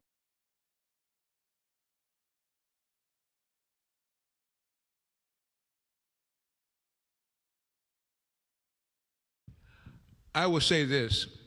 I was into hypnosis for a long time, and I worked under a hypnotherapist. And I had black people and white people coming to me for trying to find mental solutions and resolving and strengthening consciousness. And I had the hardest thing, when I began to get into regressions, I found the hardest thing to do. I found people who could not sing, could not play an instrument, could not speak another language. Under hypnosis, they could. That amazed me. And I played with that for a while. I mean, when I say play, I mean I asked her. But then what blew my mind, and it's hard to blow my mind, I would have people who would, in going into regression, would supposedly they jump time and go to a past life. And I would always ask them, where were they? Give me some signs. What do they look like? Whether it was a white person or a black person, when I asked them what do they look like, it didn't seem to matter to them. And I couldn't dig this. So I said, well, you know, you look black in the white way. I had black people talking about they were in white bodies, and I had white people talking about they were in black bodies. And I fought for 15 months to not let my own racial prejudices deal with that. And it came to me clear, the people told you what they were. And then I found out one thing.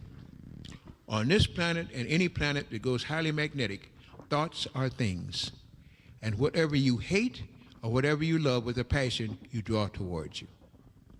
There is a problem that we have not even begun to understand on this planet, because reincarnation does not happen on all planets. On this planet, it does. And we got such a mess here, it's a shame. Hard for me to accept, and you don't have to, but I tell you what, I saw over hundreds of cases. I was in hypnosis for 5 years. 6, 7 people a day coming to me. I tell you what I saw. So